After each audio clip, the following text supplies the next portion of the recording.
to the iconic Lakeside, the home of World Darts for the 2023 CT1 WDF World Championships. It has been heating up here all week and we are ready for quarter-finals day. I'm Joanne here and I am joined by the lovely Scott Mitchell, 2015 World Champion. Yes, of course, that's how we're hearing all about you, your pedigree. You're going to be helping guide me through some expert analysis all weekend. Thank you for joining us. First of all, how have you been enjoying the tournament so far this week? I think, you know, early doors, the tournament took a time to get going. We had a lot of debutants that had not been on the stage before. You could see some of them were pretty nervous, but as the week's now gone on, people have played 2 or 3 games. The regulars that have been here before are starting to come through with a couple of debutants. It makes it all very interesting. Excellent, and of course we have our reigning champions back in the quarterfinals again. Neil Duff, Bo Greaves, how have they looked so far this week? Well, both have looked really good. Neil Duff was really put under pressure last night and came through it lovely. And I think Bo has just been Bo. She's just very blasé about everything, and it's just a game of darts. And I think as long as she keeps it that way in her head, she's going to be very dangerous to beat. Absolutely, she's been on incredible form this year. Also this week, as you mentioned, there have been a few newbies. Any surprises that have made it through to these quarterfinals? And we'll go through that quarterfinal draw in just a moment. For me, Johnny Tata has been the surprise. He's really come here with nobody not knowing a great deal about him. Yes, he did really well and beat Peter Wright in the World Series with the PDC Down Under. But having to travel all this distance and still performing like that, it's much more difficult for those guys, and I've been really impressed with how he's played. Excellent. Okay, so let's take you through that quarter-final draw. Let's first take a look at the women that have made it through to the final 8. We started with 24 women, of course. Bo Greaves against Paula Murphy, Dita Hedman against Rhiann O'Sullivan, Eileen DeGraaf against Lorraine Winstanley, Lisa Ashton against Kirsty Hutchinson, and that will be our final 8 on the women's side. Moving on to the men's quarterfinals, we have Andy Barton's a favourite there, going up against Johnny Tata of New Zealand, Dennis Nilsson against Wesley Plazier, and they'll be up first this afternoon. Neil Duff, our reigning champion, against Chris Landman, and another former champion, Jelle Klaassen, against Leonard Gates. So, a very strong-looking set of quarterfinals. How do you think the field this year, going into this final 8, compares, starting with the women's side, compared to last time? We know the field has had 24 women this year, now down to 8. How does the quality look to you? I think the quality has shone through, and I think we've seen some new women that we wouldn't have known about. Nicole from New Zealand was just absolutely superb and unlucky not to have made the quarterfinals. So we're finding those new women from around the world, and that's the difference, and giving them the chance here so that they can come back, get the taste for it, and then entertain us some more. Indeed, and a little look against our first matchup, Dita Hedman against Rhiann O'Sullivan. Well, both of them have been doing incredibly well over the last year. Dita won the Scottish Open, the Danish Open, but Rhiann, this will be her 5th consecutive quarterfinals. How does this matchup look to you? Well, I actually tipped Rhiann as an outsider to win it, because everybody was saying Bo at the start of the week. I tipped her at the draw a month ago that she could win it. I've been England captain alongside Dita when she was captain, so a very difficult one for me to call. 2 ladies I really get on with. My head says that Rhiann will win it, but my heart says I want Dita to win it, so I'm really sat on the fence. Excellent. Well, it's time to head over for that first match of the day. I will hand down to your MC, Anthony Dindas. Ladies and gentlemen, welcome to quarterfinals day here at the CT1 WDF Lakeside World Championship. We begin with our first ladies quarterfinal at the home of World Darts. This is Lakeside.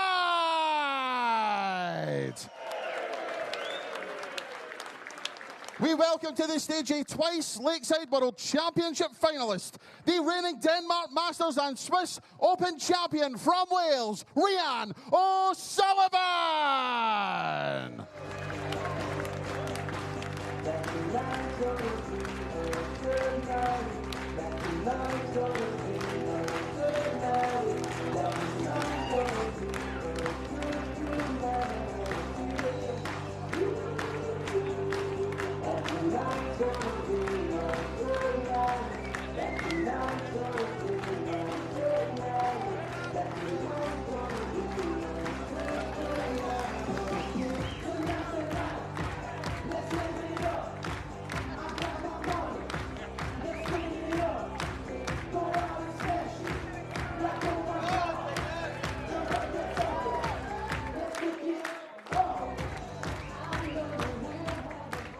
We now welcome to the stage a 3-time Lakeside World Championship finalist, the 7-time and reigning Scottish Open champion from England, the Heart of Darts, Dita Hedman!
Good afternoon, everybody.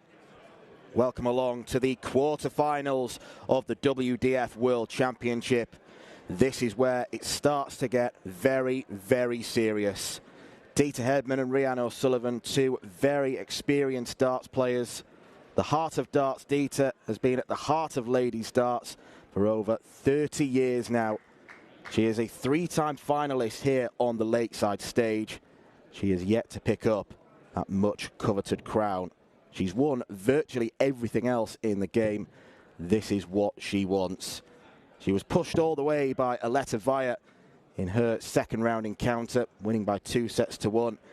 She's up today against Rhiannon O'Sullivan, who's been in excellent form for quite a few years now. Another former finalist of this tournament. She achieved the second highest average in the ladies' game by dispatching Suzanne Smith 2-0. It is a clash between seed number 4 and seed number 5 for the right to face either the hot favourite Bo Greaves or the American outsider Paula Murphy. My name's Dan McCarthy, and I'm absolutely delighted to be joined in the commentary box by the 2015 world champion. Scott Mitchell, you've got to this stage of the competition no less than 4 times. What's going through a player's mind at this stage? Well, you start to smell the final. You're that close that you start to smell it. But the minute you think of it, you know, you start stopping yourself. You've got to be so careful. So, you know, you feel like you're in the tournament now.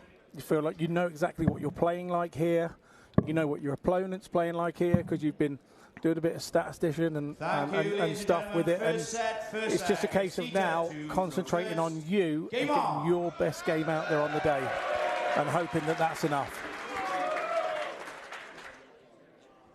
It will be Dita to get us underway with those very wobbly darts.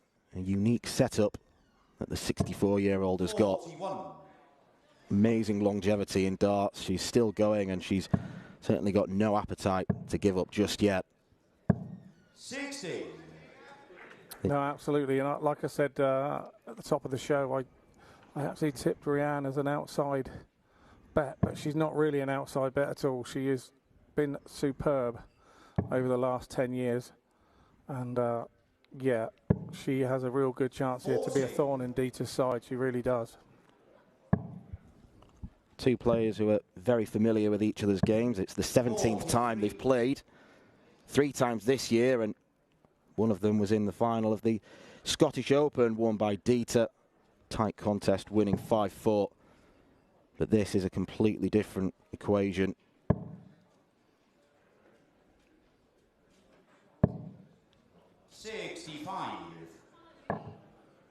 It's being able to control things early doors and making sure that you do the right thing and you stay straight and you don't do anything to give away an easy leg. That's the secret in the quarterfinals. You want to start fairly well. Even if you lose the leg, you want to be right there with them. Yeah, you'd always say that the last leg that wins you a game is the most important leg in a game of darts, but the second most important is probably the first. You need to come out of the blocks very, very quickly. Well, it's the problem with the game in general is that negativity can creep into a game of darts far quicker than positivity will. That is the biggest hang-up with the game.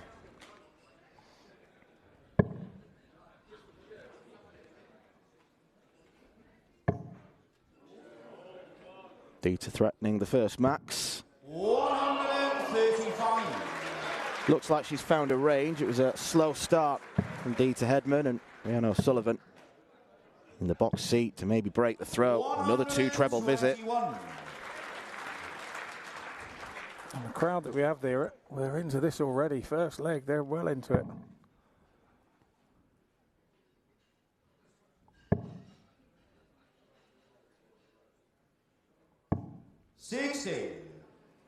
Rhiannon requires 77. Double 10. And that is a terrific start from Rhiannon O'Sullivan.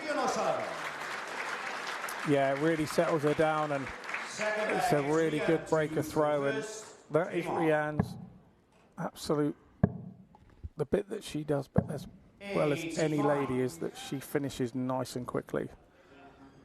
It's not often you see her sat there on a double forever and ever. She is a good sort of mid-range shooter, we call that.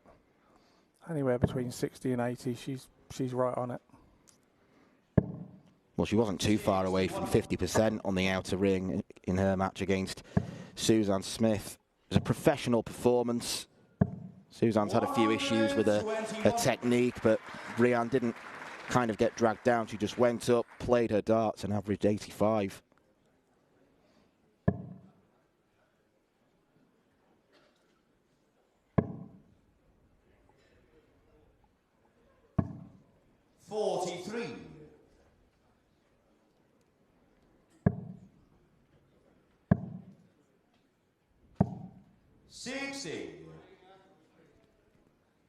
Very proud Welsh woman, as you can clearly see with the flights.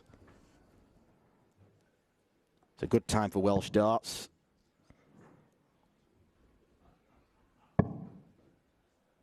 Yeah, I played against, or been in the same room as her in many an international meeting in the last, well, I've been playing international now since 2008 or 2009, so yeah.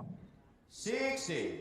Watched her rise through. She's just such a good player, and it's, you know, I said it's kind of her time now. She's been around a bit in darting terms, and she knows what it's all about now, and it's her time. It's you have to do the donkey work to become the show pony, and you know, it's her time to be the show pony. 63. Fortunate bounce out. Yeah, I went on the blocks on our rather extravagant stage that we have here.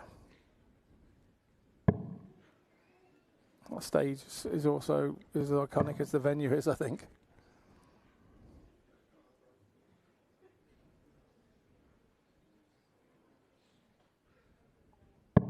$97. Rhiannon require 100. Some pressure applied. This can still go. Treble 19 leaves the bullseye. Wrong side of the wire. Rhiannon had to have a second look there. 44. Dita, you require 140.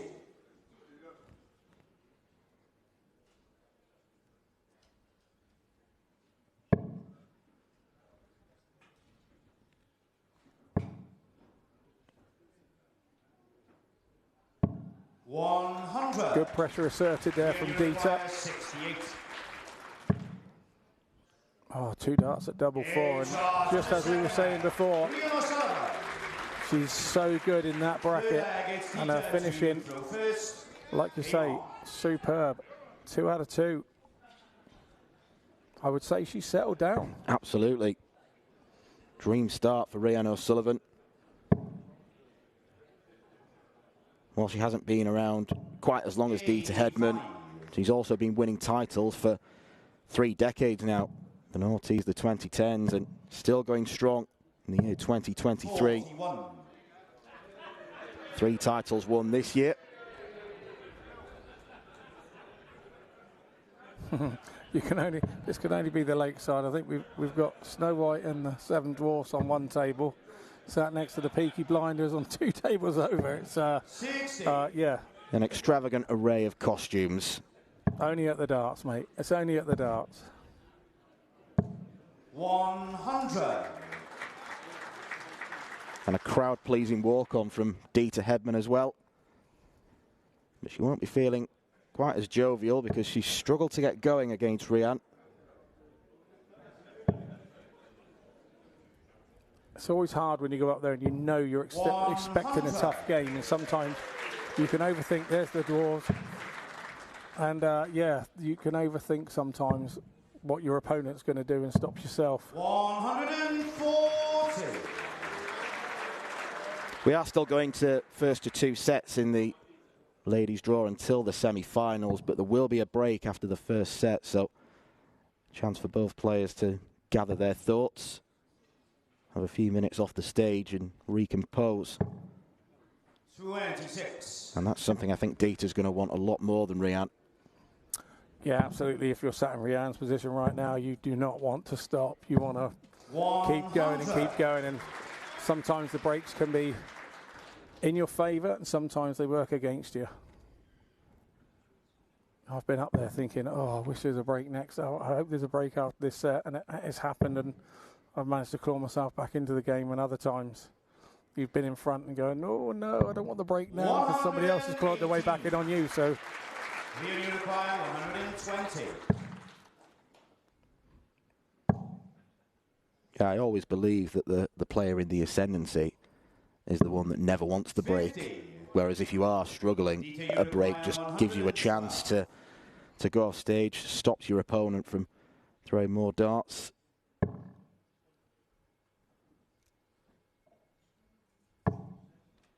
Looked an awkward lie for the treble 20. 42. that's the Peaky Blinders. 70. Tops.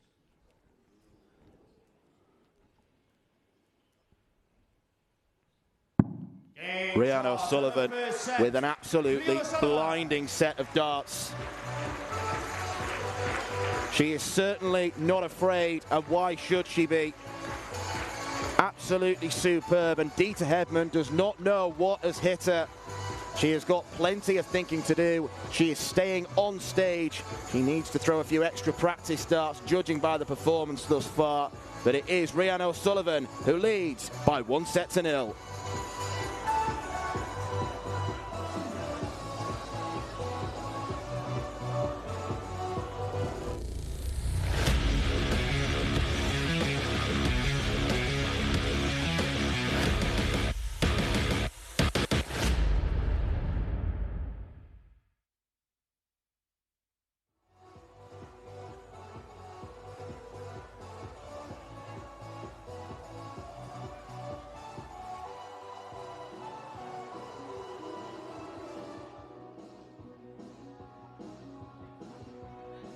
This program is brought to you by Benji Marine Engine Repair and Trading, specialized in Wärtsilä engines with a 24-hour-a-day, high-quality, worldwide service. And by Hemeco Storage Systems, your one-stop storage system solution with over 100 years of experience. The 45th annual Winmau Fleetwood Memorial Las Vegas Open will be held from January 19th till the 21st. Sin City welcomes you to come and play in the entertainment capital of the world. Both men's and women's champions will win places at the 2024 WDF World Championships. The Romanian Darts Festival is from January the 26th till January the 28th. Come join the party in Bucharest. Register to play by Wednesday the 24th of January. The Toto Dutch Open Darts is held from February 1st till February 4th. Registration is open until January the 16th. The Toto Dutch Open Darts is by far the largest darts party in the world that you should not miss. and the men's and women's champions go to the Lakeside in December 2024. The Swiss Open and Helvetia Open tournaments are held from May 31st till June the 2nd. One of the longest running tournaments in Europe invites you to join them in the most beautiful surroundings you'll find in Europe. The Swedish Open and Masters is held from August 16th till 18th. A popular tournament for many of Europe's best aerosmiths. For more information on each of these tournaments, go to the link in the description. A special thank you to our tournament sponsors Winmau, A&G Travel Group, iDarts, Dart Connect, CT1 and Quiff.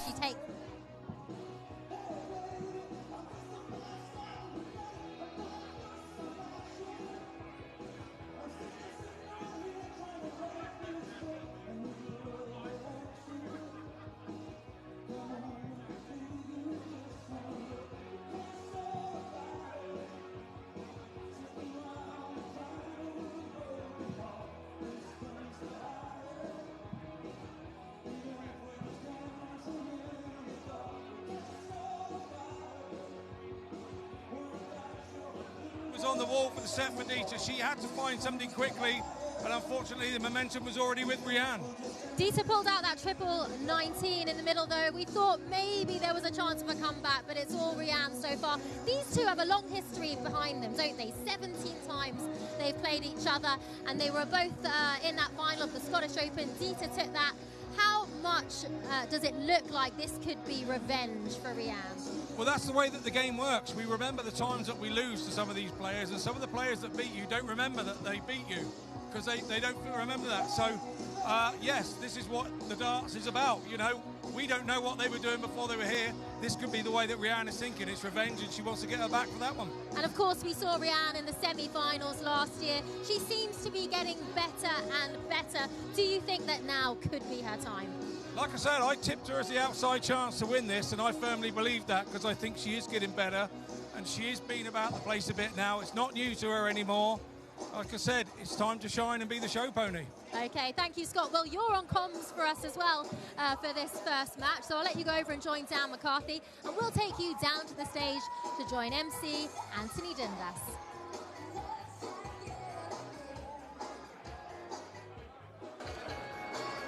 Thank you, Joe. Rianne O'Sullivan has played 3 sets of darts in the World Championship so far. She's won all 3 sets. She's won all 9 legs. She has not faced a single dart at a double. She has been utterly dominant a game and a half into her tournament, and she is looking well on course to reach the semi-finals. 4 times she's been here previously, and she's got to that stage 3 of them. The only time she didn't, she lost in the first round to Dieter Hedman.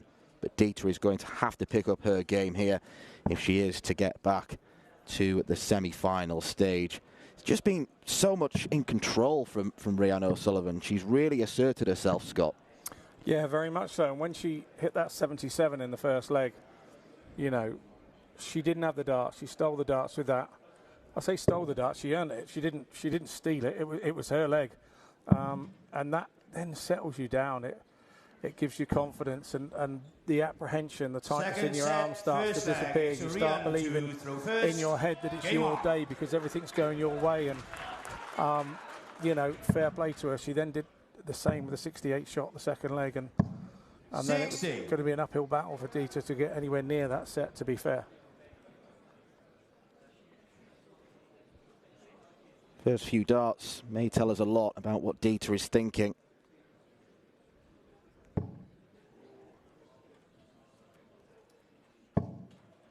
She is thinking of mounting a comeback. Not a player who is prone to giving up. You don't win as many titles as she does with that mindset. And she'd have been in this situation many, many times before, where somebody's came out and absolutely sort of blasted her away.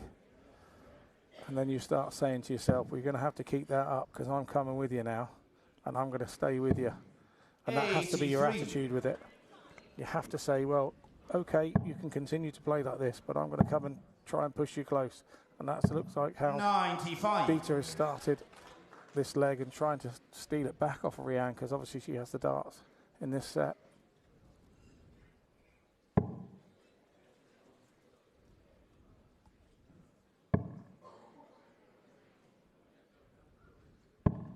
$44.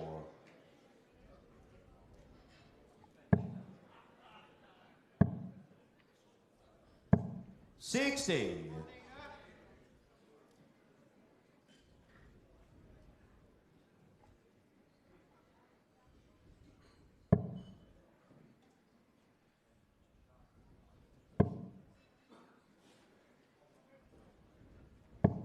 $83.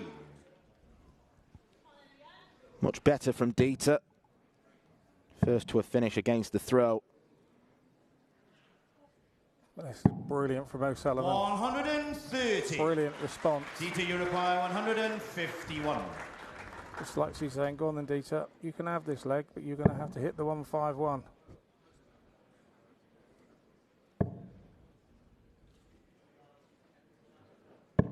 $97.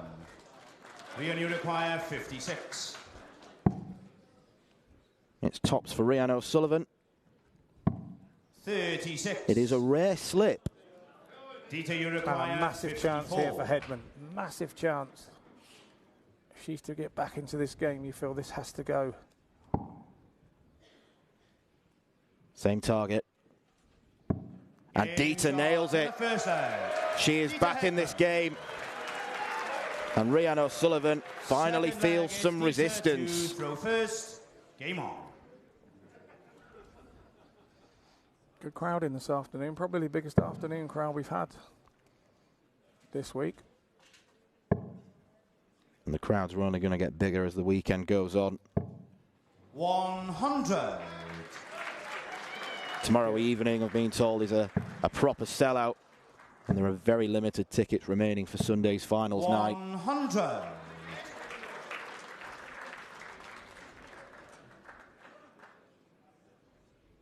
Which is good in itself. It's a new time of year for people to get used to. Everybody's been used to us being here in January, and so a good time, good start.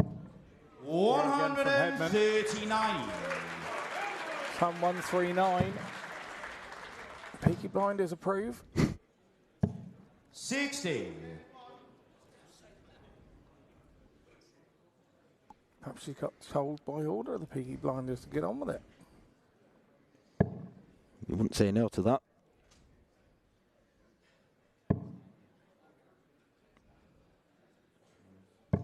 $60.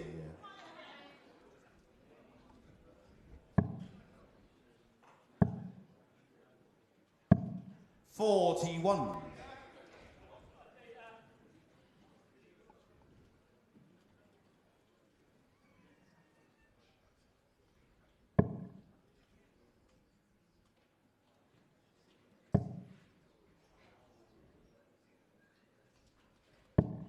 $82.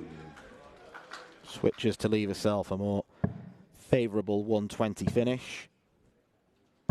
140. Rian O'Sullivan is perched on Dieter's shoulder.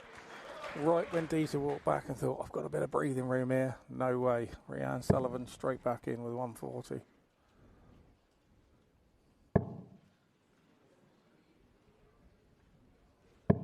$100. Rian, you require 160. Here we go. Oh, not to be. Through the second one a bit quick, did our Rianne then. Dieter, you Hedman require then, 20. double 10. Let's go 2 up in this set, the second set.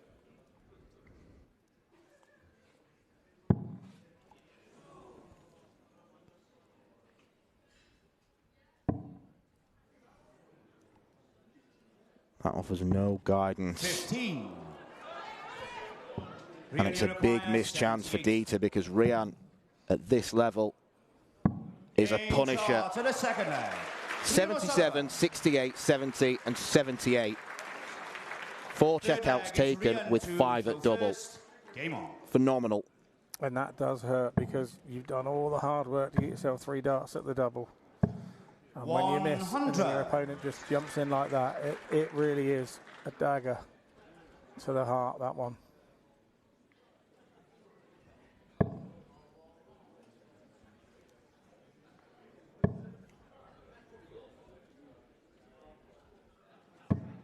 $100. It hasn't stopped Dita scoring. Now here goes Rianne. It's the confidence that it gives Rianne on a shot like that. That's the thing. It's the confidence it gives your opponent. And they do a nice steal like that one, because that one had Dita's name written all over it. That last leg, but not to beat.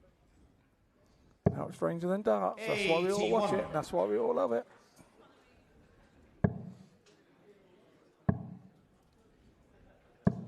$60.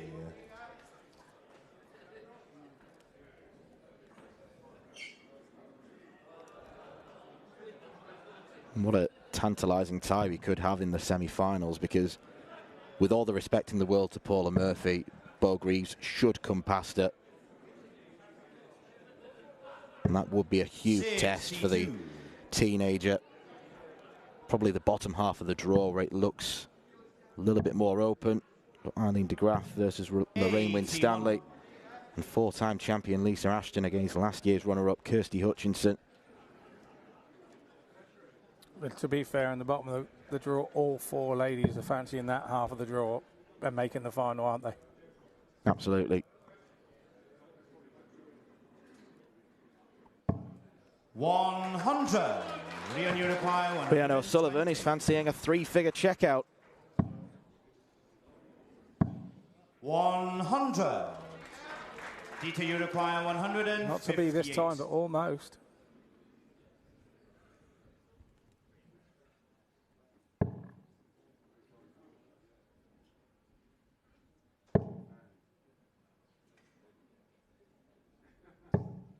$60. Rian, you require 20. Double 10 to go within a leg of the match.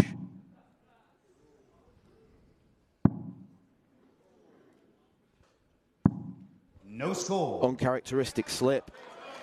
So now can Dita do back to Rianne what she did to her just a few months ago?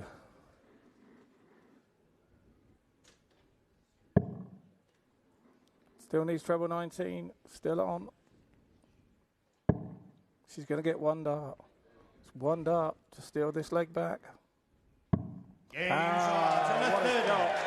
Takes it. These two trading blows, leg after leg. What a great game of darts this is. First, game on. Two proven winners, proving why they are at the top of women's darts.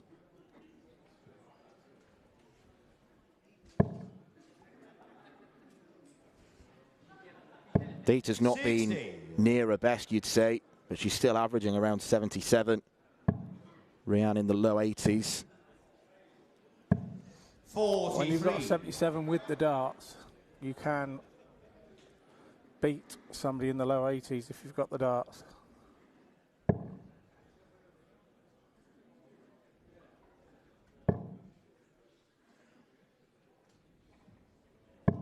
$60.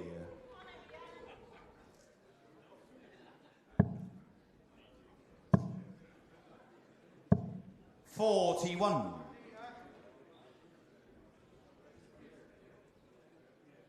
The pressure in this leg is really all on Hedman because she's got the throw. And if she loses her own throw, she's then got to go and take it back off Rianne Sullivan for the next leg. So this has to be now. You know it as a player when you're putting your foot to that hockey. You know it has to be now. You don't want to take it down that last one. 100.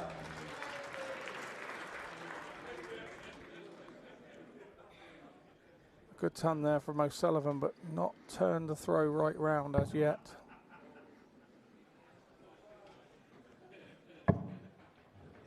She's been very good in this game at picking off one big treble visits.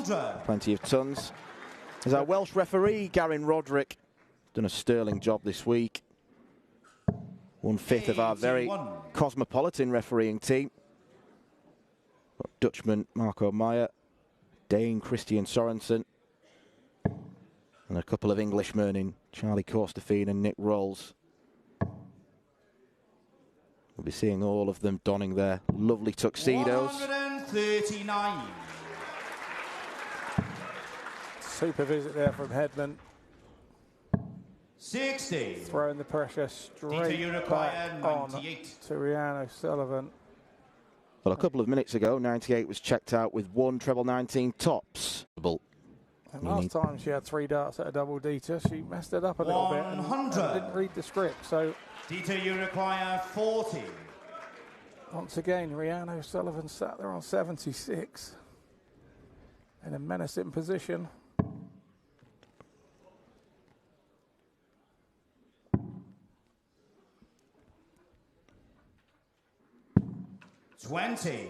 Dita Hedman has missed 3 darts for the set. Requires 76.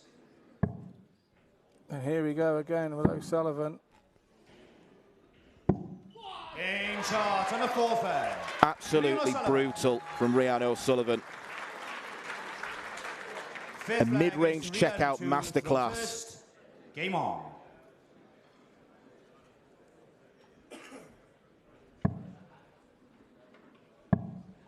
They always say in darts, the easiest thing to do is hit a double when your opponent has missed before you, but it's allowing the risk of the opponent having to go before you ever go.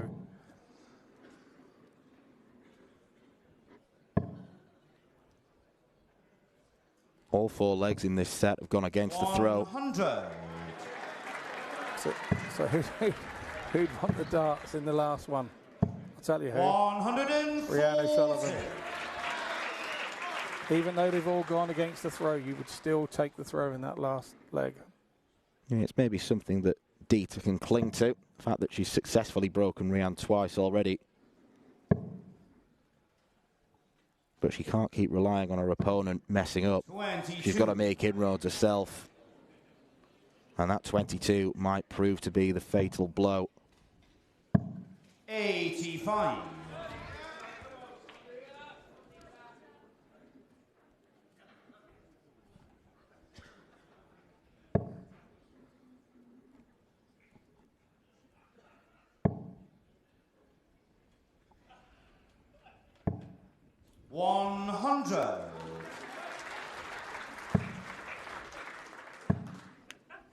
Could go bull with the last start, but she decides to stay up.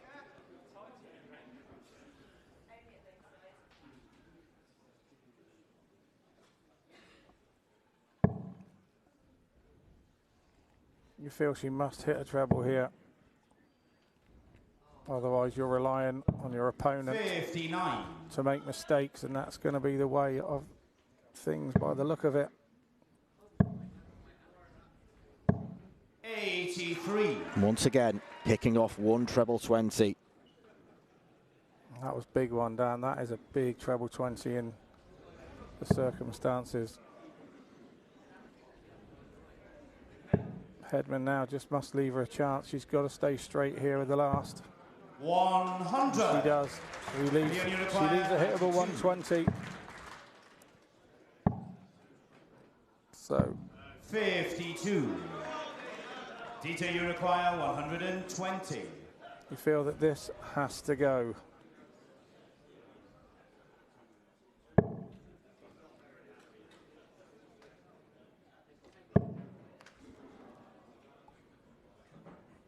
Disaster for Dita. 40. Rhian, you require 40. Match darts for Rhian O'Sullivan. Game. And she takes it first time of asking. Rhian O'Sullivan. And for the 4th time in her career, Rhian O'Sullivan is a Lakeside semi-finalist. And look what it means to her.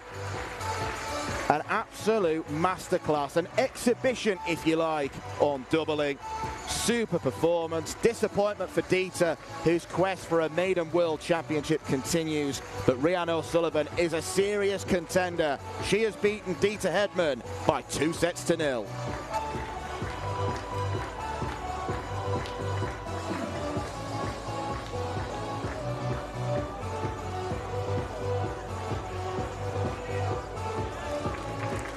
This program is brought to you by Benji Marine Engine Repair and Trading, specialized in Wärtsilä engines with a 24-hour-a-day, high-quality, worldwide service. And by Hemeco Storage Systems, your one-stop storage system solution with over 100 years of experience. The 45th annual Winmau Fleetwood Memorial Las Vegas Open will be held from January 19th till the 21st. Sin City welcomes you to come and play in the entertainment capital of the world. Both men's and women's champions will win places at the 2024 WDF World Championships. The Romanian Darts Festival is from January the 26th till January the 28th. Come join the party in Bucharest. Register to play by Wednesday the 24th of January. The Toto Dutch Open Darts is held from February 1st till February 4th. Registration is open until January the 16th. The Toto Dutch Open Darts is by far the largest darts party in the world that you should not miss. And the men's and women's champions go to the Lakeside in December 2024. The Swiss Open and Helvetia Open tournaments are held from May 31st till June the 2nd. One of the longest running tournaments in Europe invites you to join them in the most beautiful surroundings you'll find in Europe. The Swedish Open and Masters is held from August 16th till 18th. A popular tournament for many of Europe's best aerosmiths. For more information on each of these tournaments, go to the link in the description. A special thank you to our tournament sponsors Winmau, A&G Travel Group, iDarts, Dart Connect, CT1 and Quiff.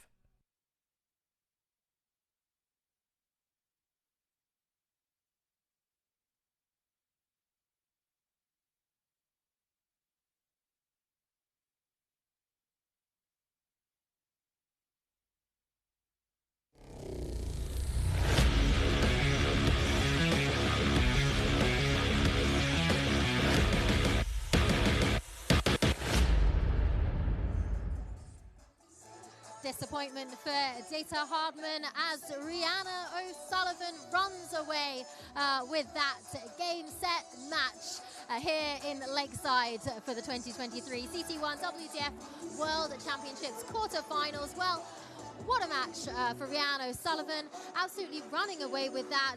Dita Hardman looked like she was starting to make a comeback, but it was just all about Rihanna this morning, wasn't it? Twice in the first 4 legs, where she had 3 darts at a double to take the leg and missed it, and Rianne jumped back in with those mid-range shots. That 78 was a big one. You heard her give it the scream. I think that was probably the end of the game right there. Rianne knew she was going to take the set then.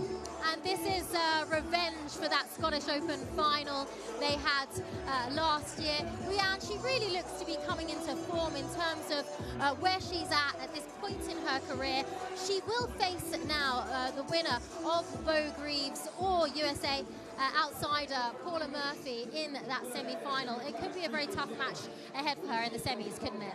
Absolutely, but I think she would have seen the draw come out. She'd have looked at the draw and thought, how far can I get in this draw?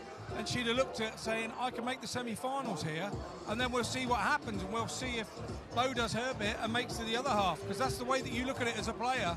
And then when you get up there and you're the underdog and Bo's the favourite maybe, or if she gets through, which is likely, but you don't know, you know, you think that I'm the underdog and so I've got nothing to lose.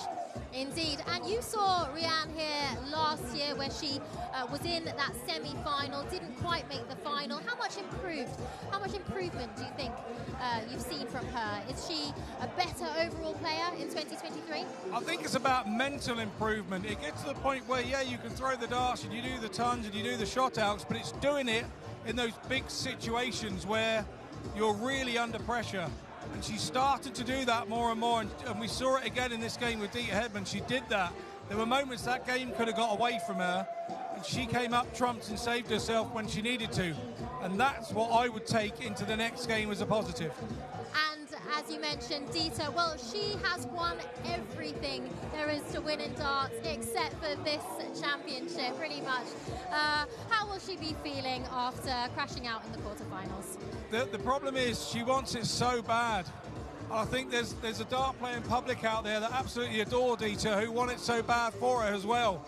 And it's getting to the point where the pressure is getting so much to do it, you wonder, will she ever do it?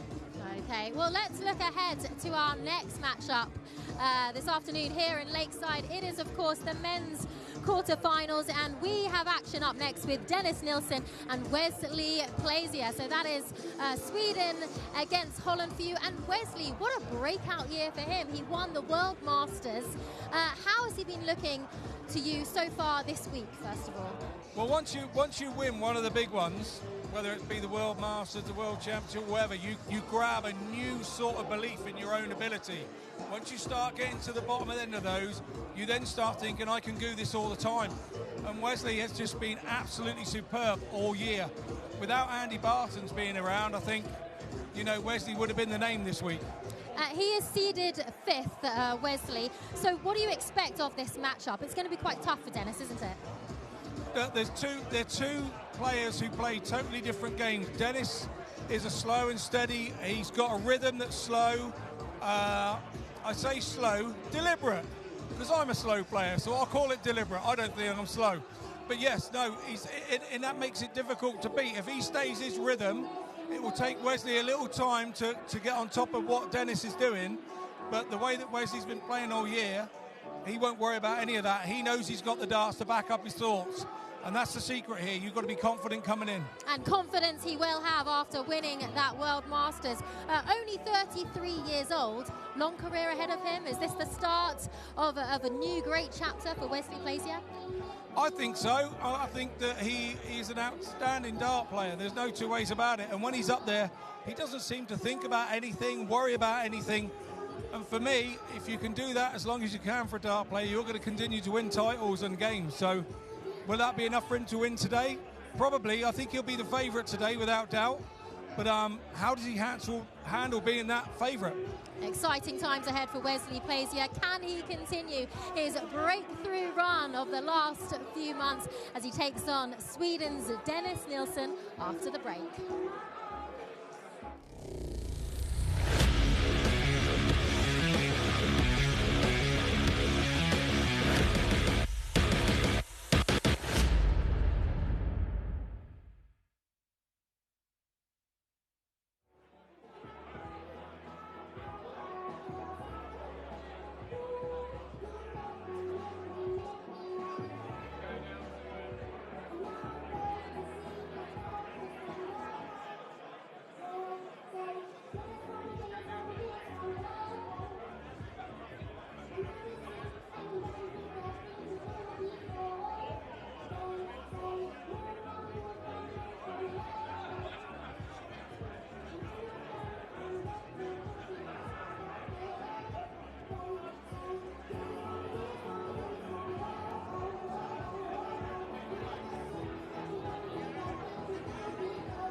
Ladies and gentlemen, we now begin the men's quarterfinals here at the 2023 CT1 WDF Lakeside World Championship, played over the best of 7 sets. And we welcome to the stage, first of all, the former Vilnius Open and Swedish Open champion from Sweden, the strongman, Dennis Nilsson.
His opponent is the reigning Antwerp Open champion, the reigning Winmau World Masters champion from the Netherlands, Wesley Pleisier.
We move over to the men's tournament for the first quarter-final.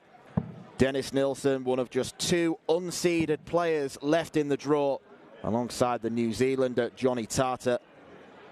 He probably came through the tensest match of the tournament so far, at least it was in round 2, when he just about overcame James Hurrell, a last leg decider. And then it was Alexander Merckx, his latest victim, where particularly after the break, he went berserk on the doubles. It was a truly clinical display from someone who's been around darts for a long time now. He is a really good player. But Wesley Pleisier is a platinum tournament winner on the WDF circuit, a World Masters champion around about this time last year when he defeated Barry Copeland. He has made his name not just on this circuit, but on the PDC as well. Missed out on a place at the European Championship by countback, despite not even having a tour card. He has got some serious ability, and it is a real clash of the styles, because as you mentioned in punditry, Scott, Dennis Nilsson, not a slow player, a deliberate player, is going up against a speedy Dutchman. Whose pace do you think the game will drift more towards? I think Wesley has the capabilities of playing however. I don't think it'll worry him whether Dennis is really quick or really sort of deliberate. He kind of does his own thing, Wesley, to be fair.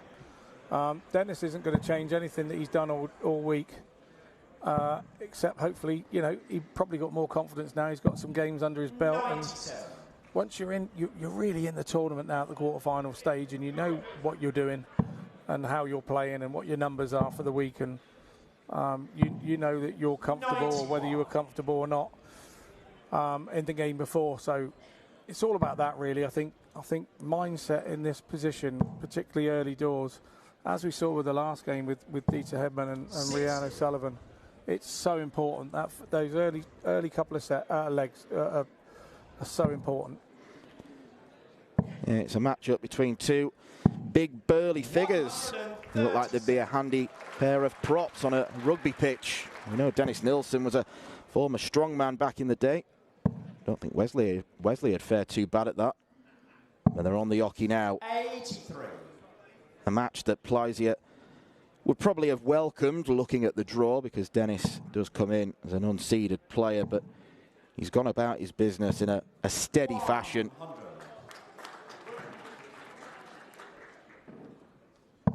Got a win against Jordan Brooks in round one. Brooks played really poorly. Dennis didn't play too much better, but he was too strong for him.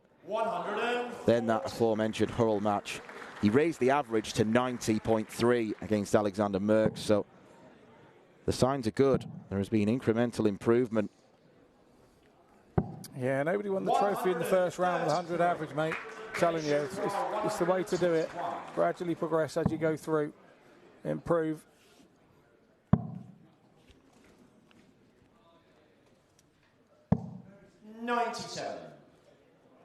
Wesley, you require. So that's for a breaker throw then. Pleisier, double top. Just underneath. And that's exactly what he does. A breaker throw for Wesley Pleisier in the very first leg. 14 dart leg as well. Lovely to settle you down.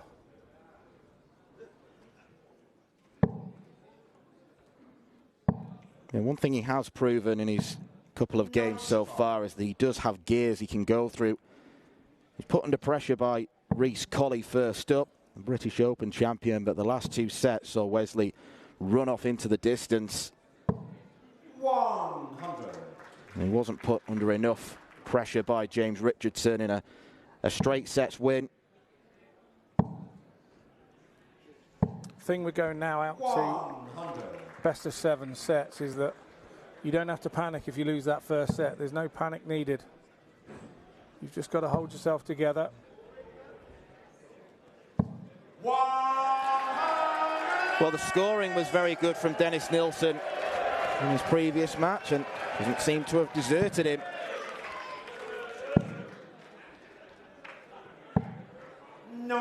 It's Friday afternoon crowd here at the Lakeside. Appreciate that. 180. It was all the cards were up. Brilliant stuff. 100. Yeah, it's Nick Rolls, the man on the mic, the big boss man of the WDF. And all the team have done an absolutely wonderful job this week. Made this tournament very, very special. Dennis, you require 121. He wanted this last time. And he's going to get a shot at double 18. Game shot. Break straight back from Dennis Nilsson. What a response. Third leg, it's Dennis to throw first. Game on. Indeed it was. And that settles you down as well. This Pleisier didn't have anything to think about. He has now. 100. The extension of the format means that there are going to be 2 breaks in this match after the second set and after the fourth. 100. The time of the tournament when players' stamina as well as their ability is tested. Well, some of the older viewers and old men like me will remember that obviously the last 16 used to be best of 7 sets back in the day when there was only 32 players qualified. 140. Nowadays it's more global, far more global, and we can see by what's left in the last 8 here. Unusual for there not to be an Englishman. Yeah, Martin Turner, the last Englishman to fall, losing out to the proud Ulsterman Neil Duff, looking to win the tournament 2 years in a row. 125. Nice visit there from Pleisier. Well, he's definitely turned the throw round now with that big score. Nilsson really needs that treble 20. 80. 85. Oh, nicely done. Wesley, you require 136.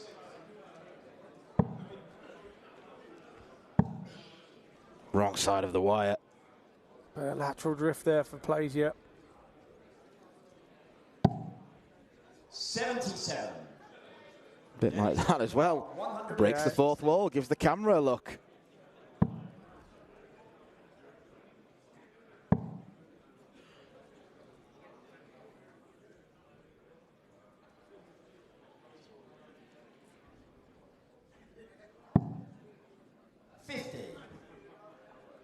Wesley, you require 59. So it'll be regulation 19 for double top here. No other real way to do it. 49. And that big shot from Dennis Nielsen has that made 66. Plaisir think a little bit when he got to the double there. So 66 for Nielsen. Should get one now. Tops it is. 46. So Plaisir will tidy up now, you would think. Wesley, you require 10. And he's got the option to split. May choose 2-4-4, but I think he's going straight for it. 5. He'll be wishing he had split now. Dennis, you require He will indeed. 20. This is the longest leg of the match so far, but surely he'll get put to bed here. Yes, it does.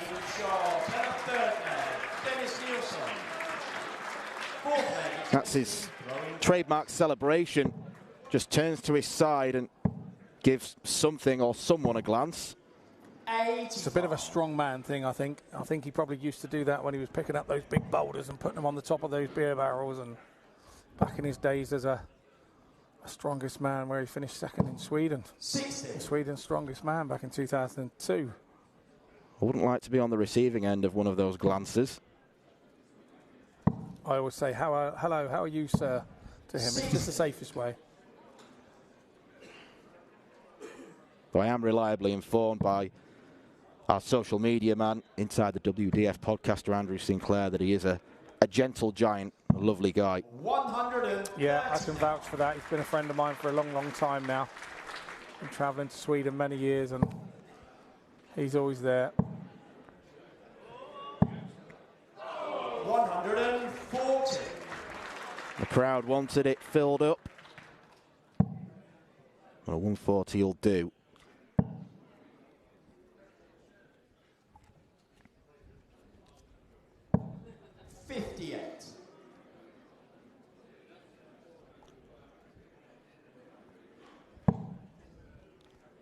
Never played each other before of Dennis and Wesley. Dennis tends to concentrate most of his darts in Scandinavia. Certainly got the ability to go further afield. 100. Wesley, you require 100. Yeah, he definitely has, and he's had that for a long time now.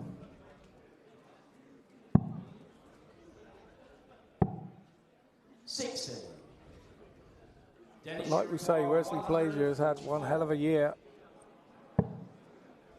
Last time he played me, it was over one leg in a World Cup team final.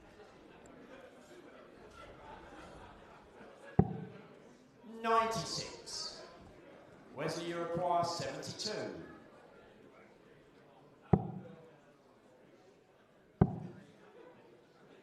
Tops for 2-all. Game shot. That's better. And that's pretty much what he did to me in that team final. We were on the last leg. Fifth leg, it's Dennis to throw first. 8-7 to the Dutch, 9 being the win. And he had the throw and turned me over nice and comfortably. And it just shows how far he's come in a year since winning that World Masters title this time last year.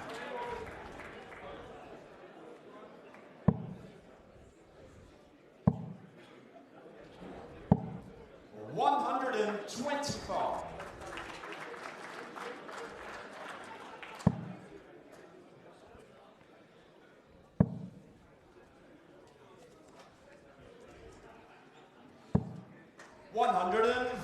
Superb last start there from Dennis.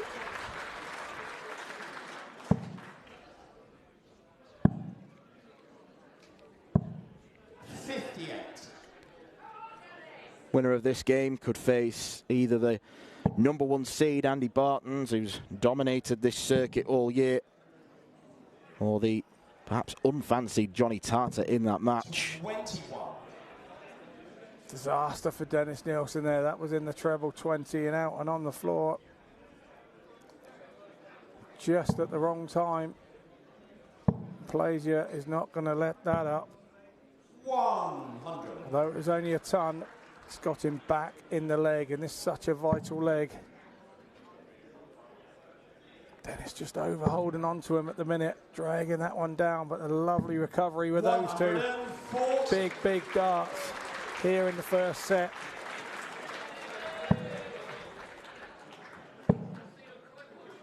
He's coming straight back at him. Is it a 180? It is indeed.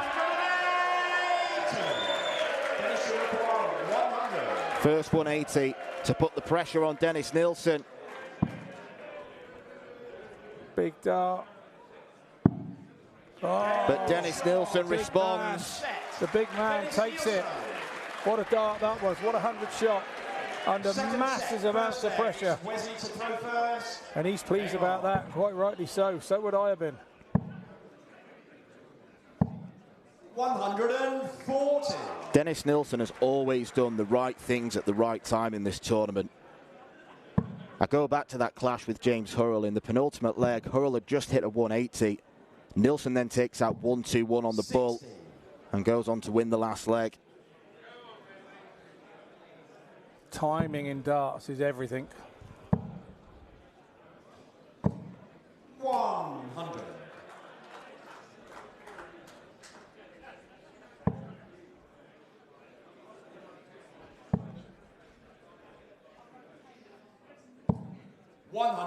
Yep, you don't necessarily need to be the flashiest player. You don't necessarily need to hit the most 180s. You hit the right shots at the right time, you're going to win a lot of matches. And that's what Dennis has made a career out of doing.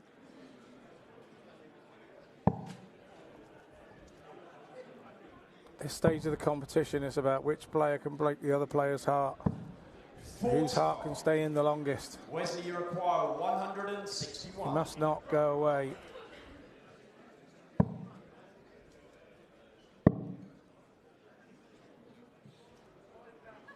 Treble 17 is the shot. 87.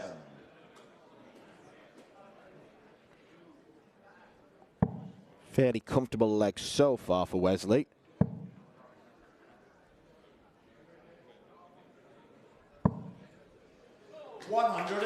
Not so much now. Yeah, here comes Dennis Nielsen.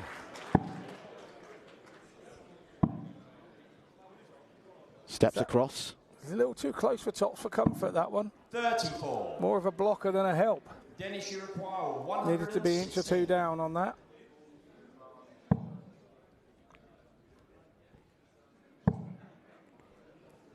Double 18.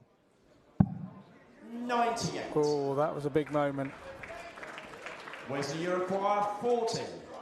Wesley gets another chance, and this time he won't have a dart in the way. Game shot. And because of that, he puts it straight in. It's always a difficult shot to approach, is 60 with two darts in hand, because if you go too high, it blocks the tops. If you go too low, you run the risk of busting. So you've got to be, it's one of the most difficult shots in that range, you'd say, particularly if your darts stand up. Absolutely, and we've got players throwing what is called the flatty, where they hold the dart in a different place. You hold the dart right at the front, so that dart goes in the single 20 flat. Owen Bates is doing it at the moment. I think Daryl Gurney's been doing it for a while. There's a few players that are throwing the flatty, and that leaves the double top bed sort of wide open.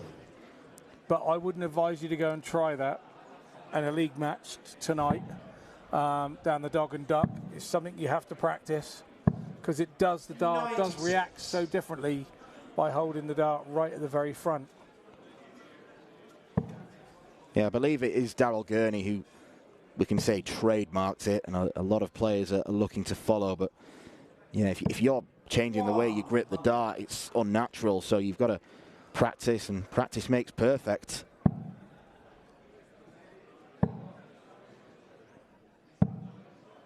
93. And they are pretty long darts that Wesley uses as well, which doesn't help. Yeah, which says, come on, I'm going to stick up in the air. That's the way, and very front heavy as well. So its natural arc in the air will be the angle it arrives at the board.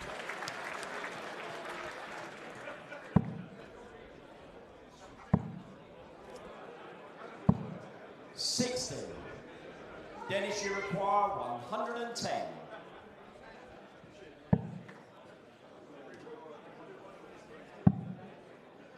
So he missed 116 with one dart in his hand with the last hit. Now he's missed 110. How different would this set look if Nielsen would have hit those two doubles? But now it's Plaisier's chance, 156. Oh, the first one's nice. Second one a bit adrift again. 82. Dennis, you require 32. Double 16 for Dennis. And this one goes in. Yeah, nicely done. Used the first dart perfectly there. Lovely position first dart. Used it to his advantage. Levels the setup. 180. There'll be no worries here from Dennis. It's on the Plaisier throw. It's when they start at 180s on your throw. 100. It's when the alarm bells start ringing.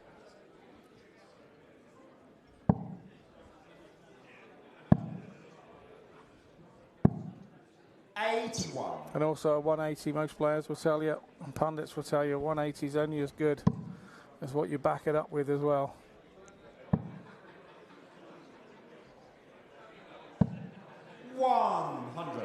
Yep. Trebles for show, doubles for dough. Oh. We'll get that old adage out of the way early on. I was going to say some old fella that was, wasn't it? From back in the day. 134. Did he break his back in this venue? I think jumping off the hockey or something. What a game.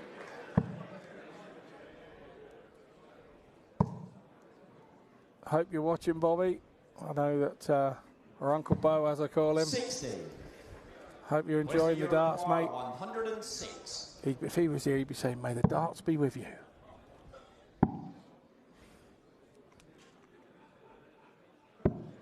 $74. The dart's not quite with Wesley there, but it's a long way in front of Dennis.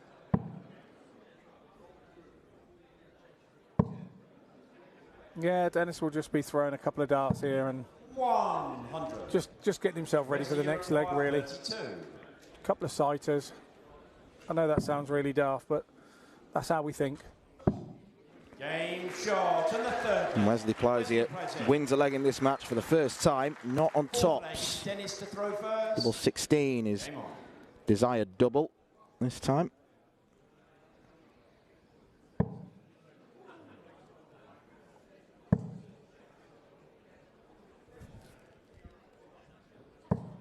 $140.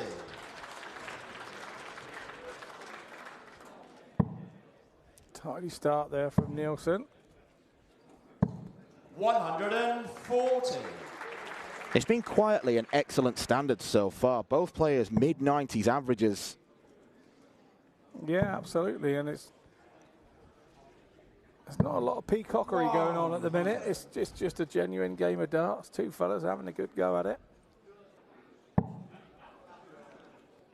Highest average we've seen in the tournament still belongs to Andy Barton's. His 3-0 whitewash of Sebastian Białecki in round 2. And then he averaged the same, just a few percentage points lower against Gary Stone. That was a classic encounter. 100. Yeah, it really was. Gary Stone didn't do a lot wrong in that game.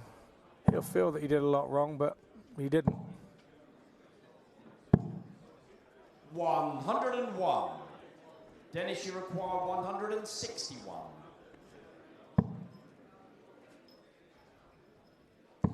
Just needs to lay up. Might look at the ball to leave a two-darter. 46. What he did do, but it's an unfortunate slip.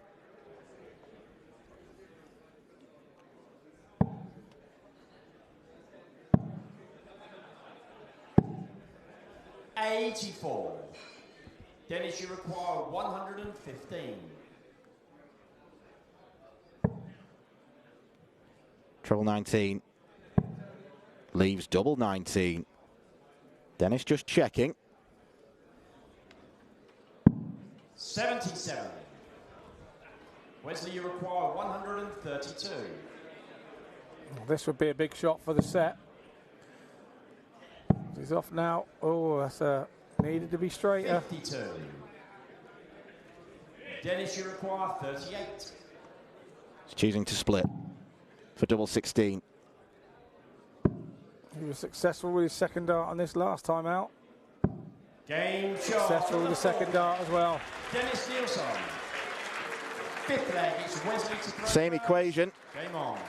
And now Wesley has to hold, otherwise he faces a 2-set deficit going into the first break. 16. This is when the nerves are jangling here. Particularly with him being 1 set down as well. Dennis will be thinking, just score. 100. Don't worry about the end of the leg, just score for the first 3 darts. Break the game down. Well, this is unfamiliar for Wesley as well, because he's not been behind at any point in this tournament. 101. Reece Colley took a set off him to level the game up at 1-all, but then Wesley cleaned up and it was a straight sets win against James Richardson. Here we go. Dennis Nielsen here. 140. Good start, ton of 140 against the throw. Plays, you has to come back with something here. 100.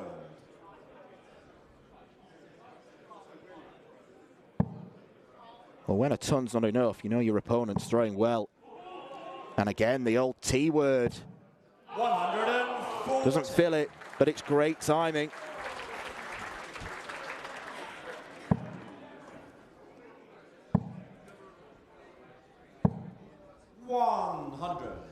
That ton means that Placer stays in touch. Treble 17. Bullseye for a 2-set lead. I think he's going to... Oh, 96. I looked at him there and I thought for a split second he was going to 10 that up. He looked at the 10. He didn't look at the bullseye. He looked at the 10. And then we went off his eyes. Good stuff from the spotter there. It would have been a risky move. 100. Dennis, you require 25. So, double 8 for a 2-set lead. And he hits it. He is confidently going around his business here, Dennis Nielsen. Dennis Nielsen looking like a man on a mission, wanting to get to his first World Championship semi-final, and he's got off to the perfect start as well. Wesley Plaisier has got some thinking to do. He has got to try and recover this deficit. Dennis Nielsen leads 2-0.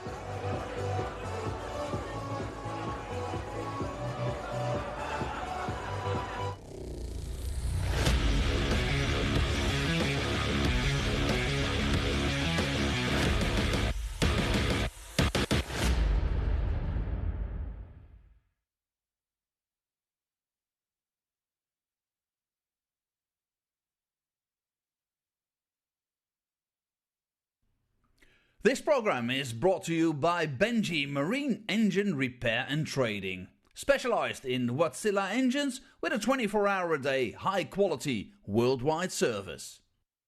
And by Hemeco Storage Systems, your one-stop storage system solution with over 100 years of experience. The 45th annual Winmau Fleetwood Memorial Las Vegas Open will be held from January 19th to the 21st. Sin City welcomes you to come and play in the entertainment capital of the world. Both men's and women's champions will win places at the 2024 WDF World Championships. The Romanian Darts Festival is from January the 26th till January the 28th. Come join the party in Bucharest. Register to play by Wednesday the 24th of January. The Toto Dutch Open Darts is held from February 1st till February 4th. Registration is open until January the 16th. The Toto Dutch Open Darts is by far the largest darts party in the world that you should not miss. And the men's and women's champions go to the Lakeside in December 2024. The Swiss Open and Helvetia Open tournaments are held from May 31st till June the 2nd. One of the longest running tournaments in Europe invites you to join them in the most beautiful surroundings you'll find in Europe. The Swedish Open and Masters is held from August 16th till 18th. A popular tournament for many of Europe's best aerosmiths. For more information on each of these tournaments, go to the link in the description. A special thank you to our tournament sponsors Winmau, A&G Travel Group, iDarts, Dart Connect, CT1 and Quiff.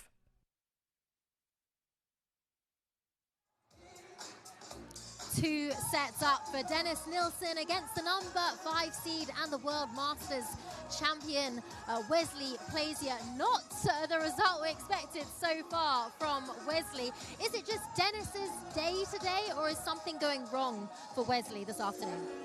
I think Dennis has put that steady game out there that he put out there all week, and he's saying, come and get me, and you've got to go above that standard to get him. Lovely breaker throw in that last set to take the set. 2-0 up, he looks very calm and very composed. Indeed. It was a very competitive first set, wasn't it? Dennis taking that one. We have seen a number of 180s from Wesley, but Dennis seems to find a comeback every time. What do you make of his abilities that we've seen from Dennis so far today? We're seeing the cool, calm, collected Dennis that all of us know that he is. He will not get flustered up there.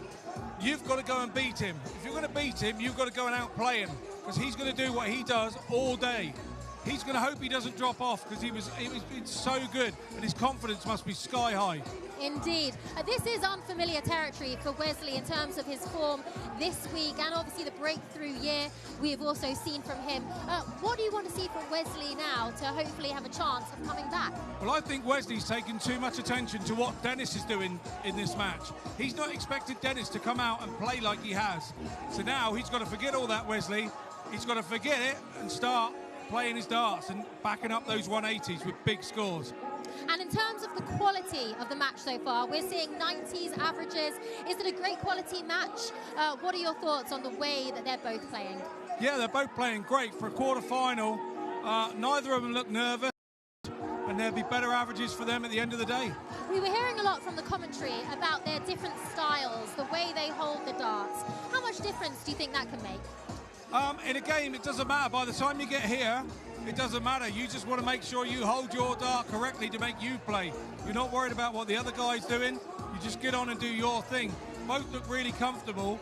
I think there's a long way to go in this match. You do? Do you think Wesley has a chance of making a comeback? And what are you looking to see from him? I would expect, with what he's done all year, I don't expect him to go away quietly. He's not that sort of character. He's a quietly confident character, the same as Dennis. But we'll see what happens in the next 2 sets. Okay, and of course, Wesley, he is 33. We are talking about this bright future he has ahead of him. If he doesn't make it through today, how much do you think this will set him back? It won't set him back. It will just be a learning curve, and he'll know not to do whatever he's done. You only know inside when you're up there what you've done wrong. You can't always see what a player's done wrong.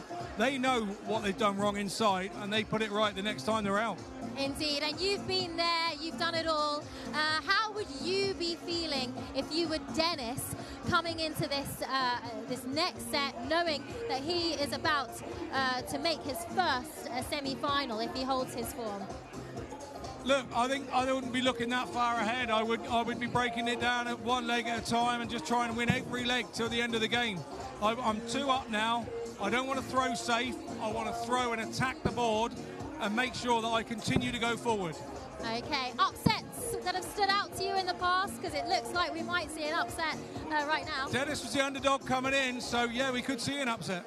Okay, and in terms of Wesley just going forward, well, you know, it's been a great year for him. If you could sum it up, what's been going wrong for him so far today, how would you describe it? I just don't think he's backed up the 180s. He's had a few chances at doubles. Early doors, he missed I think one of the legs, he missed 5 or 6 darts at a double, and that was a turning point for Dennis to be able to grab a bit of momentum. Had he have not missed those, maybe Dennis wouldn't have got the momentum. We wouldn't have sat at the score now. There are always turning points in a game. There are always vital shots in a game, and you have to win those vital moments. And so far, Wesley hasn't won one of those. Yet 5 180s we've seen from Wesley. How is it that he's still managing to lose those legs and yet pulling out shots like that?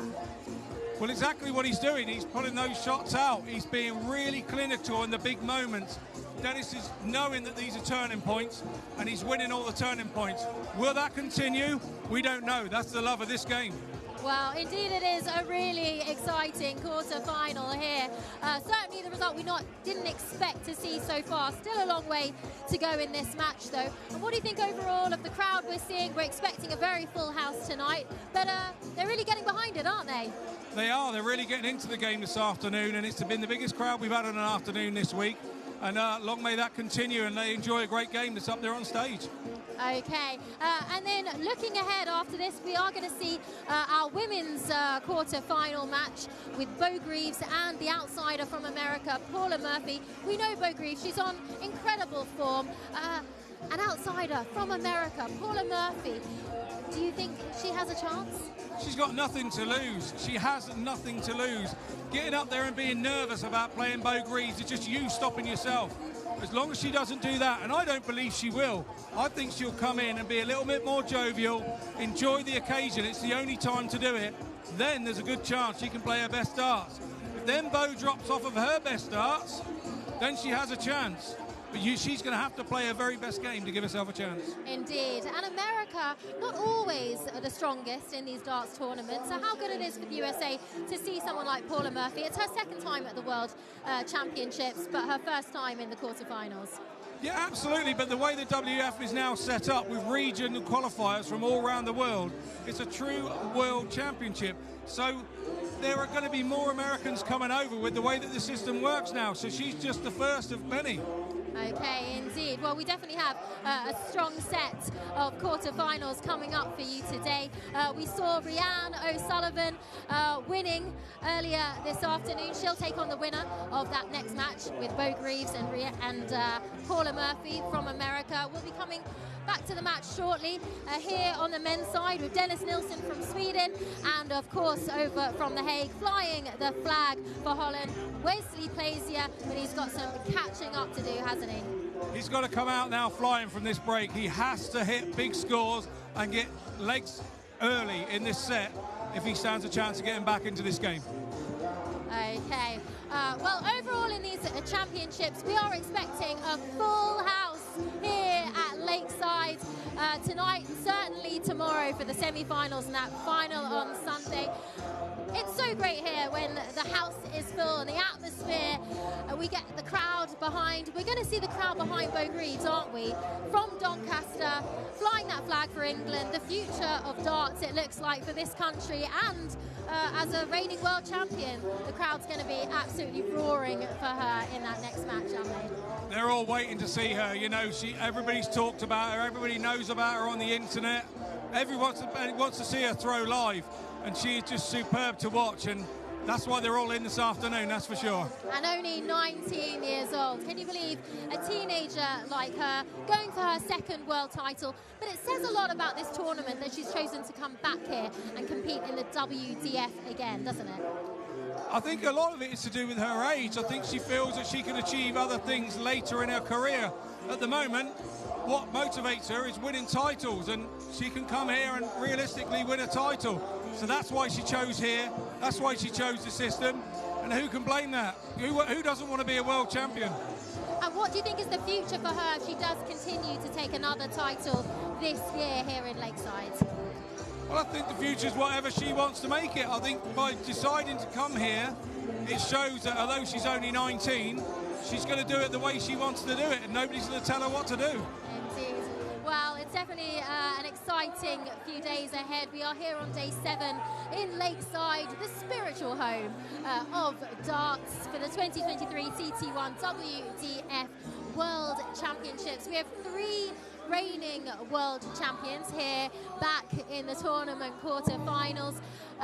Neil Duff, well, people are saying he's not quite on the form that he was this time last year. What do you make of his run so far this week?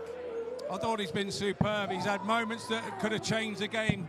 I was here on Tuesday night when he hit a 105 and he turned that game on its head, and he did exactly the same last night with Martin Turner. So, look, he knows he's in good form. I spoke to him earlier. He's feeling good. Who's going to doubt that? He always tells you what he's feeling, and he's feeling good. Then he's a danger to everybody else. And I understand his winning medicine last year was using a certain hypnotherapist that you've also worked with. Tell us a little bit about that. And is he using the same guy this year? I think so, yeah. Stephen McKibben over in Ireland. I had a phase here where I couldn't get through the first round, and it was time to try and find. It wasn't ability, it wasn't anything. It was something between my ears that was stopping me, and I've had much success with Stephen, and you know, I owe him a lot, and I'm sure now Neil feels the same because he's gone to the same guy and achieved what I achieved with him. Well, if he wins again this year, and also with that same hypnotherapist, you might expect to see some of the other players going to the same guy, using the same approach. Well, I hope Stephen's watching and he'll give me some commission if he does, because yeah, he'll owe me and Duff a few quid. Do you miss it, Scott? Do you miss being out there? Absolutely, you know, I was lucky enough to get a throw on Saturday before the doors opened, and just had a little throw up there to test the lighting, and yeah, the memories come flooding back. I kind of welled up. You forget all the bad times here when you've had one good time.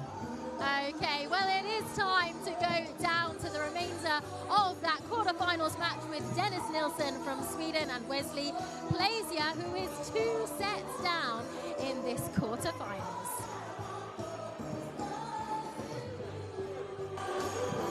Thank you, Joe. Yeah, slightly extended break there because there was a bit of an issue with the scoring system, but I believe those problems have now been rectified.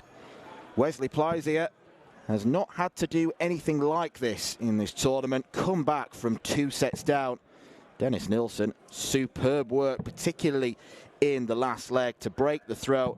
A checkout of 25 now puts him in pole position to go on and win this match and become a World Championship semi-finalist.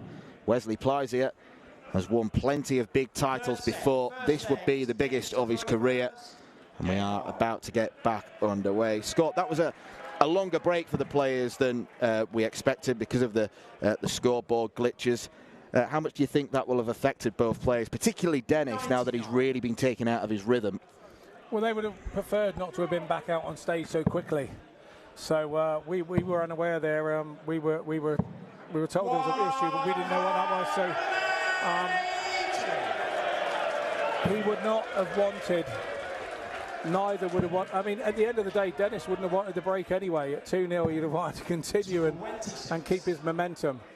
And sometimes a longer break like that can upset all your momentum, and it probably did Wesley a favour. He started 180, 140, so yes, it has done him a favour.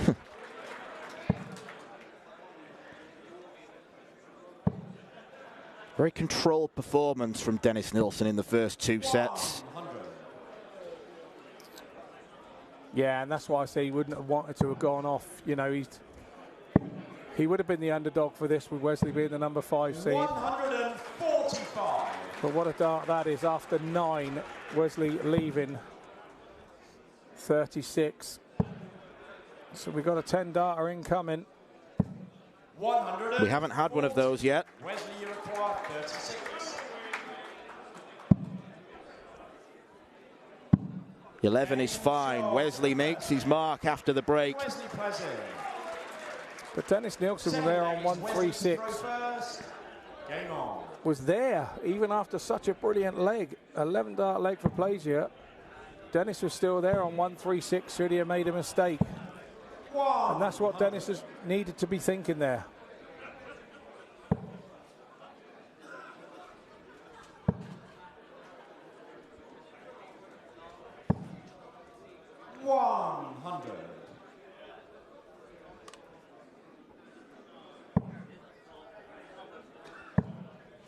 Seeing those mid to high 90s numbers from Wesley Plaisier, and when he did win the World Masters that's kind of what he was averaging for the duration of the tournament. It was a 97 that defeated Barry Copeland in the final this time last year. 100. Earned a lot of ranking points from that tournament. Teed him up as the number 5 seed. 57.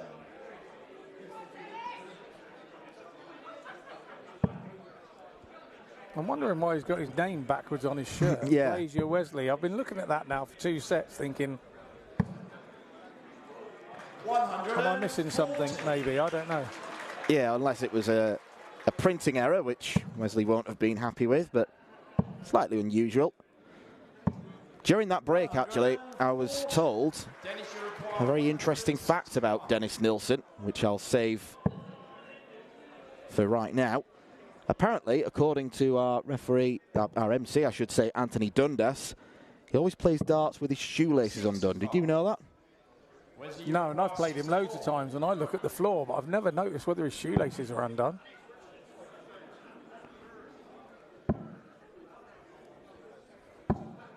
Well, he is tripping up slightly in this third set. Wesley gives it some. Third leg is Dennis to throw first. Dennis gave him a little stare there as he walked back.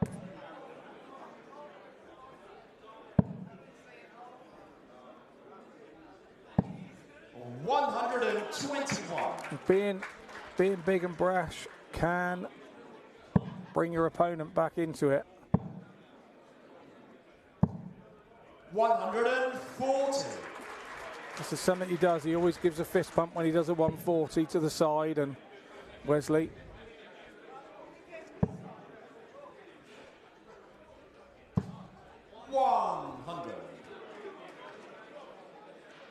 Can be a tendency here as a player when you're not playing your best game up there to think you're playing rubbish and stop yourself playing. 140. But Wesley Plazier has come out the blocks exactly what I said at the break. He had to come out the blocks flying, and he did that with that 11 darter 80. and set the tone a little bit so far for this set. There's been a sensational burst from Plazier. And we're talking darts about some players who have got gears. Wesley Plazier played the first 2 sets in second, third gear, but so quickly he can rock it up to 6 or 7. Absolutely, and at the break you can have a friend or a manager or somebody out there that knows you really well can tell you what you're doing differently, because when you're up there throwing, you have no idea what you're doing differently. You just know that everything's going south. 41. And I think somebody's told Plazier in the back room that he's not throwing as quick as he usually does. He was down at Dennis's pace. So we saw Dennis hit that ton for the set earlier on double 10. So that's a disappointing dart for him. It's the worst possible dart when you have a ton left. He just wants to now go and set this up, hit that treble 20. 35. Not to be this time. So it's Plazier at 40 for the set.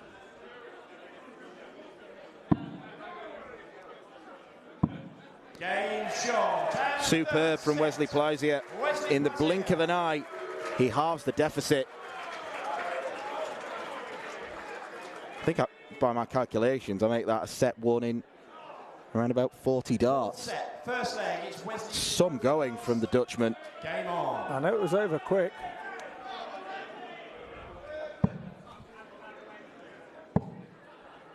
The break has done him the power of good.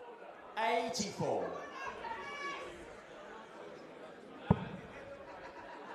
And if this is how Wesley Plazier responds to having breaks, then Dennis Nilsson might refuse to walk off after this set. 81.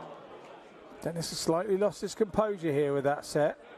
Needs to get back to where he was, calm himself down. He's still 2-1 ahead. It's easier to think that you're behind. 134. Because the only way I know how to stop an opponent doing anything is to hit them red bits more than he is.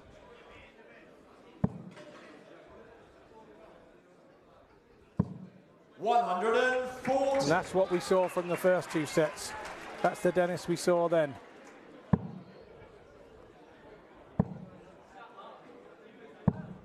140.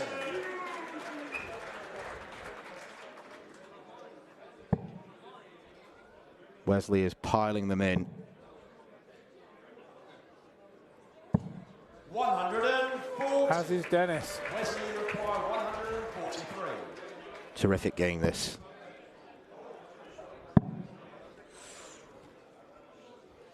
This is a big point in the game here.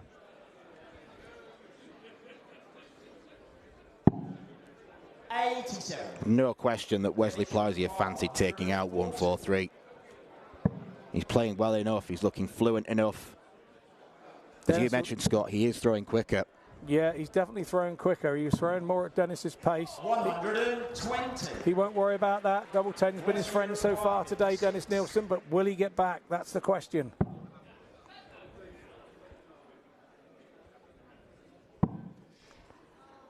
Visibly slower again. Game shot in the first leg. Visibly accurate on double 10. Second leg is Dennis. It's 4 legs in a row, and notably, Dennis Nelson's not had a dart at double in any of them. He's been walloped in the scoring phase. 100. Dennis has made a mistake. I say this is harsh, but he's had a non-treble visit once in every leg so far, and that's what's costing him. That's all it is. Only because his opponent isn't missing. And there we go. There's that mistake again. Whereas in those first 2 sets, 120. they were both straight, but that's a hell of a recovery from that position. He's still in this. He's got to take no notice of what Wesley's doing. 140. Christmas attire. This would be the ideal early Christmas present for whoever wins this title. 140. Cool 50 grand to go in the bank.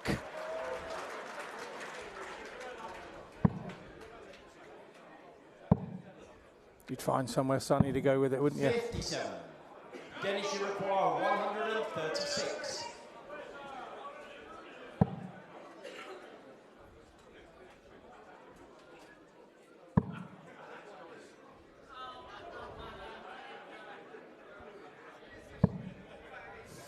I went to the local tractor dealer with mine. And how much of it did you spend? Too much. I've still got the tractor. 95. And it's worked out quite well. When I'm Dennis, you require being a farmer, it's handy having a tractor.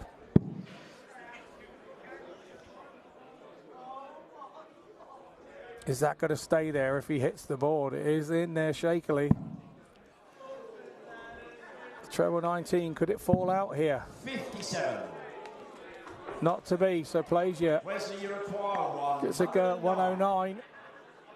It did look a big distraction for Dennis. I thought he was going to end up splitting. Oh, he misses the big number. Crazy miss. Little smirk to himself. 77. Sorts it all out. Dennis, you require 38.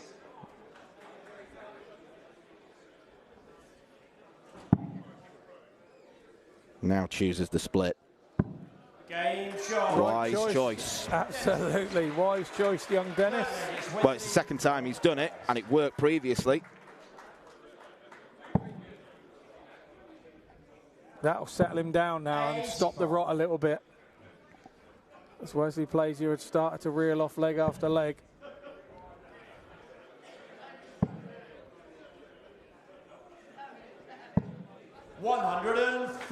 Yeah, this is the Dennis that was in the first 2 sets now. You can see that settled him down massively. 84. I think plays you can play him at both paces, you know.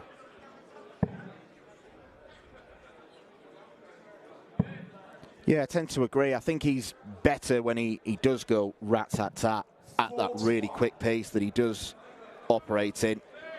His game doesn't drop too much when he has to be a bit more methodical. 95. But you'd say it's just enough to bring him back into Dennis's range, doesn't it?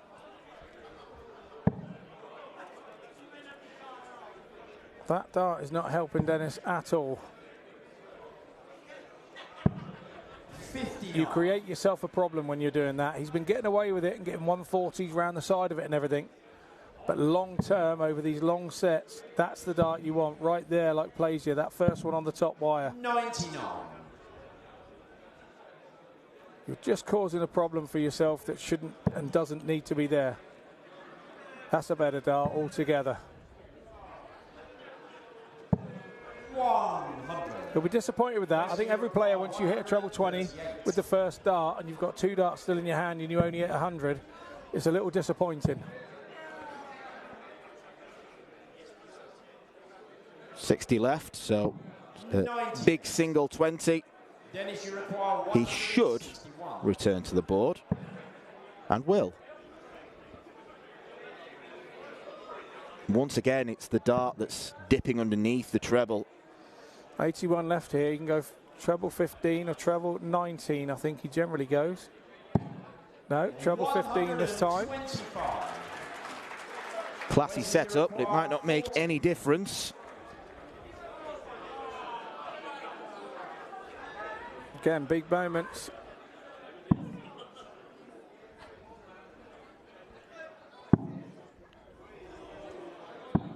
Chasers round the board, and chasers well. Wesley Plazier. That's relief from Plazier, that is. That's relief. It's not for a set, it's not for anything. That's more relief that you hit that double 5 with the last dart, because he knew how important that was to hold his throw there.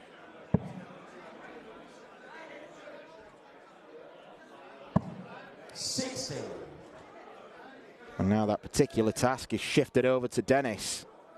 Has to hold, otherwise it is 2 sets for Wesley to respond to the 2 sets from the Swede. 57.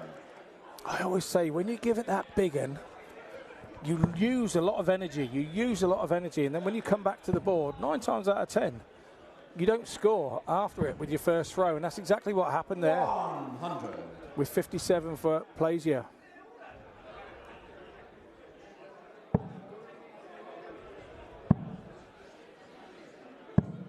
And there you go, he's come up trebleless again now. That's 2 throws after the big, large bananas.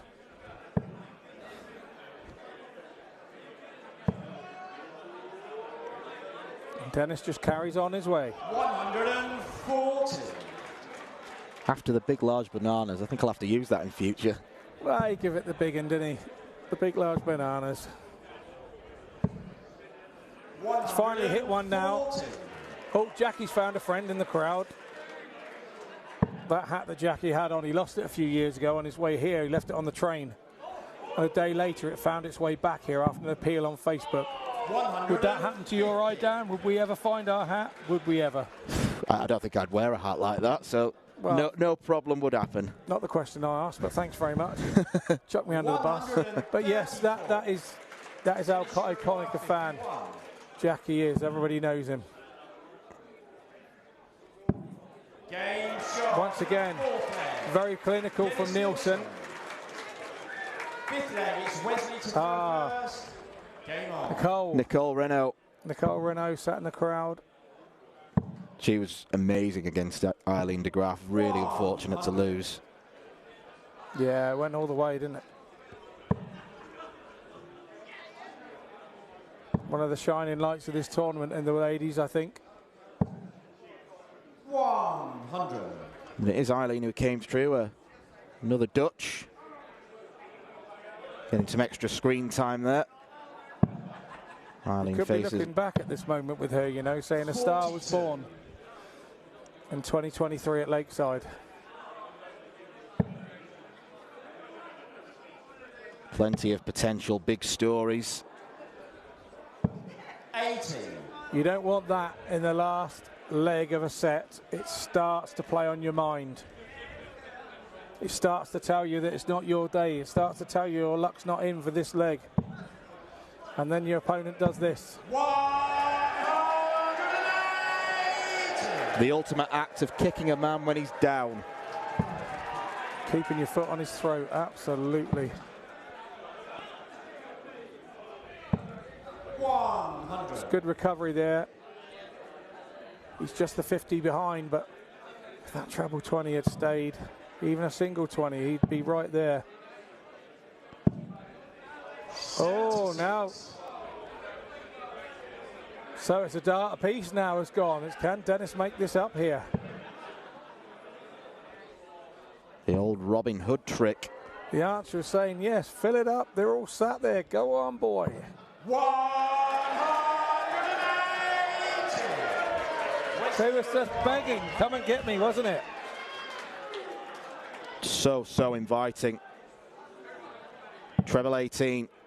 Double 16 for Wesley Plaisier. This is class. 71. Whether he hit it or not, to give himself the chance after that 180 shows his class. Now this has to go. Surely he's got to go 9. 32 has been his friend so far this whole match. And it is again. That is a super finish that. I can't explain to you how difficult that finish is. Dennis Nilsson heads into the break. 3-1. He's going nowhere, he's telling everybody.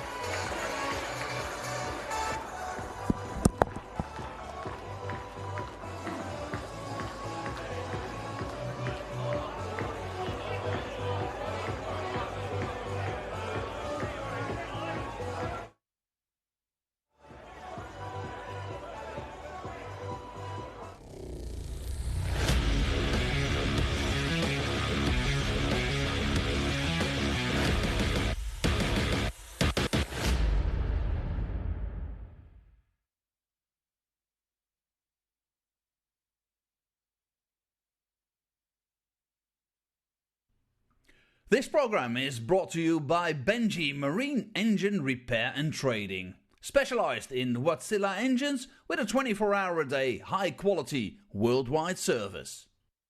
And by Hemeco Storage Systems, your one-stop storage system solution with over 100 years of experience. The 45th annual Winmau Fleetwood Memorial Las Vegas Open will be held from January 19th to the 21st. Sin City welcomes you to come and play in the entertainment capital of the world.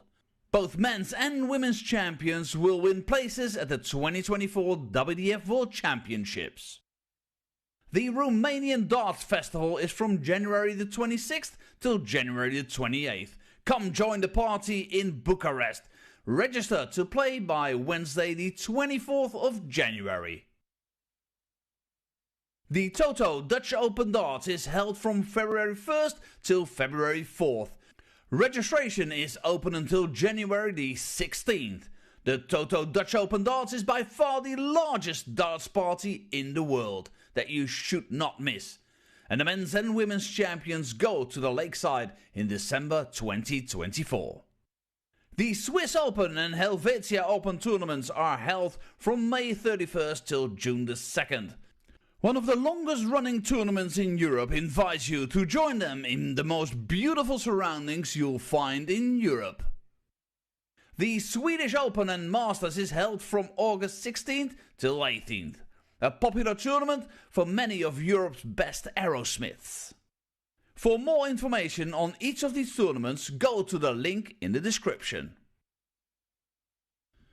A special thank you to our tournament sponsors Winmau, A&G Travel Group, iDarts, Dart Connect, CT1 and Quiff.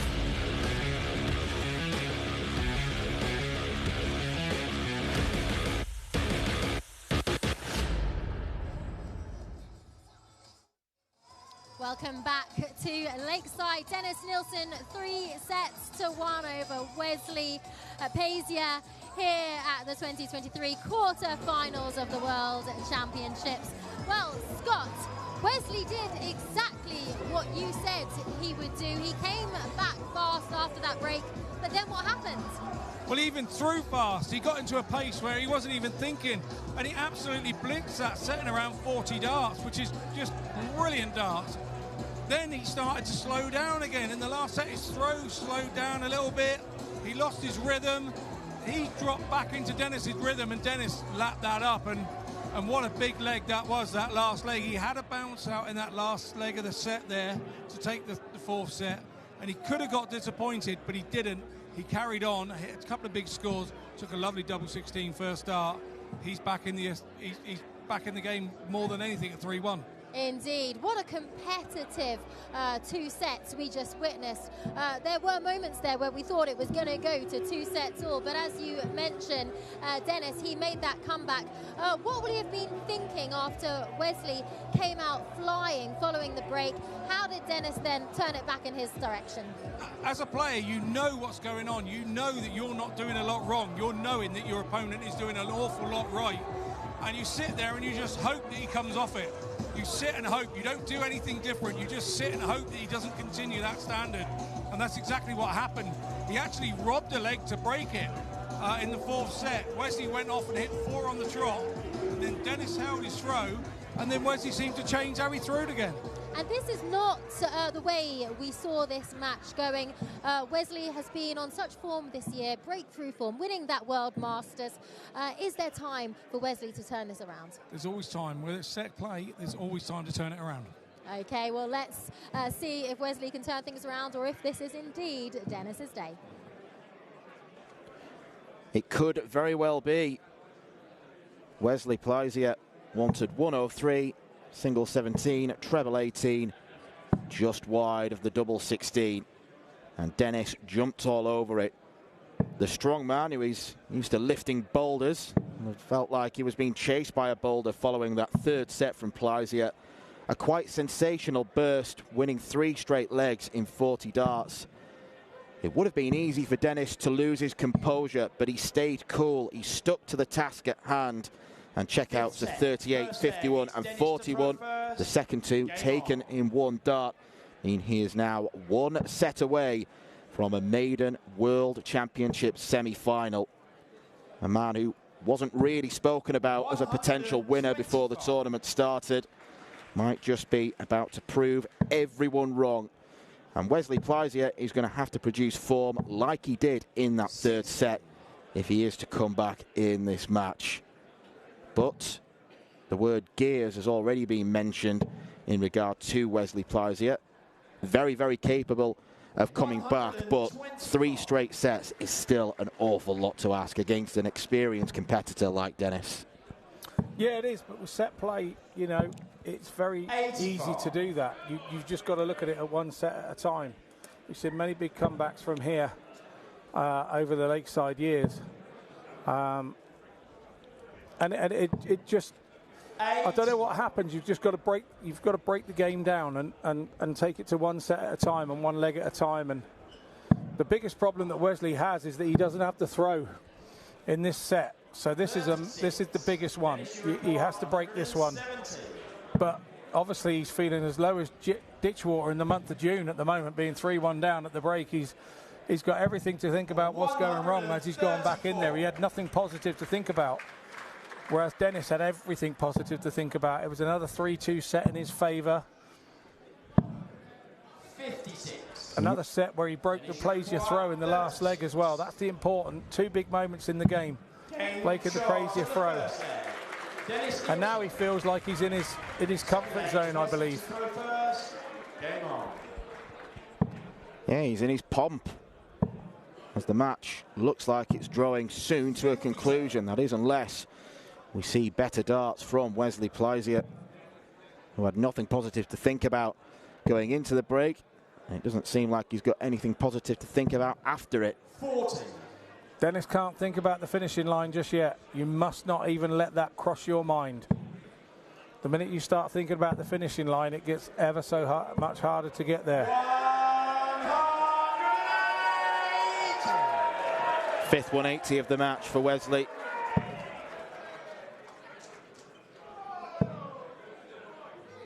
I think Wesley's problem is that, in general, the match has been feast or famine, while Dennis has had a very consistent level throughout.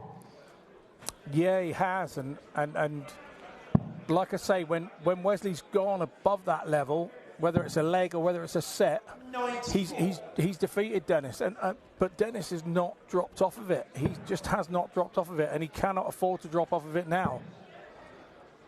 But at the moment, look, Dennis has been around long enough to know that he's not worried. He hasn't got the throw here. But you've got a challenge when it's not your throw. That's the biggest thing. Whether you win that throw against the leg against the darts or not, you have to be in it to challenge, to keep your opponent feeling that when you go onto your leg, you are going to win your leg. You have to keep your opponent thinking that. It's the most amazing mind game in the world, this game. 120. What a super recovery, considering one went on the floor again. But he should think good things, because last time it went on the floor, he won that leg to win the set. But Plaisir helped him out with a Robin Hood, if I remember rightly, in the same leg. He did. Now then, double 16, and Wesley Plaisir is on the board in set number 5. Wesley Plaisir. Third leg, it's Dennis to throw first. Game on. All about getting in there now and opening up with a ton, or a ton 40, or a ton 80. 123. Or a 1, 2, 3. I think he'd have been looking for more than that with those first two in the treble, but yeah. 55. And Wesley will have been looking for a lot more than 55. Well, he'll feel that he got away with one, with Dennis only getting 1, 2, 3, with hitting the 3 with the last dart. 140.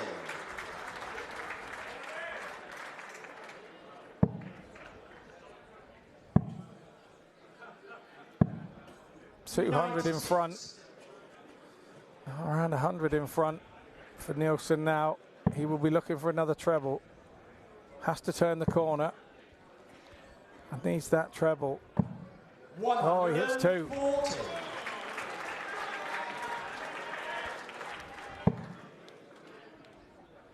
350 in 6, Wesley? 130. Not on this occasion. How quick did he throw those 3 and compared to what he's been doing in the last? And how better were the results? Exactly. I shouldn't be telling him all this, because he'll do that against me next time. That's what'll happen. I do think Wesley has succumbed to the Nielsen rhythm of the game, though, which is something that you advised him not to do. Well, it's so easy to do. It's so easy to get caught up in that. Dennis Nielsen is on the brink of a lakeside semi-final. Fourth leg, it's Wesley throwing first. He's only needed 1 dart to check out in each of his last 4 legs. He is keeping his cool. And inside, Wesley will be feeling fire, like the colour of his bright shirt. 100.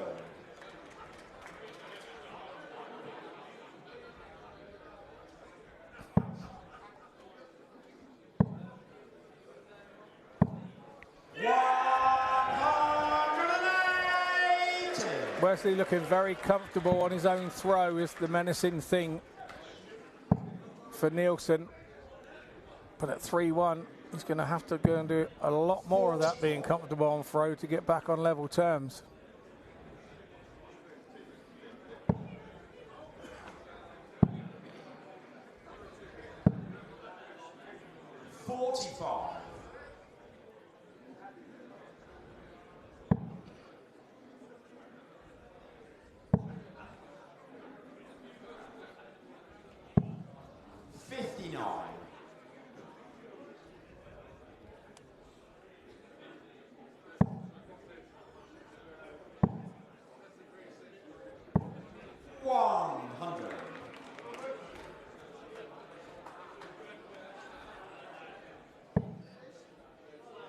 He's looking comfortable here.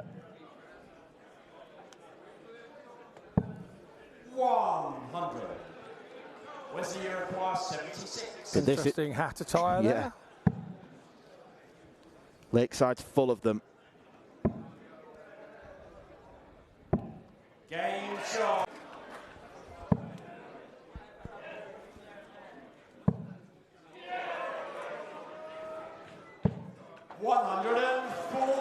And what a fantastic start. Ruthless from Dennis Nielsen.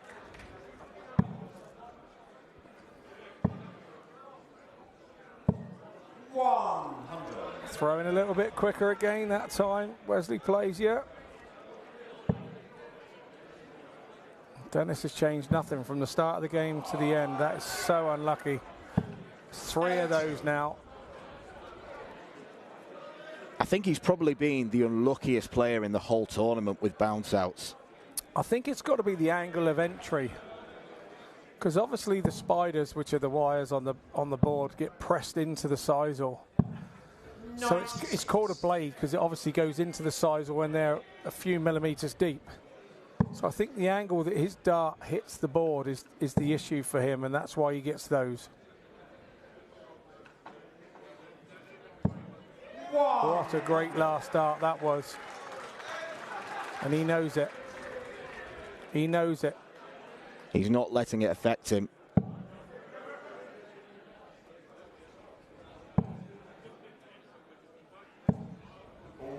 Plaisier could do no more than leave himself a shot there.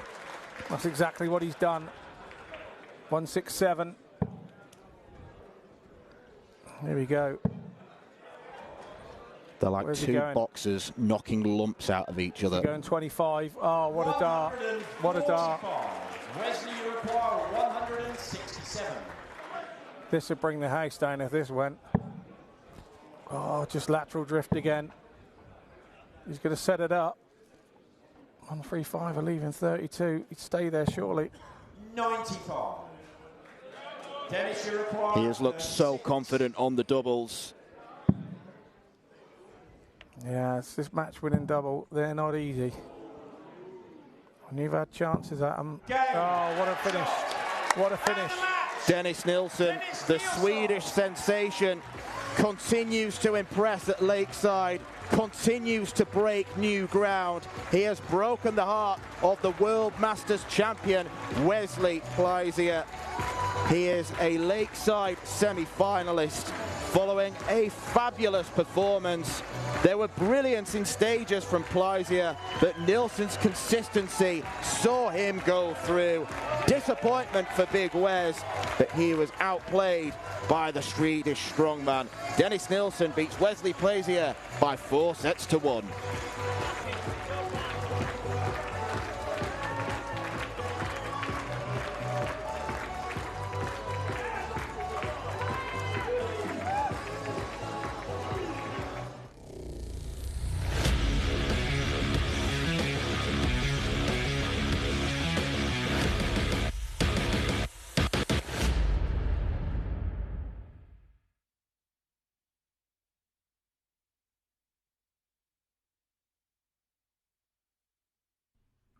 This program is brought to you by Benji Marine Engine Repair and Trading, specialized in Wärtsilä engines with a 24-hour-a-day, high-quality, worldwide service. And by Hemeco Storage Systems, your one-stop storage system solution with over 100 years of experience. The 45th annual Winmau Fleetwood Memorial Las Vegas Open will be held from January 19th till the 21st. Sin City welcomes you to come and play in the entertainment capital of the world. Both men's and women's champions will win places at the 2024 WDF World Championships. The Romanian Darts Festival is from January the 26th till January the 28th. Come join the party in Bucharest. Register to play by Wednesday the 24th of January. The Toto Dutch Open Darts is held from February 1st till February 4th. Registration is open until January the 16th. The Toto Dutch Open Darts is by far the largest darts party in the world that you should not miss. And the men's and women's champions go to the Lakeside in December 2024. The Swiss Open and Helvetia Open tournaments are held from May 31st till June the 2nd. One of the longest running tournaments in Europe invites you to join them in the most beautiful surroundings you'll find in Europe. The Swedish Open and Masters is held from August 16th till 18th. A popular tournament for many of Europe's best aerosmiths. For more information on each of these tournaments, go to the link in the description. A special thank you to our tournament sponsors Winmau, A&G Travel Group, iDarts, Dart Connect, CT1 and Quiff.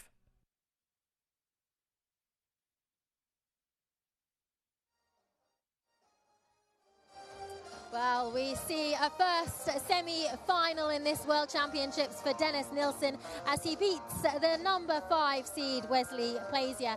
Wesley tried everything in that last set, didn't he? But he just couldn't make it happen, could he? No, he didn't. He tried coming out quickly. He tried throwing slowly. He tried everything he could, but at 3-1 going into the break, he had more negative thoughts to think about than positive, and that was kind of the writing on the wall, I think, was that big fourth set. And it's been such a breakthrough year for Wesley, so what do you think overall was it that just was missing for him today? I don't know. It could have been that he expected to win the game. He was the favourite, and maybe he was blasé about the game and thought that he could walk over Dennis. Dennis stayed in that mid-90 range the whole match, and that makes you very, very difficult to beat when you won the bull-up. So, you know, fair play to Dennis. It was a great game, and I'm so chuffed for him. Indeed. And how much confidence will Dennis take from this? Beating the number 5th seed, going in to the semi-finals. Do you think he has a chance to go all the way to the final? Dennis is deliberate and steady, and he's got better and better and better as the rounds have gone on. He will relish that semi-final. He would have dreamed of being in a semi-final. Now he's in one right here at the home of darts, the Lakeside. It doesn't get better than that. Indeed, and it is a shame to see Wesley crash out like that, but it makes this tournament exciting, doesn't it? That's what sport is all about, seeing those upsets, seeing those results we don't expect. It was a very competitive match overall, wasn't it? Absolutely. On paper, you'd have said Wesley should win that comfortably. But we don't play on paper, we play on a dartboard. And the dartboard said different today, and you learn to accept that, and that's what Wesley's got to do. Okay, well, an exciting quarter-finals shaping up here already at Lakeside. Let's take a look at our next match in the women's side with the favourite, the informed, the consistent bow and arrow, Bo Greaves, being taken on by an outsider, Paula Murphy. It's her second time at these World Championships. She just made the last 32 last year, Paula Murphy, so she's already ahead of herself this time in the quarterfinals, but up against the number 1, Bo Greaves. Look, they don't get better than playing the number 1 seed at the home of World Darts. She's got a hell of a task on her hands. Let's not beat around the bush.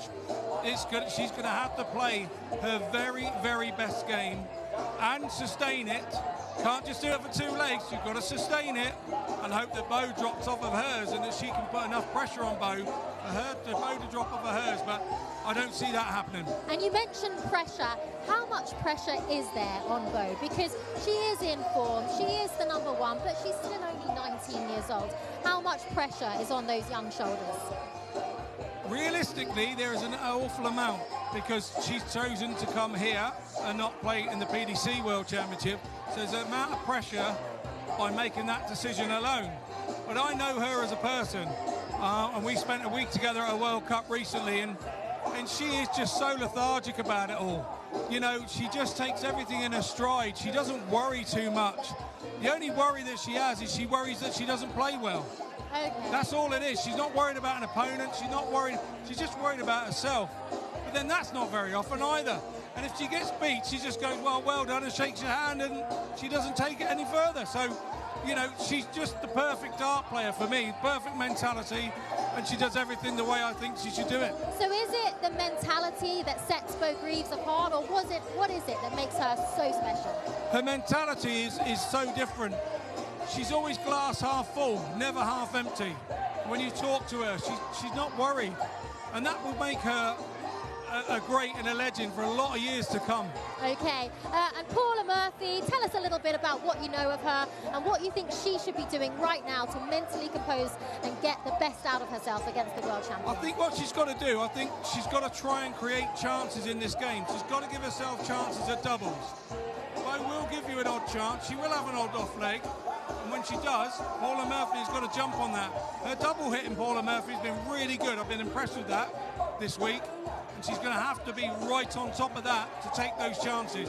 Because if you don't take those chances, you've got to be careful. You could be steamrolling. Okay, well, after the break, it's time to see if our reigning women's champion, Bo Greaves, can go one step further in this year's tournament as we see her take on Paula Murphy in the quarterfinals.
We return to the ladies' quarterfinals here at the CT1 WDF Lakeside World Championship, and we welcome to the stage a former Lakeside World Championship finalist, 3 times the Scottish Open champion, the former Winmau World Masters champion from England, Lorraine Winstanley.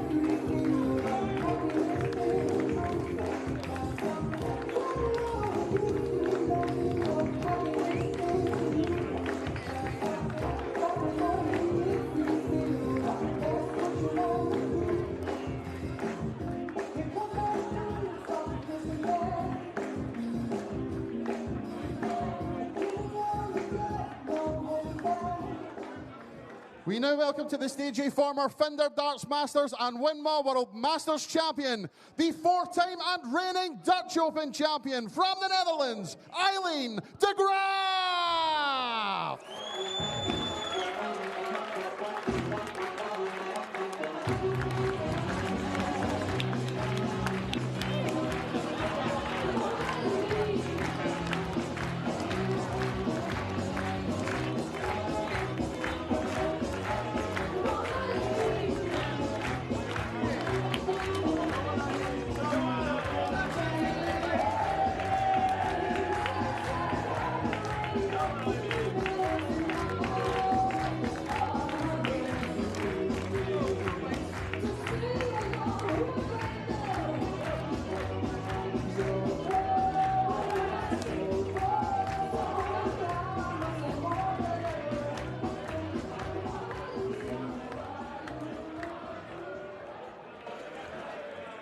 A rather bountier version of the Dexys Midnight Runner Classic brings Eileen de Graaf on stage to play her quarter-final against Lorraine Winstanley.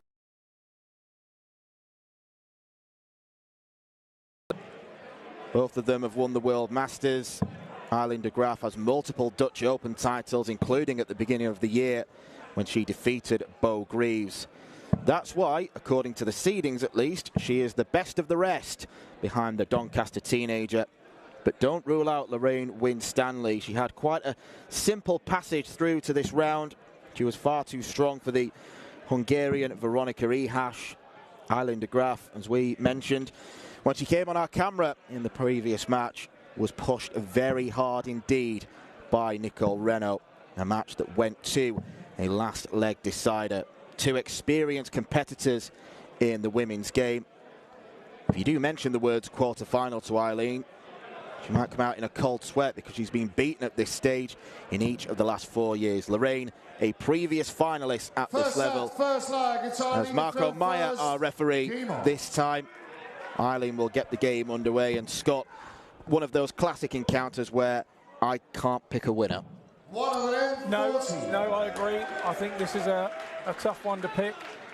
And both are very determined characters, both are very determined players. And you don't get to this level without having a little bit more about you. Quarterfinals of World Championships, you've got to be special to be here. You've got to be special to qualify in the ladies' game, the way the ladies' game is going. But yeah, I really can't call this one. There's going to be a few turning points in this game, and it's who wins those turning points, I believe.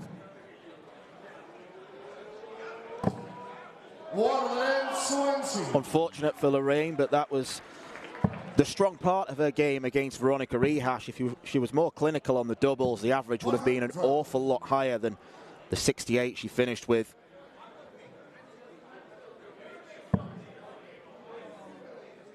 And every time, I've got to say, every time I watch Lorraine Winstanley, I'm always transfixed by the way she throws the dart. It's such an unusual technique, but she's made it work for her. Eileen de Graaf wants to make 164 work for her, and she did go for it as well. Yeah, she did. There was no need to go for that with Lorraine being back on 2-2-1.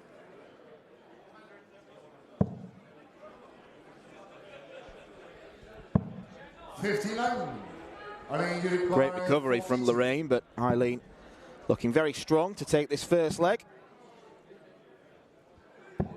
And she does in 15 darts.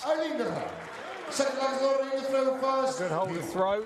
Early doors for Lorraine, for Eileen, and Lorraine now will be looking to do exactly the same on her first start to a leg. And what a great 140 that is.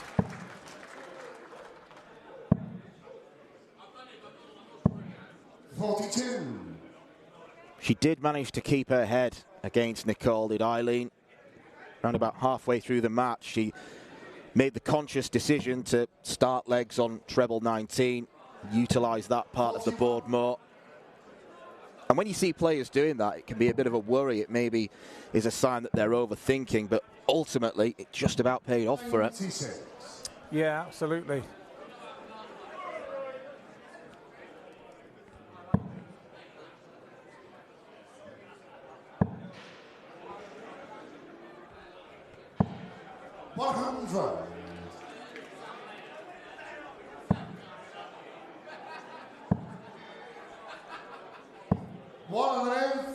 Just like obviously Lorraine's significant other, or the bag carrier as we call him in darts, is Dean Winstanley. Obviously, we all know him from his 9-darter and running off stage out of shot at the PDC at a World Championship. Yeah, he hit a 9-darter and then did the 1500 metres in celebration. 41.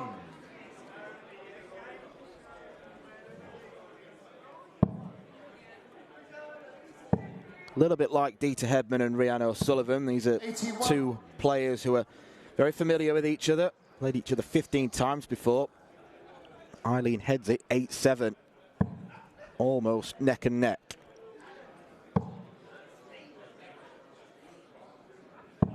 It's not something you'd know as a player when you were up there. I don't think either players would know that stat. I know they played each other lots, and they know they've beat each other. Double 11. 120. Decided to stay on the treble 20. It's a favourable lie for her. I think we've established she's going to go for the big shots no matter. Slide across the hockey, even go silent. 60. I went the wrong side. Unicorn 22.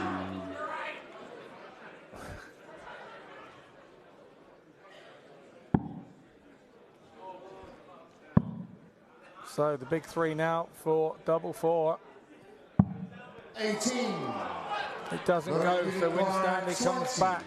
420. There is the man in question, the bag carrier.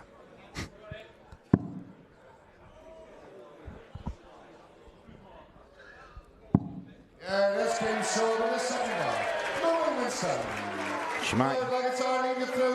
He might continue to be the bag carrier if Lorraine can go on and keep winning matches.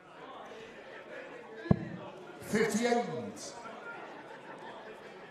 Finalist a few years ago now against Mikuru Suzuki. She lost in straight sets. She didn't really do herself justice. She is another ladies player who's 43. been around the scene a long time, and she's not really dipped. She's always been sort of in the top 10 of the rankings. 60. Yeah, she has, and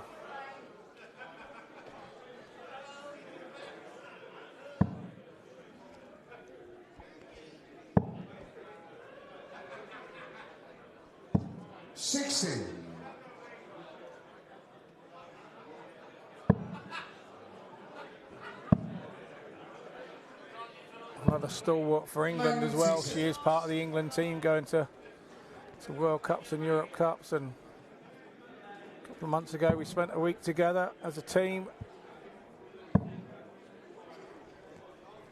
The ladies dominated 83. the WDF World Cup out in Denmark. What a fantastic World Cup that was too. Yeah, second time Lorraine's been part of the winning team. She's enjoyed loads and loads of success over the years. 81.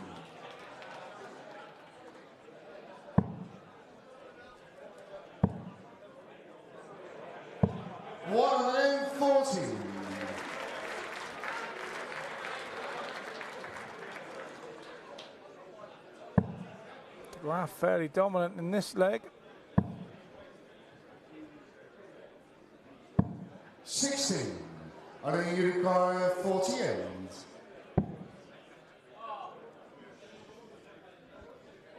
Shuffles across.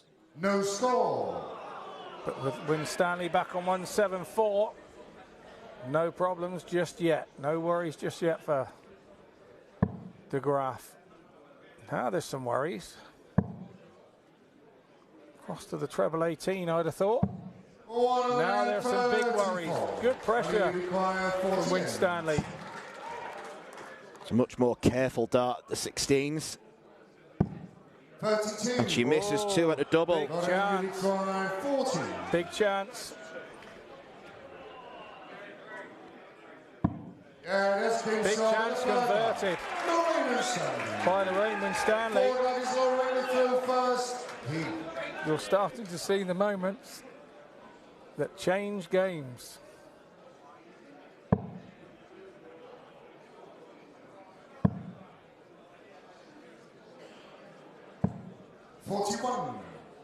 Not the start she was after on her own throat.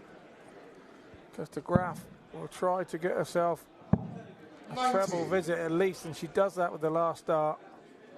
Had to chase around the board a little to find it. Got it in the form of a treble 17.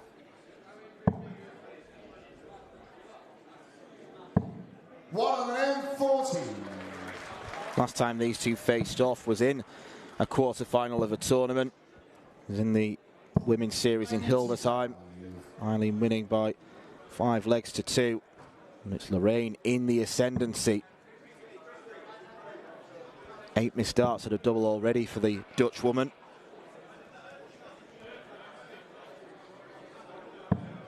28. Bit of a scrappy visit there. 95.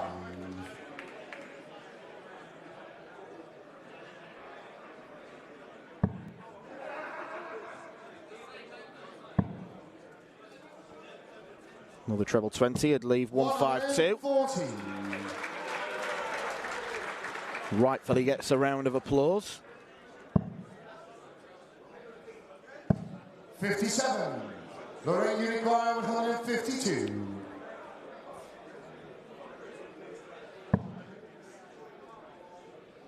She'll just want to sneak one by that if she can. She could go across to the 18s with the treble being blocked. 58. Nicely done. Lorraine Unicorn 164.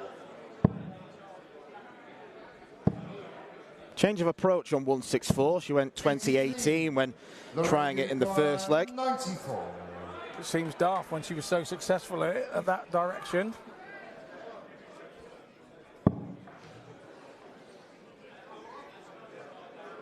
.79 left. 15 scored.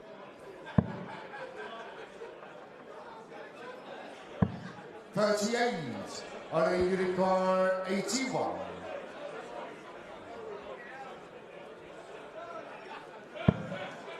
So 62 left. 12 for the ball. 56. Oh, that was so Lorraine close. Unicorn 56. So for the set then, 56 and Winstanley, 16. Double top to tidy up set one. 21. Oh, and now we go there. 25. The old lateral drift. Double 4. 21. It's a long, long way inside. And again, the doubles troubling Eileen de Graaf. Lorraine has to split this. She's probably going to go 3 double 16.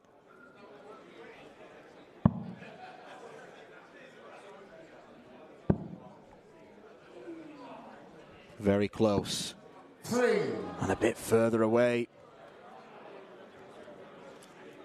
Dean disappointed. Eileen Unicorn 4. Really giving herself a good talking to in Dutch there. And that's been short of the fortnight. Eileen Unicorn. She breaks back the throw. Throw first. Keep on. You notable onlookers there. Priscilla Steenbergen, who was defeated by Lisa Ashton last night, and a partner who's not playing this year, Tori Kewish, who 79. made a bit of a name for herself in this tournament last year.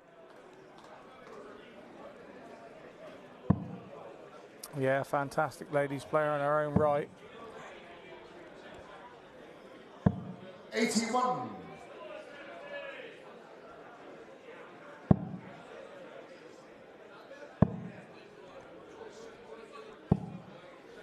.97. Very free-spirited on the board is Eileen in terms of just changing her mind, throwing wherever she feels comfortable in the moment. Yeah, she's not content to sit there and wait on a certain number. If it's not working for her there, she will go off and find a treble somewhere else. I think that's more of a Dutch trait more than anything. I think most of the Dutch stars do that, and how unfortunate is that? Well, one bounce out's bad enough, but two particularly irritating. Marco's picking up bits all over the place there, our referee. Don't know whether he popped his button on his jacket there, I don't know. Oh dear, sorry Marco if you watch it back. I said nothing, Marco. 66. Marco's a dear, dear friend of mine, has been for many a year. I think this is his 10th Lakeside. 23. 10 years coming here.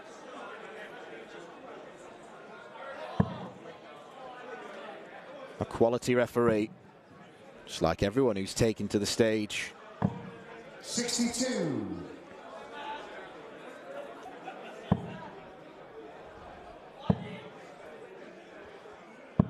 .59.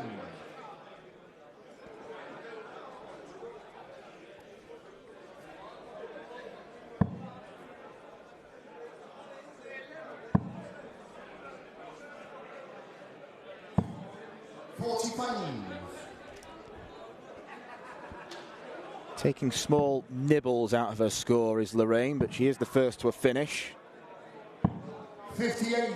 Both a little tense in this leg, and understandably so. You just wonder how costly those two bounce outs could have been for Eileen. Where she could possibly be. Has to put it behind her. 60. Eileen, you require 164.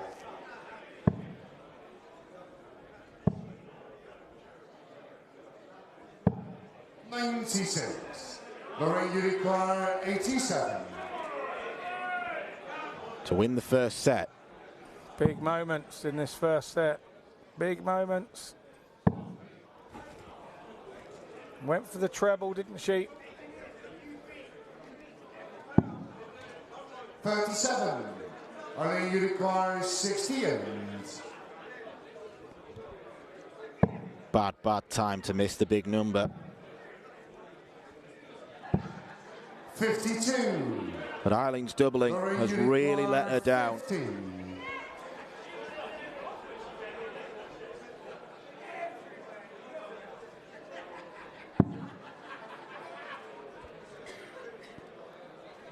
I think that's left double 15. It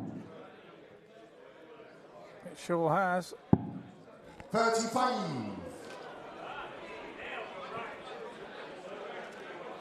Both pretty nervous darts at a double here, these two ladies. 16. Graf wouldn't have expected to come back.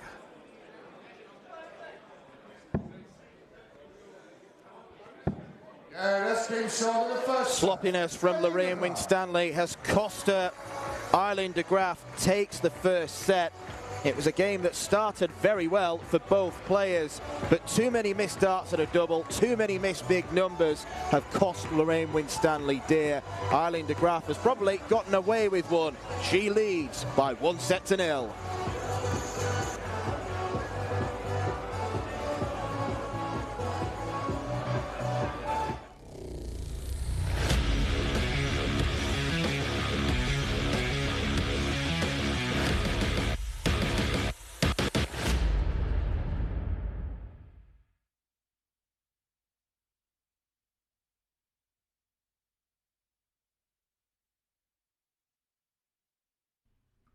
This program is brought to you by Benji Marine Engine Repair and Trading, specialized in Wärtsilä engines with a 24-hour-a-day, high-quality, worldwide service.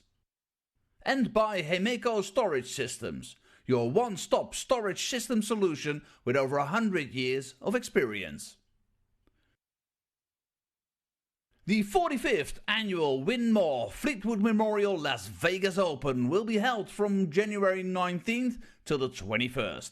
Sin City welcomes you to come and play in the entertainment capital of the world. Both men's and women's champions will win places at the 2024 WDF World Championships. The Romanian Darts Festival is from January the 26th till January the 28th. Come join the party in Bucharest. Register to play by Wednesday the 24th of January.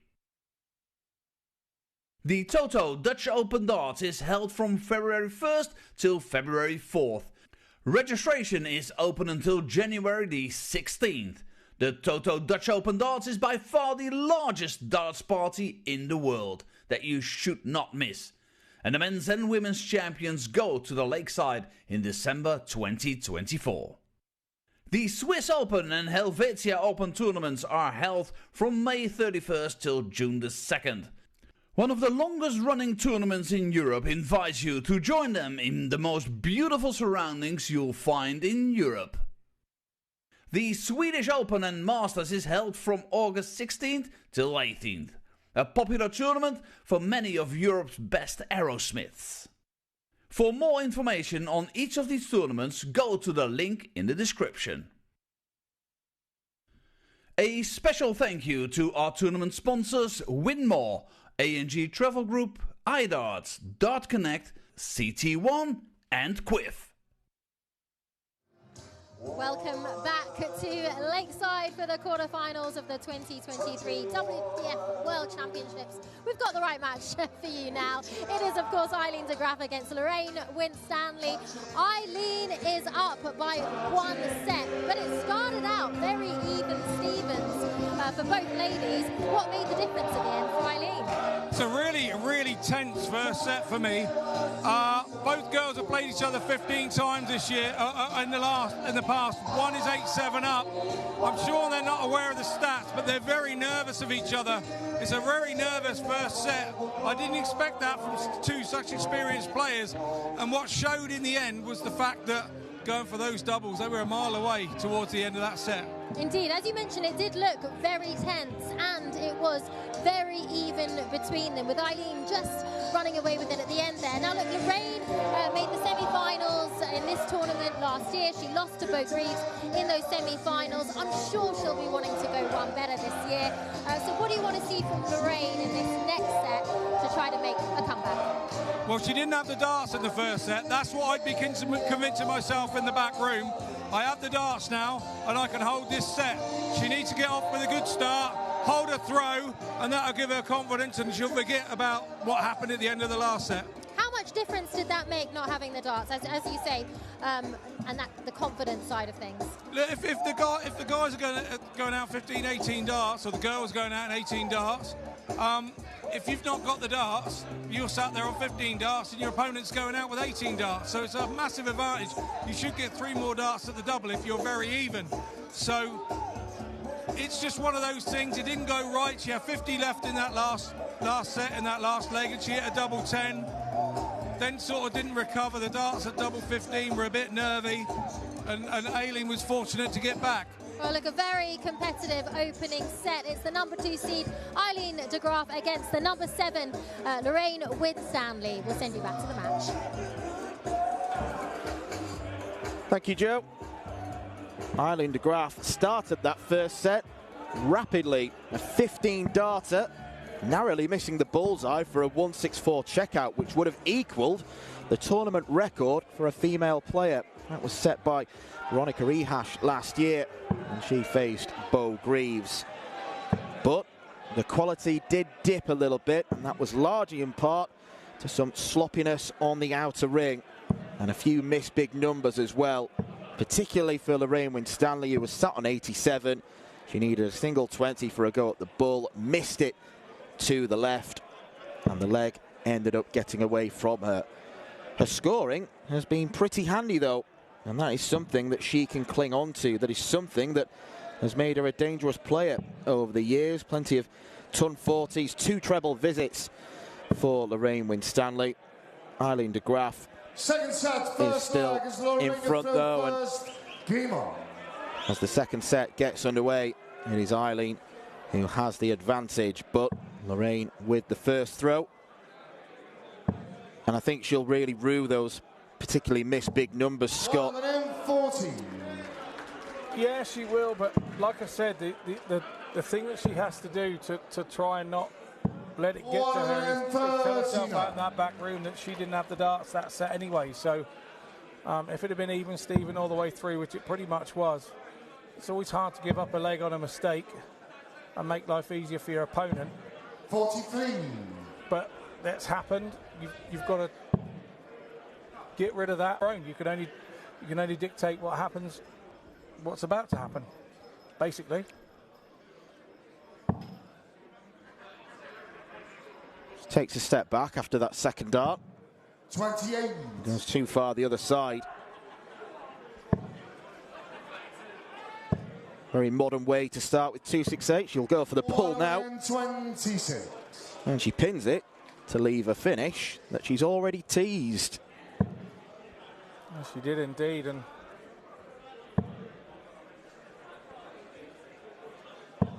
81.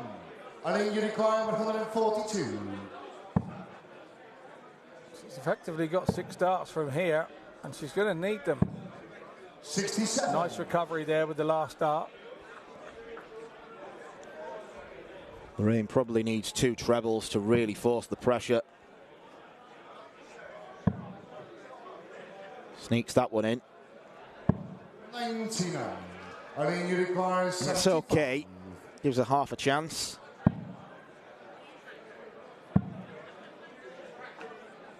But Eileen shuts the door straight in her face. And even though Eileen's got the advantage, that'll make her feel better in part, because it's one dart at a double and she's taken it first time. Yeah, absolutely. And that tends to happen when you're a setup and you have that little buffer. Don't ask me why, but it just does.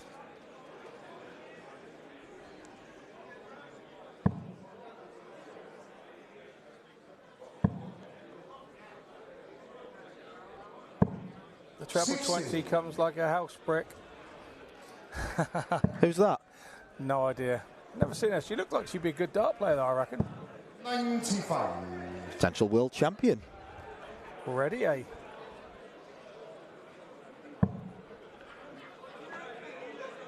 Lorraine does lots of sterling work with target up and down the country at youth academies. Yeah, it's safe to say her impact on darts is not just on the hockey. Real good ambassador for the sport. Yeah, not at all. She's out there doing bits and pieces with youth academies up and down the country. Out there looking for the next Beau Greaves, possibly. 16. Or Luke Littler.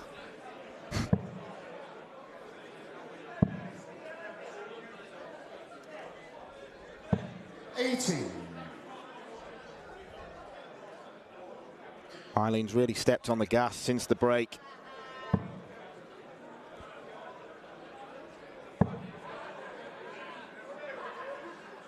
Even though we are at the quarter-final stage, it is still a cutthroat, short match.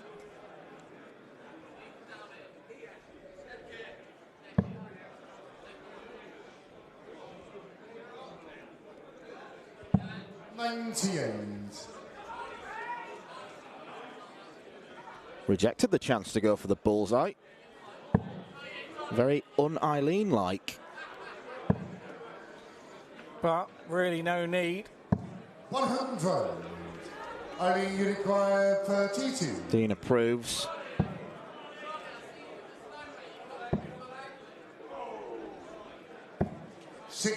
He'll approve of that. Lorraine, you require 140. I think it's fair to say that Lorraine hasn't really recovered from that mistake at the end of set one.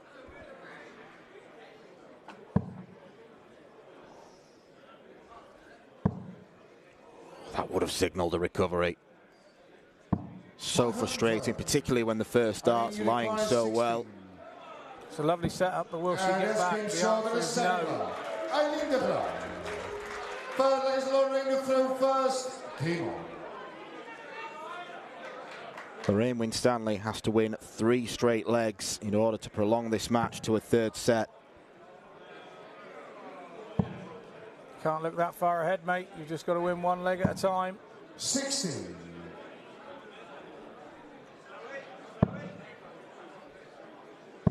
The scoring power she had in set one has vanished a little bit. Darts are going straight, but there are a lot of 60s in there.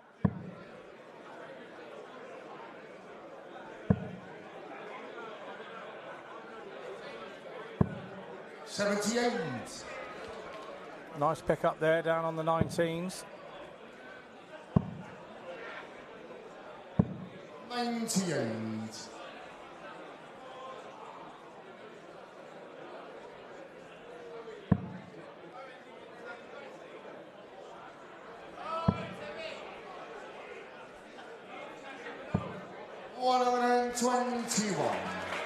Not going down without a fight here.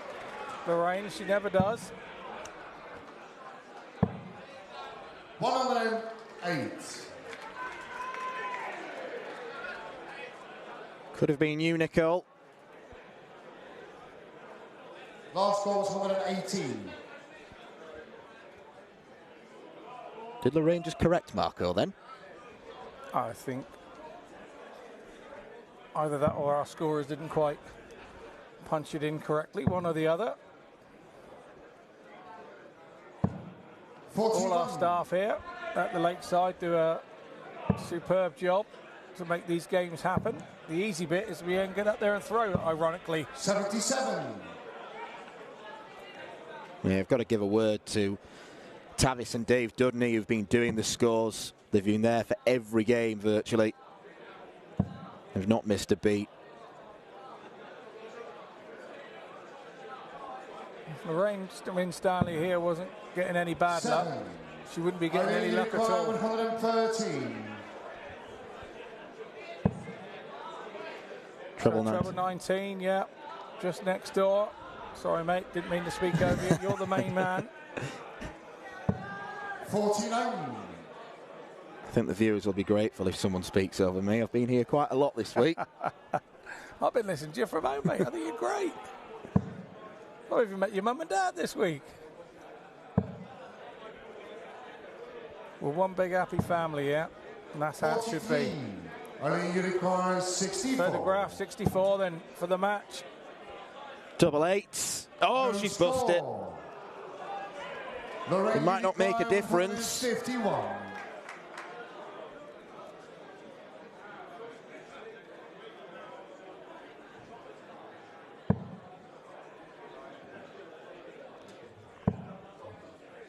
Another chance for Eileen will come. She just smirks in the background. Eileen, you require 64.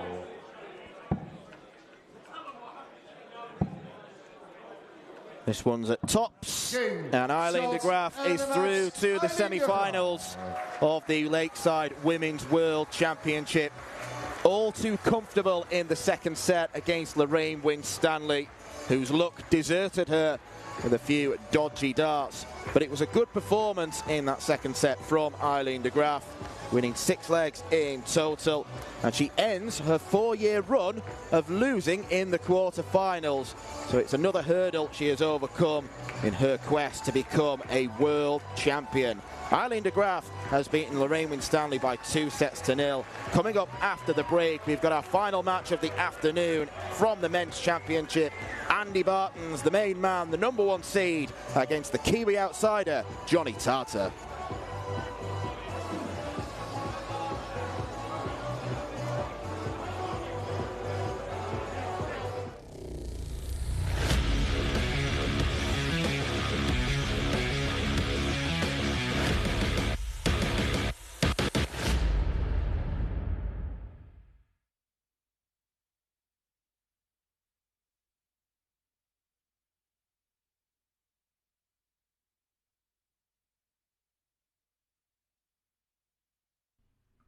This program is brought to you by Benji Marine Engine Repair and Trading, specialized in Wärtsilä engines with a 24-hour-a-day, high-quality, worldwide service. And by Hemeco Storage Systems, your one-stop storage system solution with over 100 years of experience.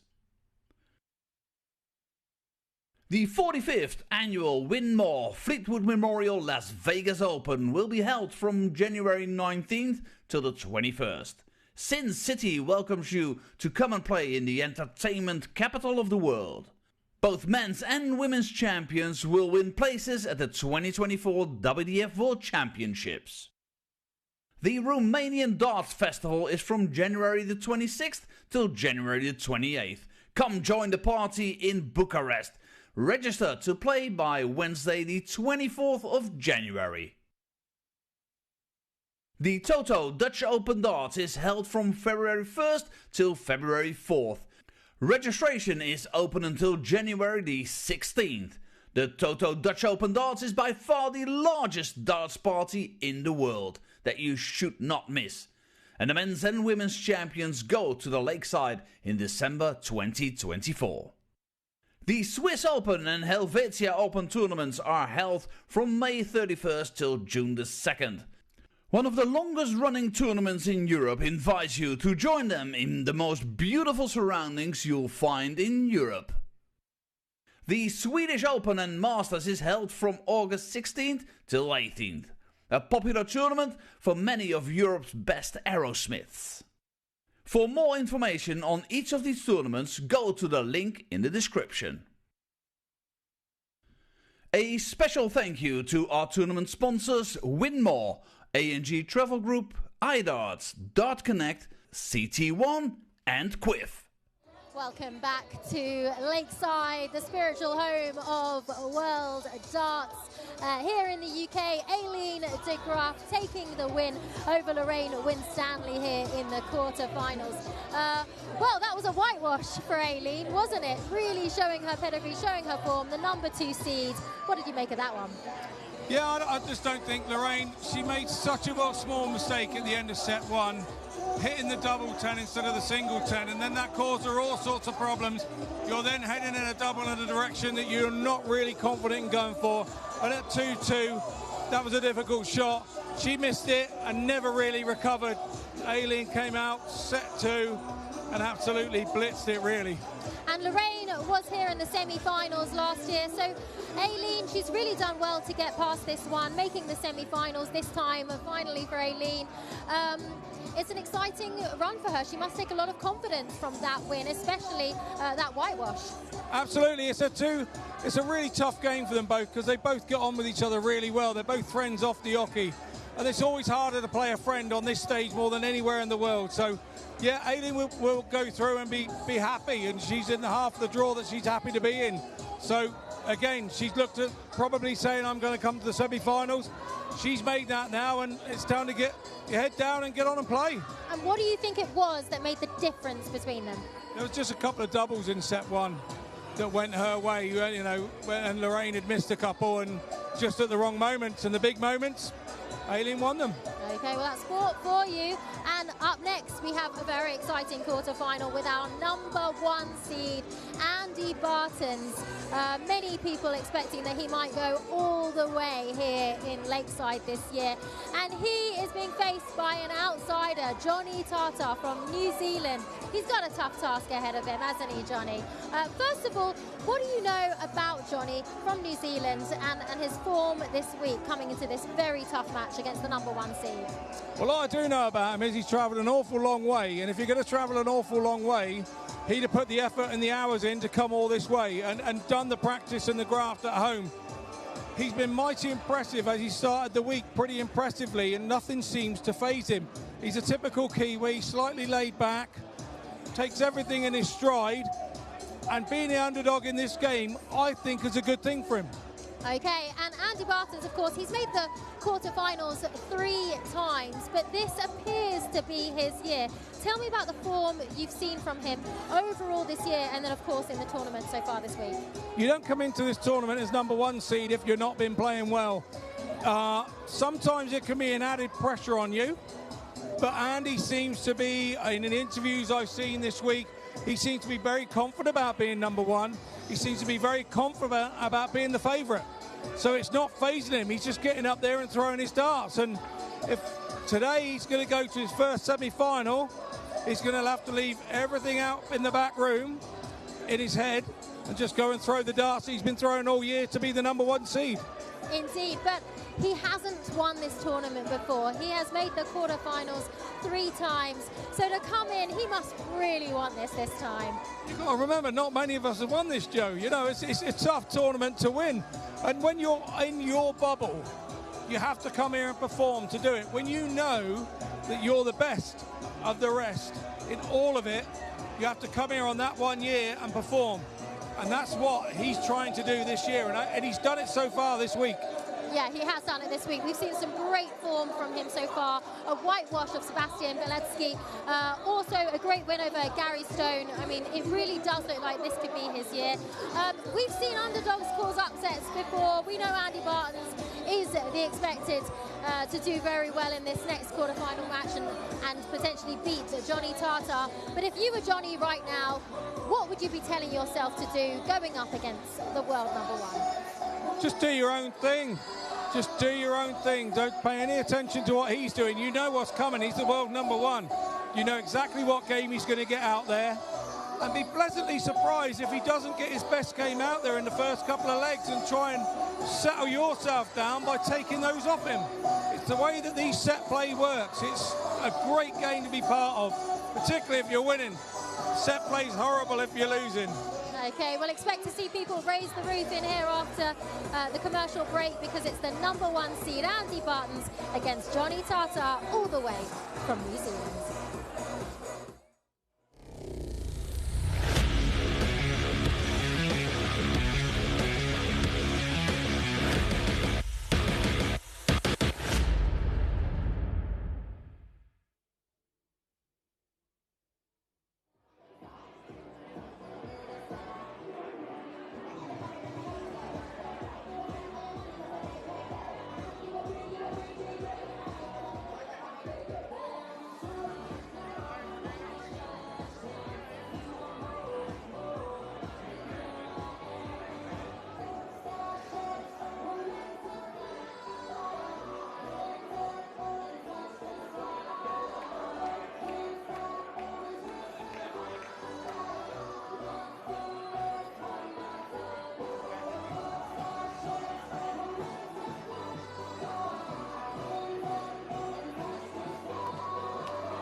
We now return to the men's quarterfinals here at the 2023 CT1 WDF Lakeside World Championship.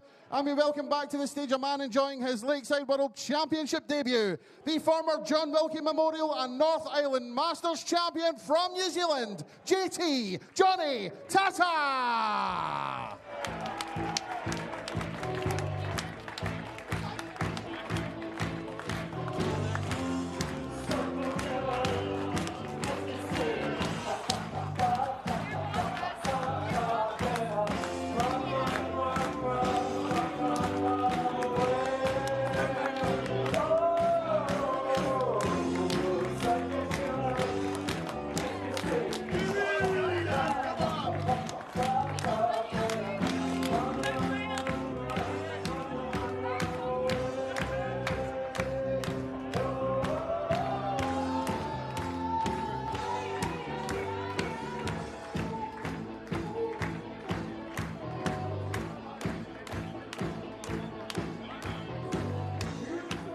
We now welcome to the stage the four-time and reigning Czech Open champion, the reigning Australian Darts Open champion from Belgium, the beast from the east, Andy Bartons.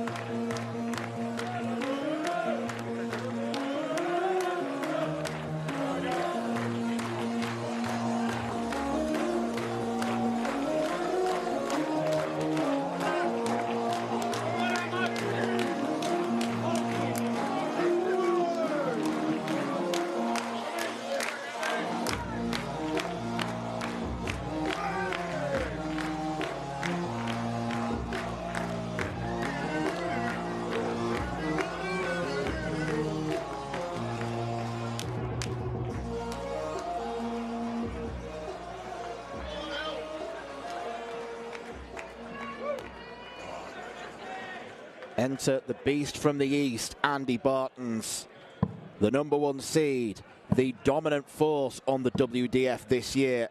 He is looking to end his greatest ever darting year with the biggest prize of them all, the Lakeside World Championship. And he has certainly shown in his 2 games so far why he is revered by many, why he is the bookies' favourite. A couple of 94 averages in defeating Sebastian Białecki. And then in his second match, he overcame a test from Gary Stone. A firm test it was from the Scotsman. It was a terrific game, the standard very, very high. Johnny Tata is here enjoying himself, making his World Championship debut. He's got a big New Zealand contingent with him, as you saw in the walk-on. Getting wishes of good luck from Brian Corbett, Victoria Monaghan, Wendy Harper, Nicole Renault as well. Scott Mitchell is alongside me in the commentary box for the last game of this afternoon session. And Scott, while stranger things have happened, you would expect Andy Bartons to win this game even with his B game, because Johnny Tata's running average for the tournament has been around the 80 mark. Indeed, but you don't know people from New Zealand very well, do you? They're very dogged and determination that they have, and you know, he's the first that you know, a long line of New Zealanders have been here and played and done 90 averages and things. Remember, I played Mark McGrath here, the Cowboy, and Craig Caldwell. He was here, and of course my dear friend Mike Day. Back in the day, he was one of the oldest guys at Lakeside that year, and yeah, so there's a bit of good New Zealand tradition of players coming over, and Johnny Tata being the latest. 100. Yeah, he made a name for himself in the summer when he overcame Peter Wright in the New Zealand Darts Masters, the double PDC world champion. A trucker by day, 60. a darter by night. 61. But is he going to run into a beast mode performance from Andy Bartons? 137. Johnny requiring 100. He's given himself an outside chance here. Treble 18. Leaves the bullseye. Johnny Tata so close to putting on an enthralling start for us. Oh, Andy thought that was in. He dipped a foot in the water there. He took one step forward. 21. Wow. Unsettling as that was. Johnny I think requiring Johnny 34. Tata surprised it. Andy there, getting a dart at the ball. Now it's a dart at double 17. No, it's not. Clever lad. Over the double 16. Game shot on the What a first good leg. split that is. Johnny Tata. See, this is what impressed me in that first match when I watched him. He was Second leg, it's Johnny to throw first. 2 old favourites from here. Game on.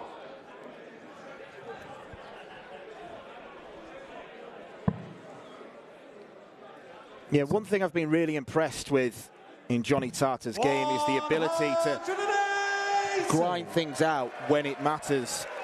I think the game you were about to reference was the Sean McDonald one, where he had an 8-point average deficit, 57. yet still came away with the win because he planted those checkouts when he needed to. Special times at special moments, and I think the better a player that plays against Johnny, I think he will go with it to a certain extent. It'll be then whether he can finish those legs off that he gets his chances. 59. Just looking into the numbers for Andy Bartons during this tournament, he's averaged 94. It's the highest one of the tournament, and then he did it again against Gary Stone. 58. He's only hit a couple of 180s. What he has done has been absolutely relentless with the 2 big treble visits. 140s for fun, 134s, 137s. Johnny requiring 100. And that is why he is a dangerous opponent. Yeah, definitely. And like we said earlier, he's been around a little while now, Andy. You know, he's served his apprenticeship, and you know, is it time? You know, you start to know what's going on here. You start to get your head around what this place is all about and what it means, and 45. Johnny requires you then have to go and complete the job. And like you say, he knows he was the best player most of the year. he's got to come and prove it once again. Game shot the second leg. Johnny Tartar here. Third leg, it's Andy to throw first. As I said earlier, is one very determined New Zealander. 60. It's been a super start, but it's all about whether he can sustain it. 100. Talent's clearly there.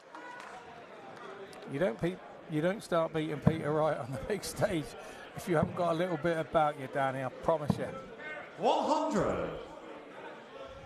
And in the following game, he was beaten in a last leg decider by Rob Cross, who ended up winning that title. Tartar came here as the main New Zealander hope in the men's draw with Halpai Puha and Ben Robb, originally scheduled to play here, but they're playing at Alexandra Palace instead. 100. And he's really relishing being the main man. It's been another very well represented nation as New Zealand. 100.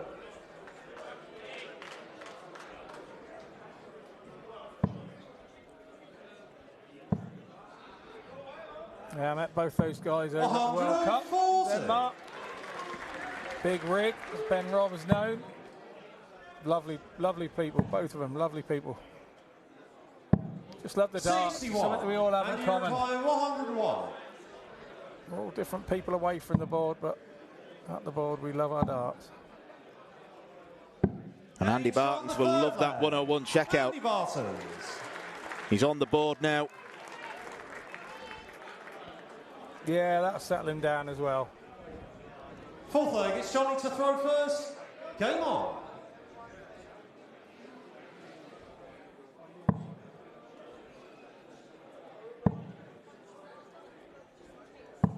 60.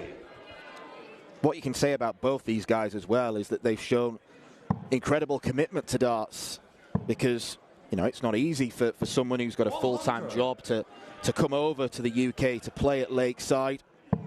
Tends to play most of his darts in New Zealand or Australia, does Johnny Tartar. 100. The jet lag could make a difference. I don't know when he arrived here, but I'm guessing it'll have been some point in the mid part of last week. And then on the flip side, Andy Bartons has been travelling down under. He's an Australian Open winner. That's where he's collected the bulk of his ranking points.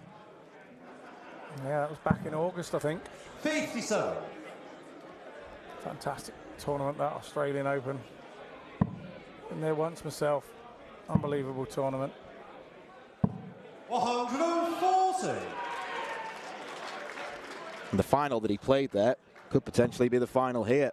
If it goes to seedings, Andy Bartons v Neil Duff. 60. And you require 124. Nice, played some bloke called Hetta down there. Haven't seen what happened to him since then. 56. Business-like from Bartons, didn't entertain the prospect of treble 18 and Bull. Doing what he had to do as well here, because obviously this is Johnny Tartar's best chance to win the set on his own throat. 68. Since winning those opening two legs,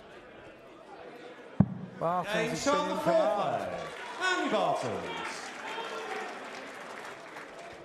Fifth leg, Well, it's Andy to throw lesser first. players Game on. may have panicked after watching Johnny Tartar take the first two legs, but Andy Bartons is no lesser player.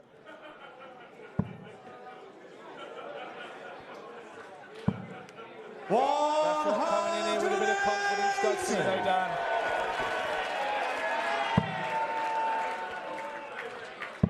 He said in previous interviews he believes he is the favourite, 96. and rightly so. And when you're believing that, you know, most people will try and hype that down and try and take the pressure off themselves, but it seems the 97. pressure is Andy Bartons' middle name.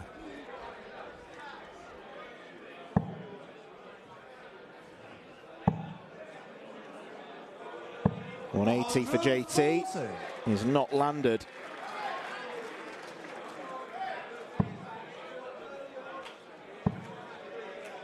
But this set has turned around.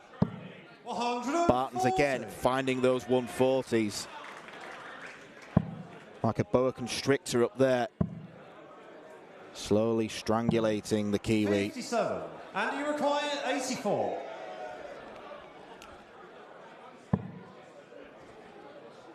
Can afford to go to treble 13. 28.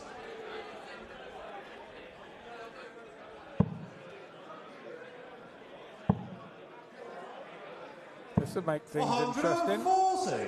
And you require 56.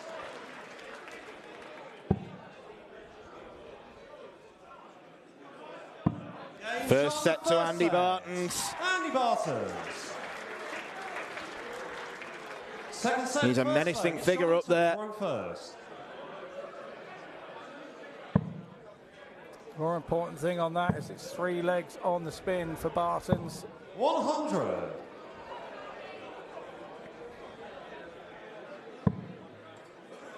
And aside from the faffing on the 12 sixes and 3s in the first leg, 100. been note perfect otherwise.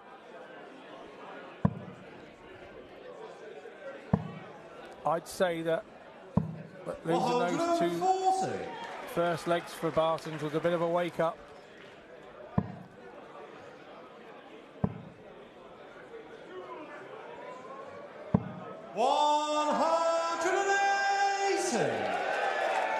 That's 2 180s for Bartons.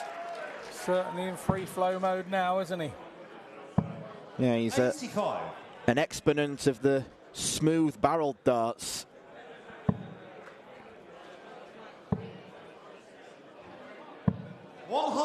Sort of side angle of his throw earlier, and we could see that he holds the barrel right at the very back. It's nearly on the stem, and his whole hand goes on the whole barrel. And you require 121.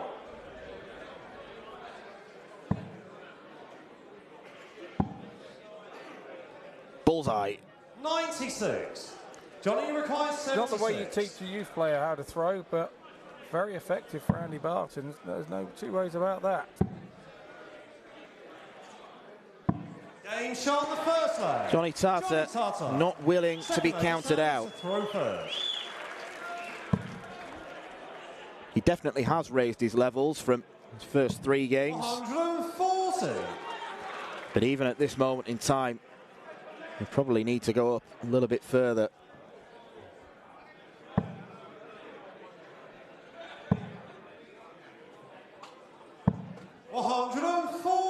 Needs to find a few more of those. There's Steph on the left. That's Andy's girlfriend, who we've got to know this week. Watching on nervously. 100. Always harder for the family sat up there in those tables. Can't do a thing about it. Just be there to support. 100. I mentioned about Jackie's hat earlier, and I had a lovely message to say that it was one of the disabled darters drove down from Sheffield to come and actually collect his hat from lost property. Ricky Chilton, my dear friend, sent me a message. So he drove down from Sheffield to pick up Jackie's hat in lost property to make sure that he got it returned to him. So how cool is that? Yeah, it's a nice story. I'm sure he'll have been devastated to lose that hat. One of darts' most famous fans. 46. He supports the Belgians incessantly. Another bull attempt. 71. Another one missed. Johnny require 150.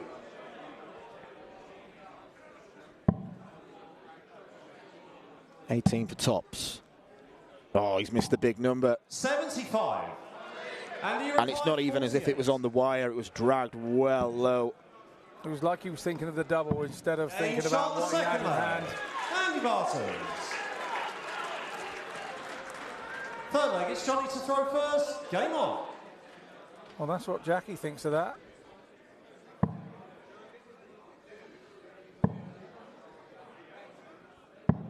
$91.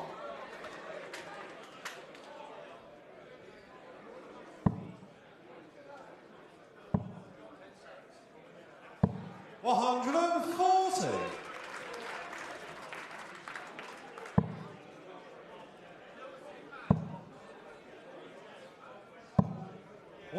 125. Good response from Johnny Tartar. I think he's shown enough over the past week 100. that he does potentially have a really big future in the sport, Johnny Tartar. The only problem is the location of where he comes from. 140. The fact that he'll be forced into travelling if he wants to further his career. And we're not talking just up the road. You were mentioning earlier about him going to Australia and playing some tournaments as well. 140. I mean, that's a 4.5-hour flight 145. from New Zealand, from Auckland. You know, we think it's just popping over. It's like going to Cyprus, mate. It's from here. It's just amazing how far they have to travel. 93. Andy Rakai, 121. Treble 17. Would have left the bullseye for a third leg in a row. Johnny Rakai, 52.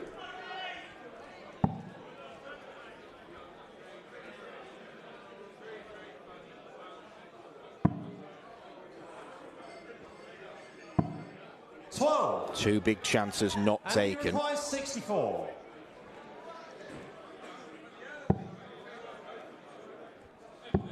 Bartons needs just the one. Andy Bartons. I think we should have a special Jackie cam, Fourth leg, it's Andy to throw first. like a watch along. He could have, yeah, absolutely. He could have his own cam on him the whole game, and he would provide entertainment. There's no two ways about that. I said earlier that Johnny Tartar needed to take those chances when he got them. It was going to be difficult to get chances, and to stay in the game, he was going to have to hit them and not present Andy with easier chances. Although 64 was not an easy chance, when you've had two darts at it, you really got to hit them. 100. To put the world number one under pressure.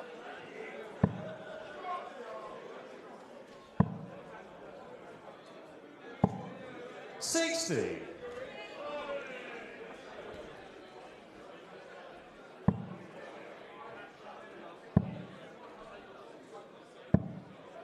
$69.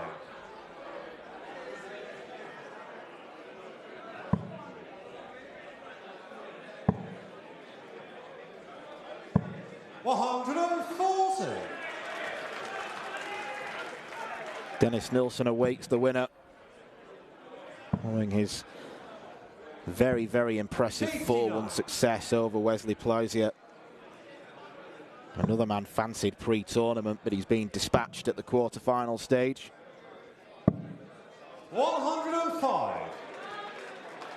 Bartons looks like he's going to be difficult to shift, whoever he faces. 100. Johnny Rakai, 96. Okay, a good chance for Johnny here. Double 18. Game shot the fourth leg. In this set. Johnny Tartar.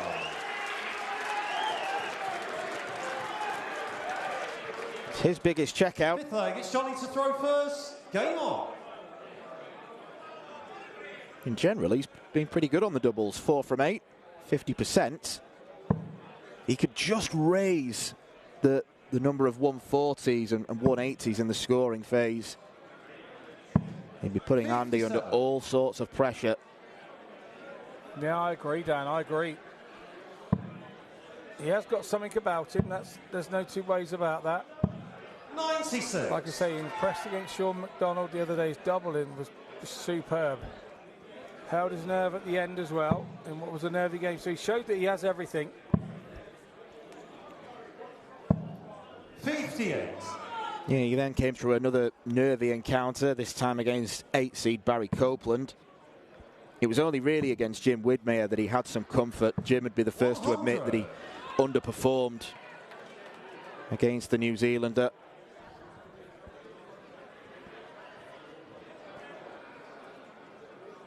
Everyone at Lakeside feeling festive.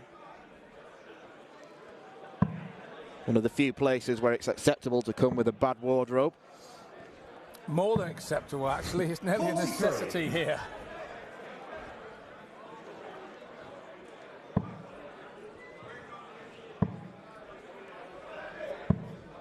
Yeah, difference would this set look if Johnny Tata had to hit that tops? And how different the game would look. It's those turning points, those big moments. 141. He's not gone away here. Bartons has turned the throw. 81. Tata could turn 2 corners here and have a double treble visit. Not going to happen now. That would have made 60. life pretty interesting. And you require 125.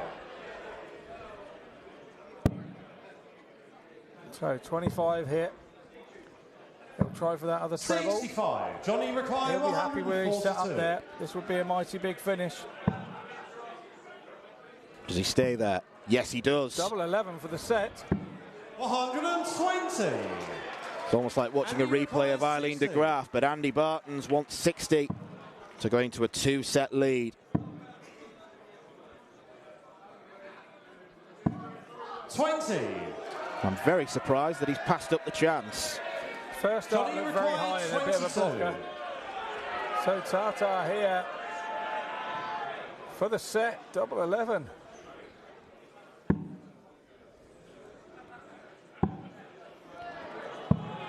Always the danger on double 11, and then to add insult to injury, he leaves himself in the madhouse. Bartons is not going to pass up another opportunity.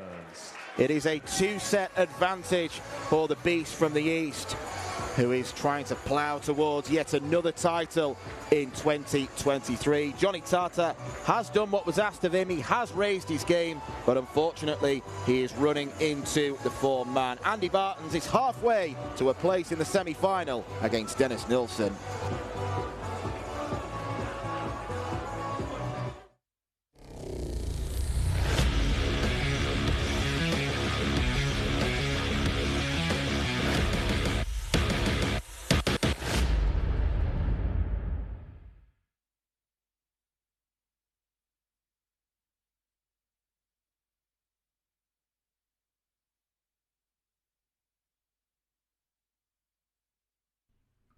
This program is brought to you by Benji Marine Engine Repair and Trading, specialized in Wärtsilä engines with a 24-hour-a-day, high-quality, worldwide service.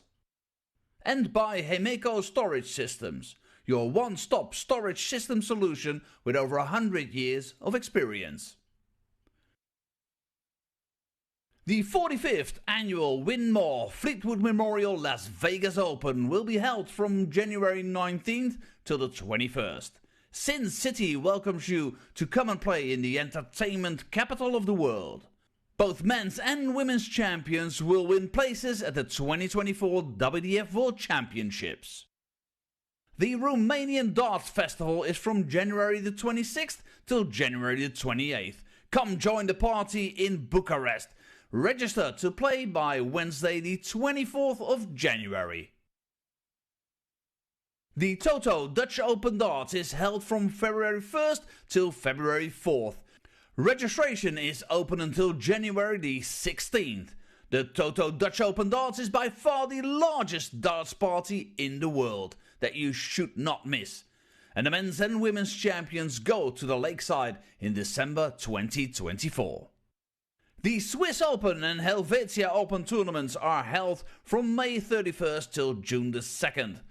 One of the longest running tournaments in Europe invites you to join them in the most beautiful surroundings you'll find in Europe. The Swedish Open and Masters is held from August 16th till 18th. A popular tournament for many of Europe's best aerosmiths. For more information on each of these tournaments, go to the link in the description. A special thank you to our tournament sponsors Winmau, A&G Travel Group, iDarts, Dart Connect, CT1 and Quiff. Welcome back to Lakeside in the middle of this quarter-finals of the World Championships between the top seed Andy Bartons and the outsider from New Zealand, Johnny Tata. Well, the score is as expected, 2 sets up for Andy Bartons, but the match actually hasn't really gone that way, has it? Because Johnny Tata, he's really doing quite well in his debut here at the World Championships, isn't he? Well, I agree. I think he came out in the first set and he didn't look as fazed by the situation as Andy Bartons did. So he took a quick two-leg lead in that first set. Andy then gathered his thoughts, started to show what he was about, reeled 3 off on the trot, and that was the story of set 1, really. Indeed, and the very ending there of set 2, there was a moment when Johnny Tartar almost had it, wasn't there? Absolutely. Now, set 2, we spoke about it before the game. If Johnny Tartar got chances, he was going to have to take them and keep Andy under pressure. He had 2 big chances, 2 darts at 40 and let Andy in to get a leg, and then there at the end. So he's there and he's in the game, although the scoreline is saying no, he isn't. Well, he's come all this way. He's come from New Zealand, so we might as well have a good run of it, mightn't he?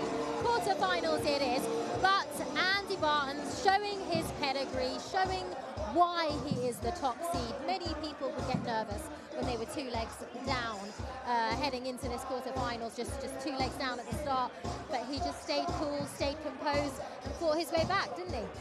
Absolutely, and I think the break is probably, usually when the person's in front, the break isn't a good thing for you. But I think the way that Andy was playing, he probably needed that break. Get out the back, have a chat with 1 or 2 people out there that are with him and know him really well.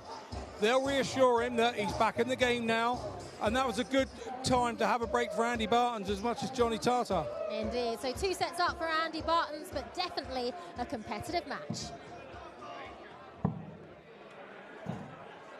A competitive match that we are savouring and we are enjoying very much here in the commentary box.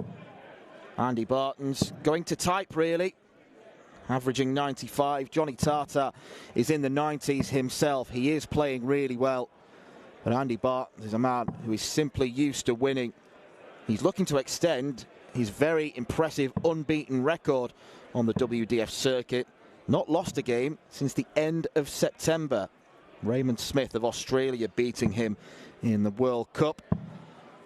Again, if you are watching Raymond, a darts fan, I know he is, as well as a cracking player. I hope you're well, because he was forced to pull out of this tournament due to health issues.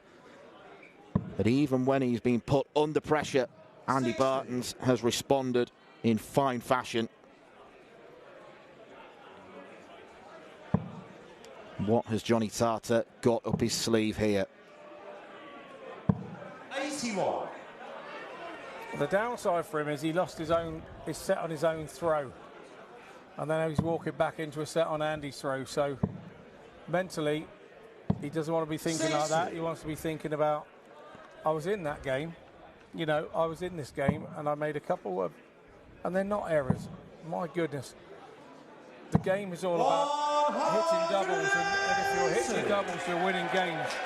You're going to have chances, and what I love about this sport is we all go to tournaments and we all think we're the only ones in the room missing doubles, when in fact actually it's the other way around. There's only one that isn't, and they're going off with the check under their arm and the trophy under the other arm. We all do it. It's the nature of the game, and we do over criticise ourselves and over chastise ourselves for missing doubles, and it's just part of the game. Yeah, you've got to think as well that the first dart at double 11 that Johnny Tartar missed for the set was on the end of a massive 1-4-2 combination. But he doesn't want to be having nightmares of double 11. He doesn't need to keep thinking about it.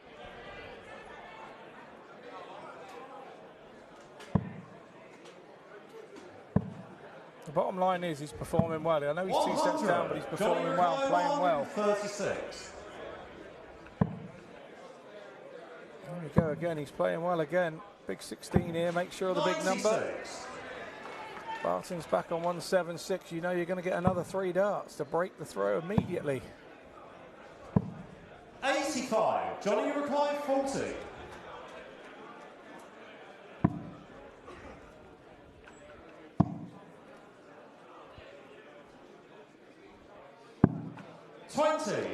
And you recline 91. And this is what he wasn't doing in his previous 2 matches. Johnny Tartar, 41, 9 for 32. Game shot the first leg. Give the man a chance. He will take it every time. Second leg He's the world number 1. Game on. once again, a leg goes begging that Johnny Tartar really should have notched on his side. But he won't go away. And that proves exactly what I'm talking about. It's a leg that will feel like a break of throw for Andy Bartons, because he was trailing in the distance like an assassin up on the stage. Yeah, it was a massive save for him. Massive save.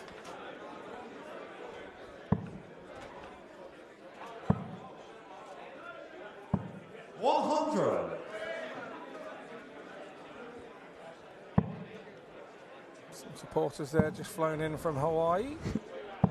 140.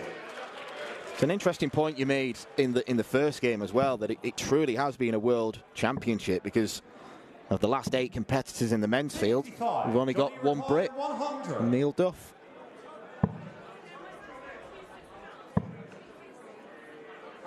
Absolutely. And like I say, the way the regions have worked, the WDF have worked on this, it's a plan that they've had. It's something that they put in place 60. Johnny a while ago, and it's absolutely worked. Tops isn't really working for Tartar. 20. Neither is double 10. He's got time on his side. Yeah, they're going around with these. We're finding players from countries that play equally as well as those that we know. It's just they don't get the opportunity, and now they're getting the opportunity.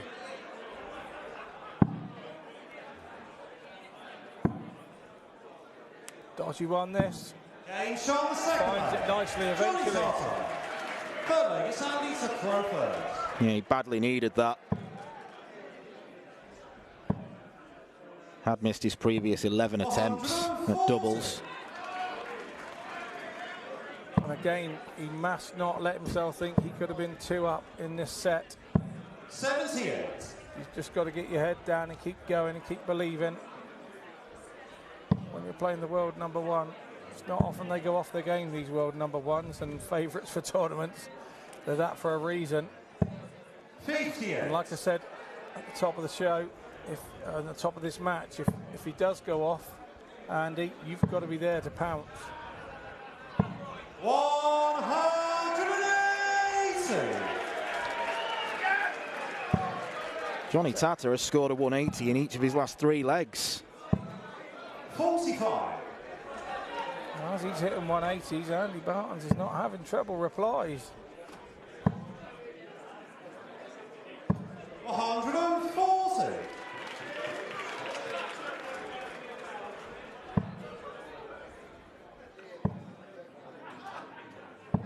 95. Johnny required 103. Just in a Woody Woodpecker in the crowd as well. We used to have Brian Pecker Woods here back in the day. 67. We'll try and tick off all the different themes that we've got here at Lakeside. See how many we can get in total. Johnny required 36.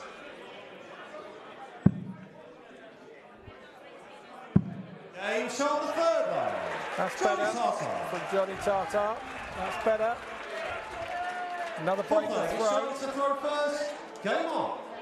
He's not blowing on his hands because he's cold in here. It's not cold in here at all. Perfect conditions for darts, I would say, actually. Not too hot, not too 55. cold. Smack bang in the middle. If anything, I think tomorrow evening the players might be feeling the heat when we've got over 1,000 people coming.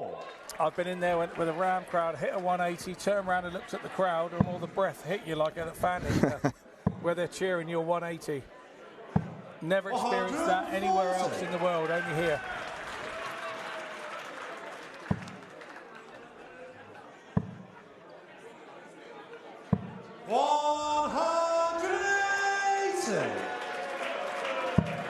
Charlie Costa-Fiend's vocal cords taking a rattling now. 99.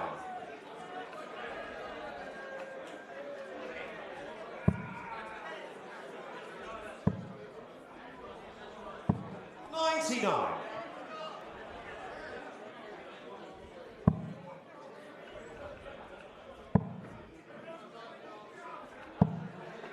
59. Needed a treble there to trouble Bartons.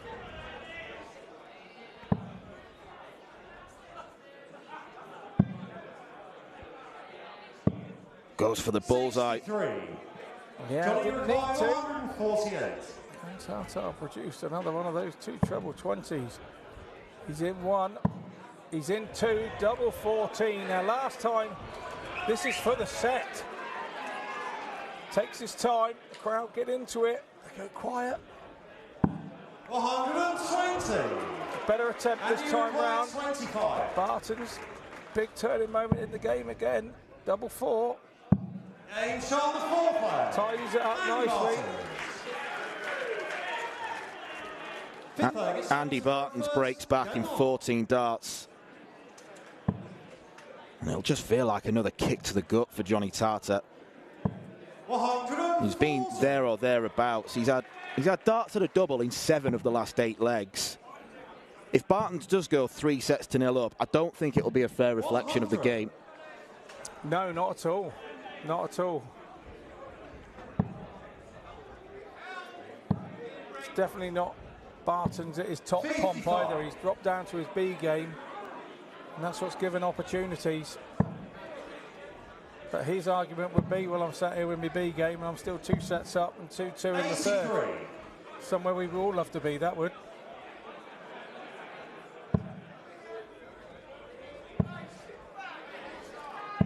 $171.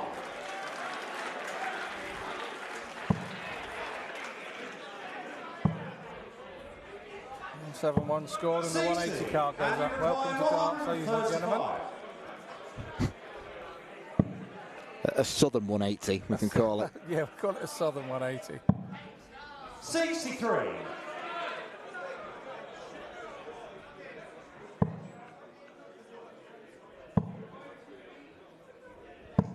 $41. Andy requires 72. For the third set, Andy Bartons wants double 18. He obviously doesn't fancy double 9, so he's going to 2 it up by the looks of things. Well, I got that one before the spotter. Newfound maturity as well from Andy Bartons. There probably would have been a time a few years ago where he'd have gone straight at double 9, but it shows that he clearly thinks about the game. And he's probably thinking about the semi-finals now, because Andy Bartons is 3 sets to 0 up. And Johnny Tata must be wondering what he has to produce now just to take even a set off the brilliant Belgian. So as you say, he's not been a million miles away in any set. 39. But are the rest of the field watching and thinking, this is what he does? 140.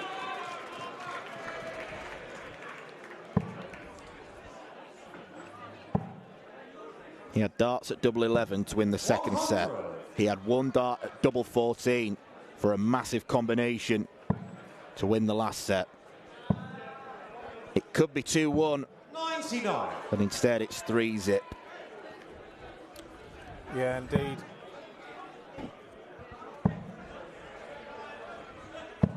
$99.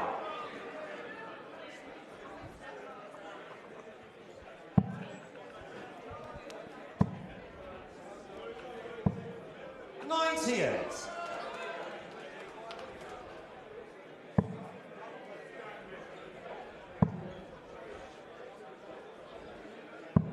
Comes out there. Andy Nice required 99. 164.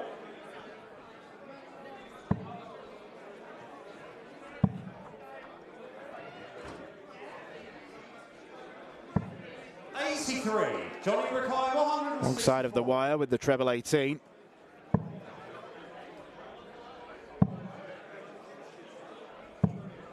$41. Andy required 81.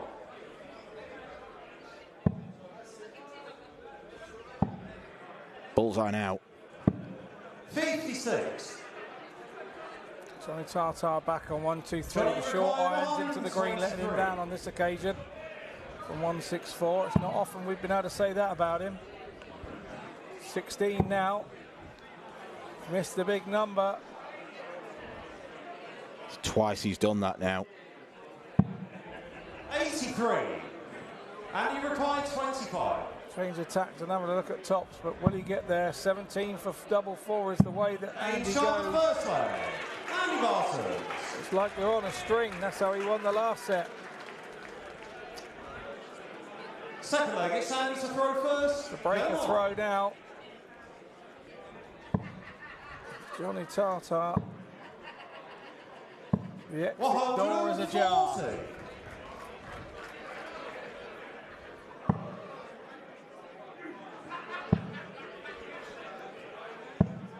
81.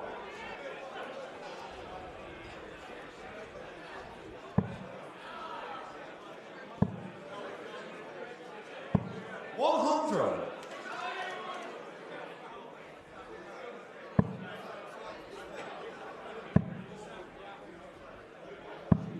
58.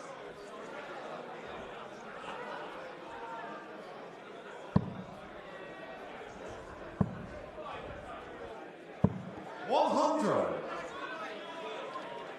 You know when a player's playing well when they come away with 100 and they look visibly disappointed. Yeah, absolutely. You have to be careful what you wish for. You can do that, and then next game, next throw, you hit 45, and then you go, well, that 100 wasn't too bad. 180, and you require 161. Well, a small consolation for Tartar is that he does lead the 180 count. 97. Small consolation, tiny, should say. And you require 64.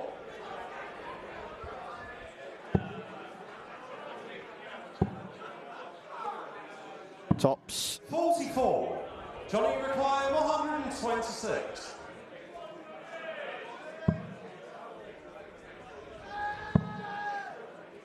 Now the bullseye for Tata. 101. Oh, and then he's just missing. 20.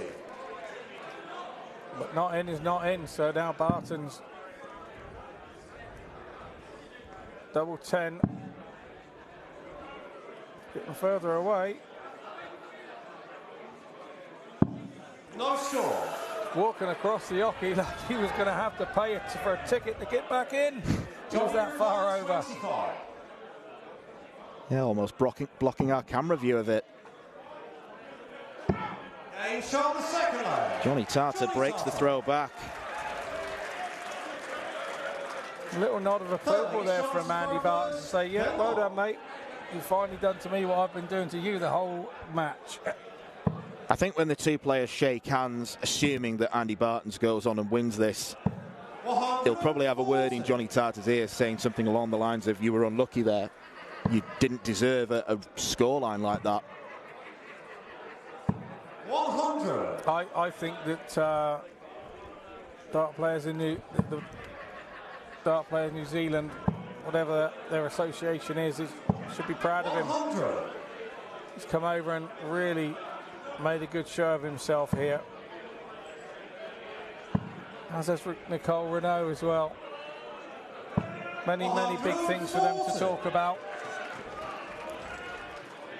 Players in the other World Championship as well next week. New Zealand is starting to move as a darting nation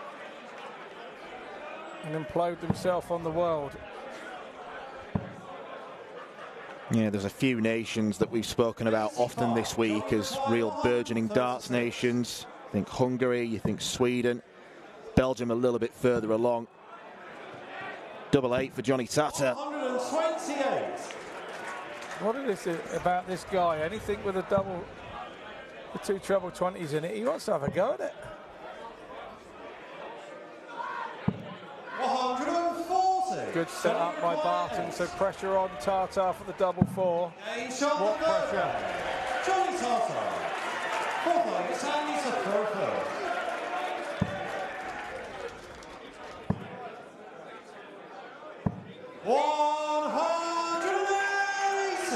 Andy Barton doesn't do pressure. He just rolls along. We might see something different if the 3 sets were on Johnny Tartar's side and the bagel was Andy Barton's name.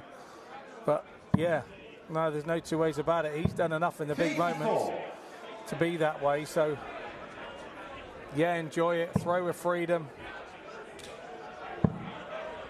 Let the other guy have all the problems. 96.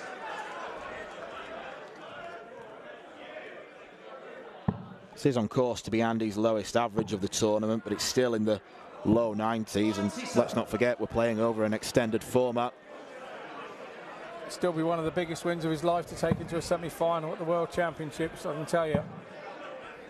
It's lovely winning ranking tournaments and everything else, but the big games here. And you require 170. Haven't seen a big fish yet this week. Biggest checkout has been from Barton's, and it nearly was once again.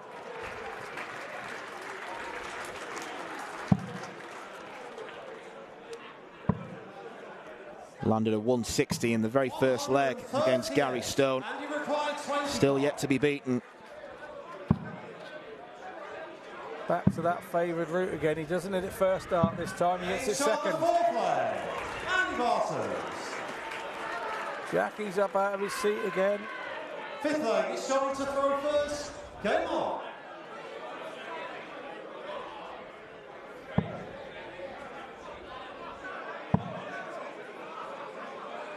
We do go to another break after 4 sets, so if Tata wins, the match will go on.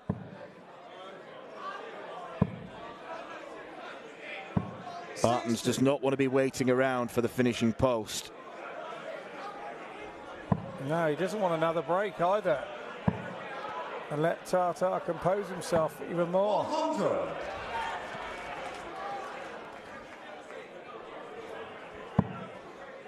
It would be sad if Tartar doesn't register a set, to be fair. The way that he's played, he deserves a set. Yeah, I was going to make the point that obviously we're impartial in the commentary box, but you'd feel a big pang of sympathy for Johnny Tartar if he was to walk away from this completely empty-handed.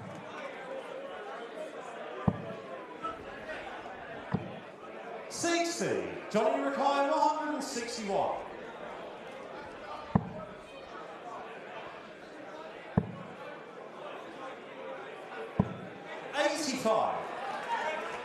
Good recovery dart there for him. Bartons needs something big here to just put a remote amount of pressure on, so no pressure on this at all for Johnny Tartar. It's 76 for the set.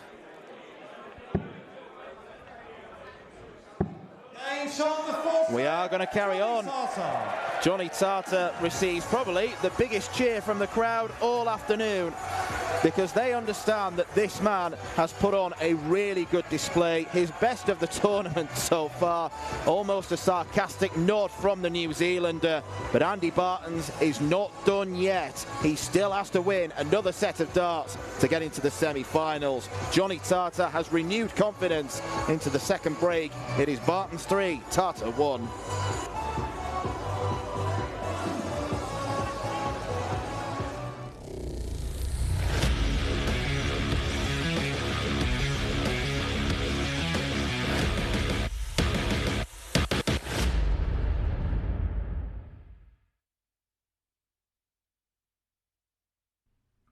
This program is brought to you by Benji Marine Engine Repair and Trading, specialized in Wärtsilä engines with a 24-hour-a-day, high-quality, worldwide service.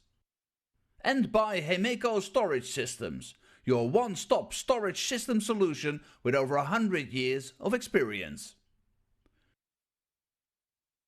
The 45th annual Winmau Fleetwood Memorial Las Vegas Open will be held from January 19th till the 21st.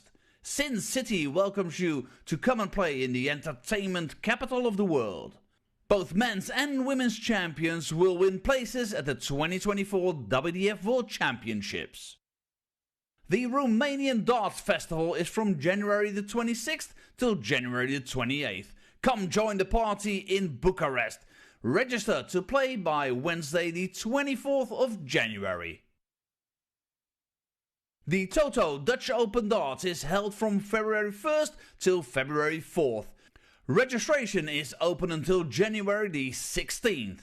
The Toto Dutch Open Darts is by far the largest darts party in the world that you should not miss. And the men's and women's champions go to the Lakeside in December 2024. The Swiss Open and Helvetia Open tournaments are held from May 31st till June the 2nd. One of the longest running tournaments in Europe invites you to join them in the most beautiful surroundings you'll find in Europe. The Swedish Open and Masters is held from August 16th till 18th. A popular tournament for many of Europe's best aerosmiths.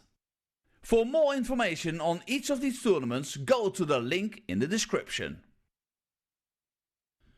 A special thank you to our tournament sponsors Winmau, A&G Travel Group, iDarts, Dart Connect, CT1 and Quiff.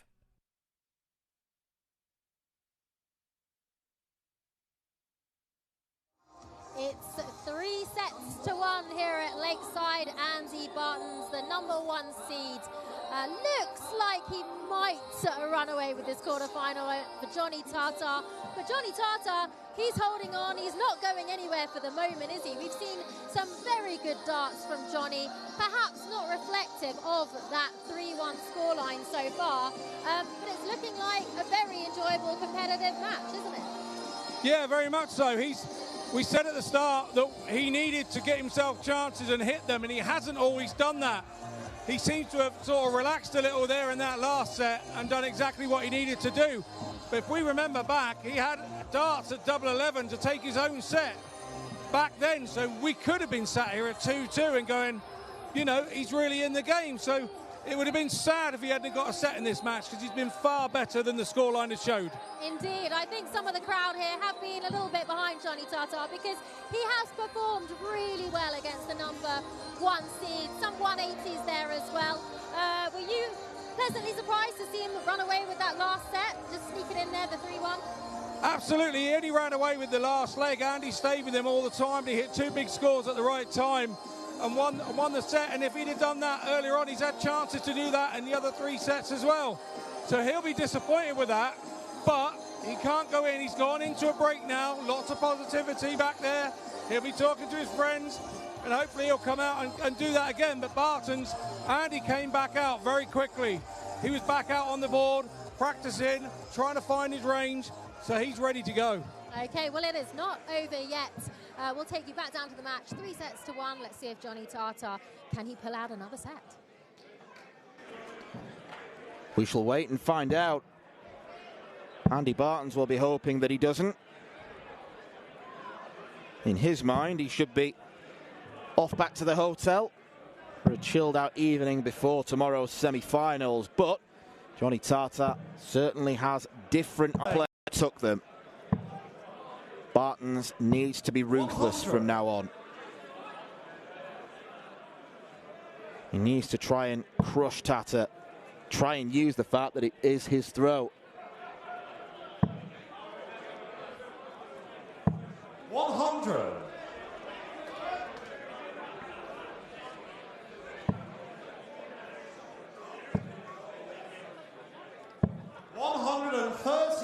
Been impressive from Bartons, the way that he's been able to deal with the challenge of Tata. Maybe not quite as nip and tuck as the Gary Stone game, but he's certainly been put under pressure. I think he may have found out as well that when Tata did win the 3rd set, the crowd generally going to be on the side of the New Zealander, because the crowd does love an underdog. Yep, they certainly do. This place is one of those that really does get behind their underdogs. And, yeah, I'm so pleased that he got that set. And as I said there to Joe, that, you know, he could have had that double 11. He could be 2-2 here, and nobody could have had any arguments about that, because he's played well enough to beat that. Could be a reversal of the score we have. Could be 3-1 to Tata. 140, and you require 100. But this is why the Belgian is such a strong competitor. 60.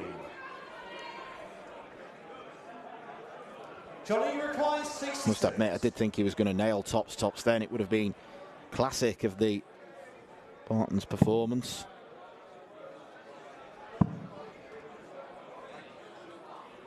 Tops now for Johnny. 27. Oh, that one got in the way. Maybe should have needed to come left on that one. And he's not been usually taking too many darts if he gets a second bite of the cherry. And there we go. Yep, does get that. Again, another chance for Johnny Tartar to break through. He's done so much good in this game. But Barton's have just got on, been very businesslike. 100. Well, whenever he's been presented with a chance, he's generally taken it. There's only been 2 legs in this match where Barton's has had a chance and gone on to lose it. 180. And he'll give himself many more chances if he keeps piling in the maximums. The 180 on the Tartar throw is a good thing, but only if Johnny Tartar's not hitting them back.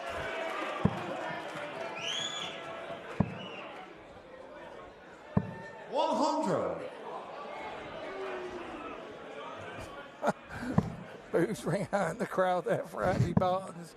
Harsh as you like, the Lakeside crowd there. They all want to see a 9-darter here. Closest we came was in Peter Machin's match against James Richardson. Missed double 12. 77. Johnny required 121. He had Leonard Gates tease one against John Scott. 57. And he required 144. Another one there. 128. Johnny required Super 64. setup. And the leg that Tartar looked really good. He's only going to get 1 dart. 24. And not to be. And So he from the requires elation 60. of winning a set, he could now be staring. Game shot on the second leg. Andy Barton. Having to win 3 on the trot to win this set. But it's Barton's on throw as well. Third leg, it's Andy to throw The first. current number Game 1 is now starting to play and boss this match. From elation to deflation for Tartar. 85. I like the way that Barton's didn't stay in there for a break very long. He wanted to come out and sort out what was going wrong out here on the stage. You can walk 100. back in that room and you can start hitting that treble 20 on that practice board, and it is no use to you whatsoever. You've got to hit it out here. So we went back in, probably had a quick comfort break, came straight 60. back out, and then started to find his range on that board. What was your preference when you went in for the break? Did you like just throwing darts at the practice board, or did you think, No, I'm not going to throw a dart until I'm back on I stage? generally left my darts out on the stage, so I couldn't throw a practice dart. I know that sounds really strange, but you know, all the throws are the same. I'm not denying that, but you know, the atmosphere is different in there. 140. You know, there's people around you, so the whole atmosphere of the throw feels different. So for me, it was always leave your darts on the stage, and I'll not have a throw. 45. Go in, have a chat with the people that were with me. They tell me what I was doing different, whether I was throwing quicker, slower, rocking, wobbling, 140. or whether I was doing nothing wrong and I was just getting outplayed.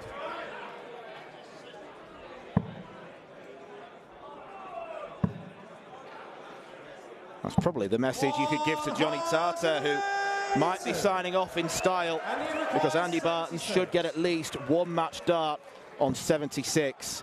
He's going to come down the board 16. Now tops. 56. Johnny requires 76. We could go on.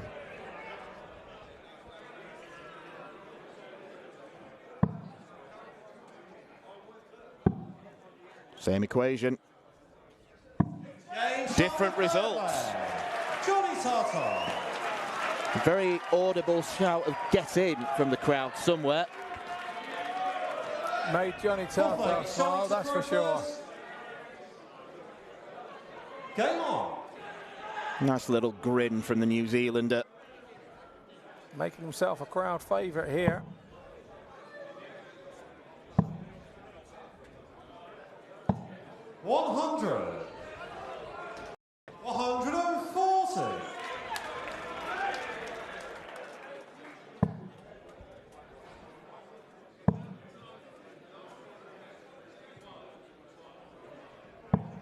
60.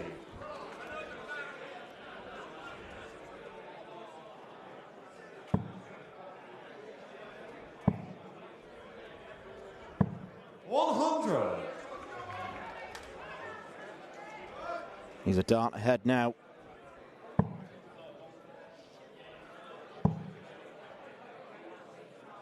Johnny Tata needs to rediscover that heavy artillery.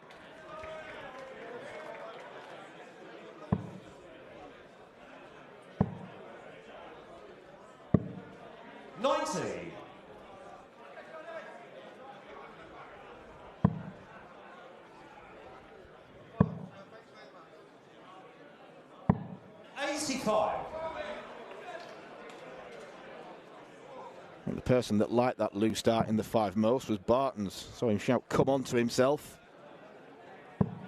45. Johnny Recline, 156.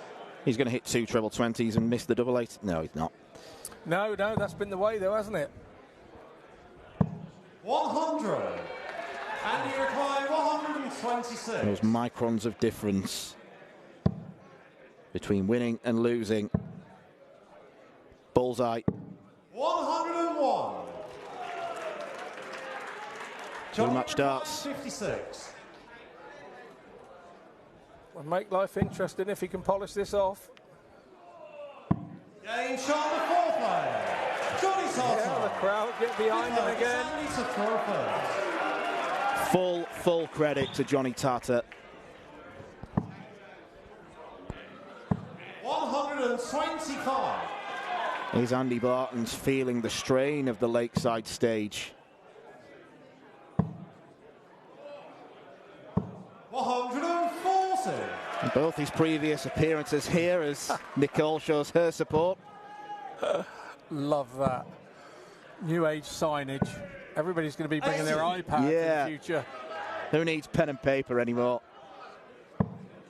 Nicole Renault. You saw it here first with Nicole Renault. 140. Andy Barton has reached the quarterfinals twice before. He has lost both times. Scott Waits in 2018 and Thibaut Tricol last year.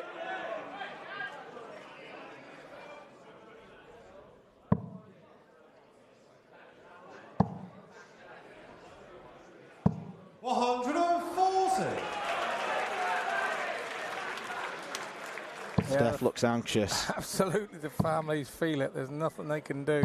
140. It's a good response. Johnny Tata for the set. 2 darts at 24. Needs just the one. Johnny Tata.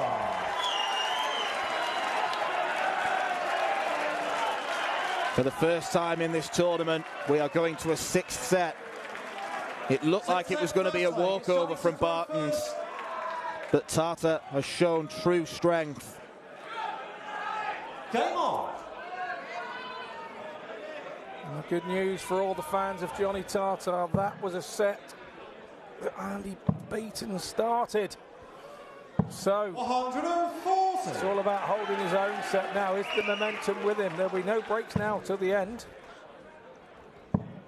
Has he hit momentum at the right time? 60. As Andy Barton's thinking about those other 2 losses here in the quarterfinals. 60. I think there's more drama to come, Danny.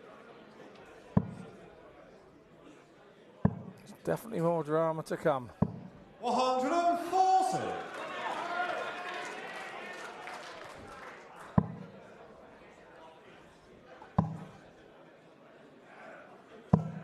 100.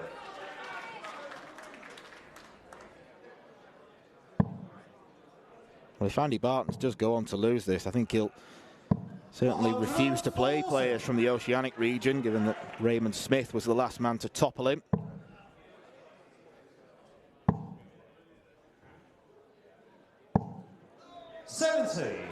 And you require 161. That's a slip. Yeah, I think he'd confess to just trying a little bit too hard there. 137. And you require 131. Short irons into the pin. Barton's is 3 inches away from the hole. 49. Andy required 24.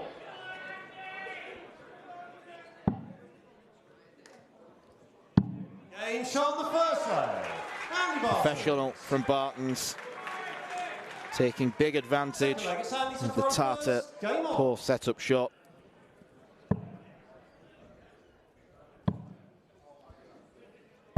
$100.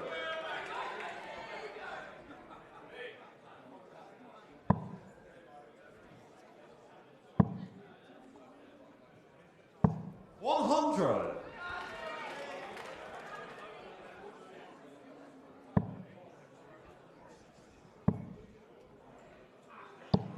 $140. Still finding those big scores of 140. 60. More often than Johnny right now.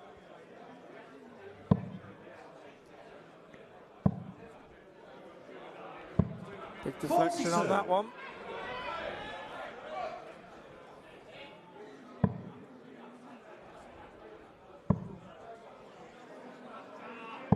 $140. Back comes Tata.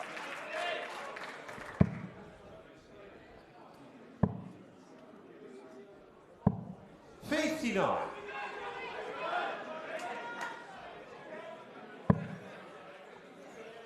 Johnny Tata should get to a better finish than Barton's. 60. And you require 160. He doesn't. Barton's has this in his locker. Massive checkout from Andy Barton's, and he gives it some to the crowd. I think he realises that he's a bit of a villain at the minute because the crowd are all behind Tata. Barton shows who's boss, a second 160 of the tournament. Yeah, super finish at a super time where the game could have just got away from him there. 96.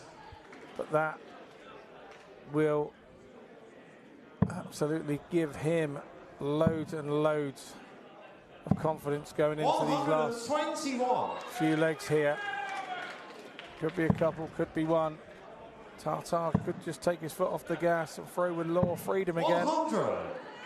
I have to say he did that in set 5. Lots of freedom. Well, once again, that checkout from Barton's was a hold of throw, but it's another of those legs where it must feel like a break because it seemed like Tata was ahead for the majority. 92.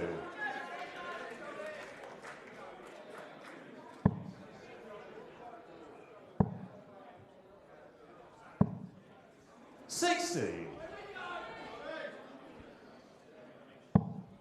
Barton, since he hit that shot, has not really hit a treble of note. 100. Johnny Tata just keeps plugging away. 85. Johnny required 130.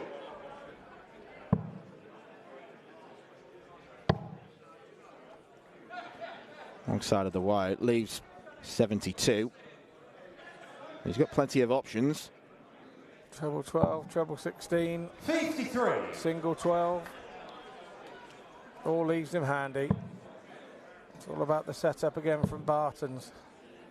He'll stay there surely. 99. Johnny requires 60.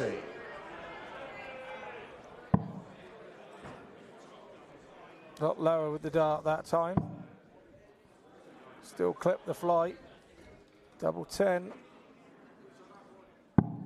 50. It could be curtains.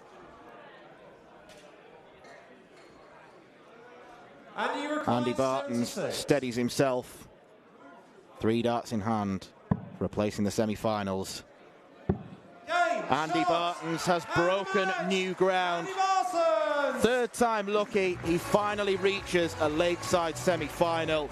But Johnny Tartar did not make it easy for him at any point in that game. Even when Bartons was 3-0 up, Tartar was always on his shoulders. The New Zealander walks away with a huge amount of credit, but he bumped into the #1 seed, who once again proved why he's such a fancied man here at Lakeside. Andy Bartons is through to the semi-finals of the WDF World Championship, where he will face Swede Dennis Nilsson.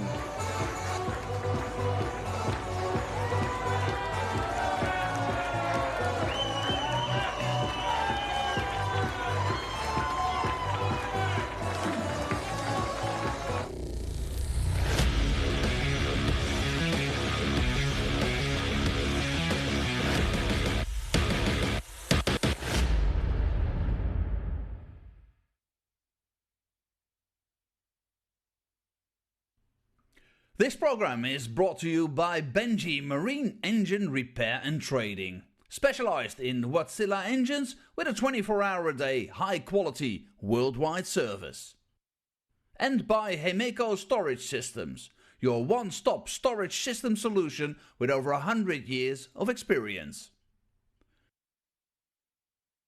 The 45th annual Winmau Fleetwood Memorial Las Vegas Open will be held from January 19th till the 21st. Sin City welcomes you to come and play in the entertainment capital of the world. Both men's and women's champions will win places at the 2024 WDF World Championships. The Romanian Darts Festival is from January the 26th till January the 28th. Come join the party in Bucharest. Register to play by Wednesday the 24th of January. The Toto Dutch Open Darts is held from February 1st till February 4th. Registration is open until January the 16th. The Toto Dutch Open Darts is by far the largest darts party in the world that you should not miss. And the men's and women's champions go to the Lakeside in December 2024. The Swiss Open and Helvetia Open tournaments are held from May 31st till June the 2nd. One of the longest running tournaments in Europe invites you to join them in the most beautiful surroundings you'll find in Europe. The Swedish Open and Masters is held from August 16th till 18th.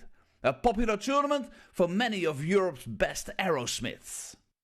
For more information on each of these tournaments, go to the link in the description. A special thank you to our tournament sponsors Winmau, A&G Travel Group, iDarts, Dart Connect, CT1 and Quiff.